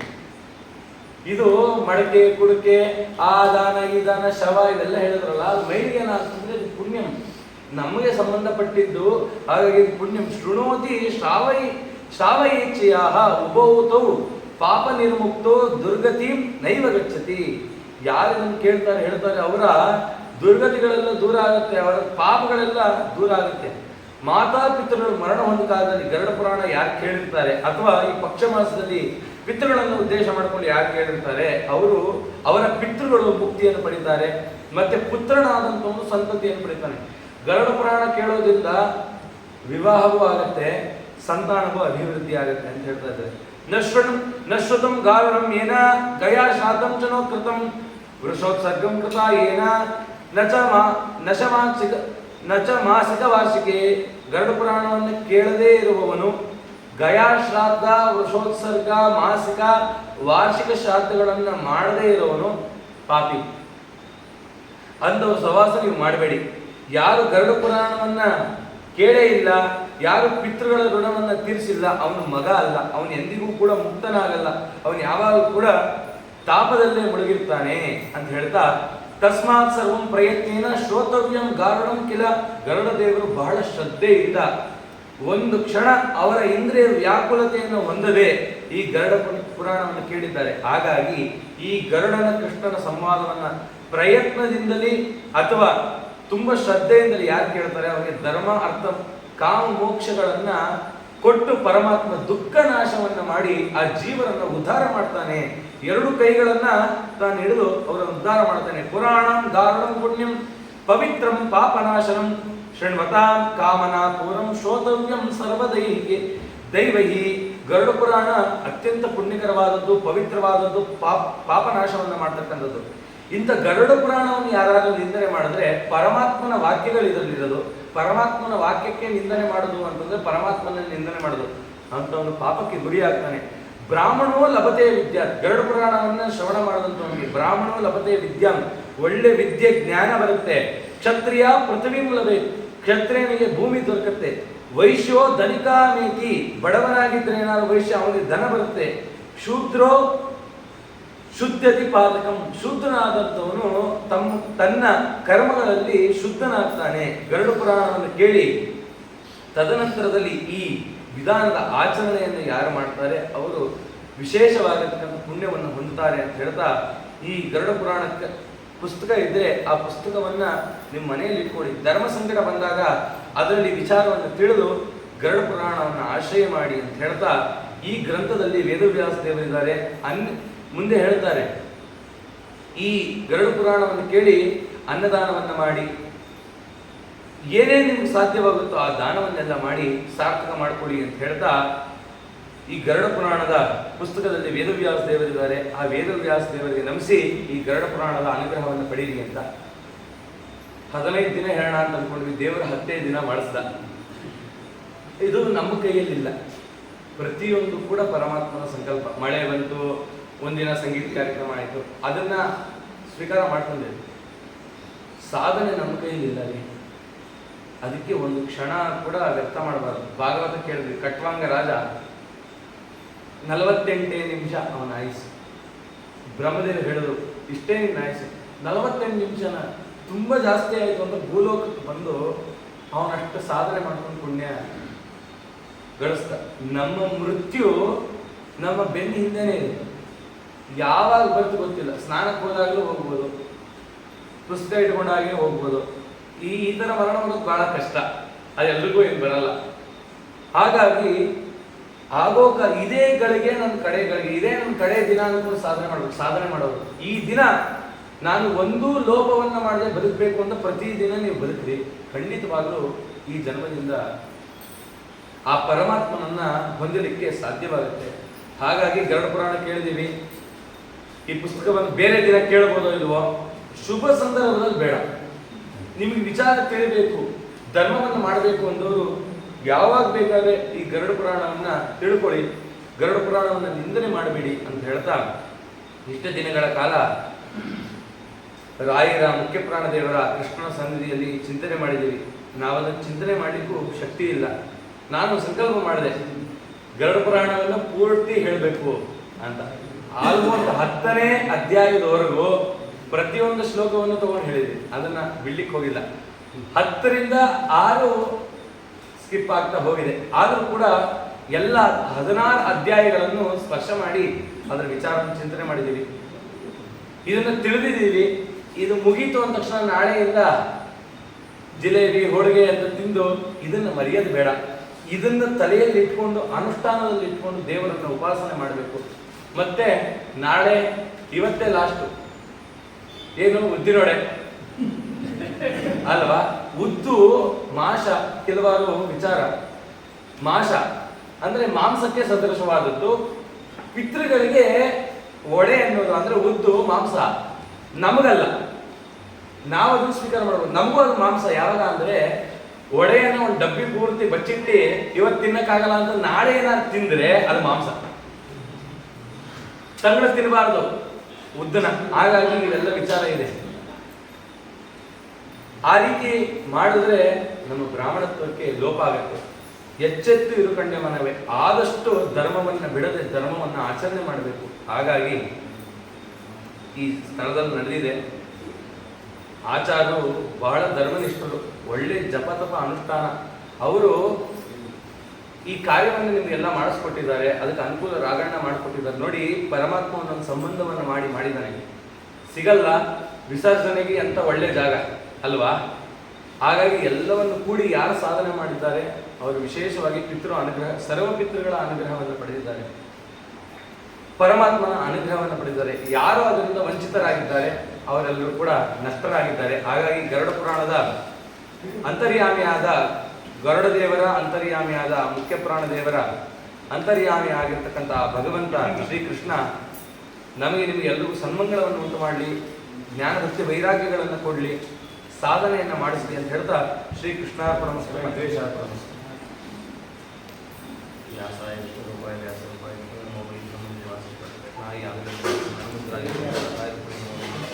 ಧರ್ಮ ದೃಢ ಮೋಕ್ಷ ಫಲೋ ಮಧುಸೂದನ ಕೇಶವಾಯ ನಾರಾಯಣ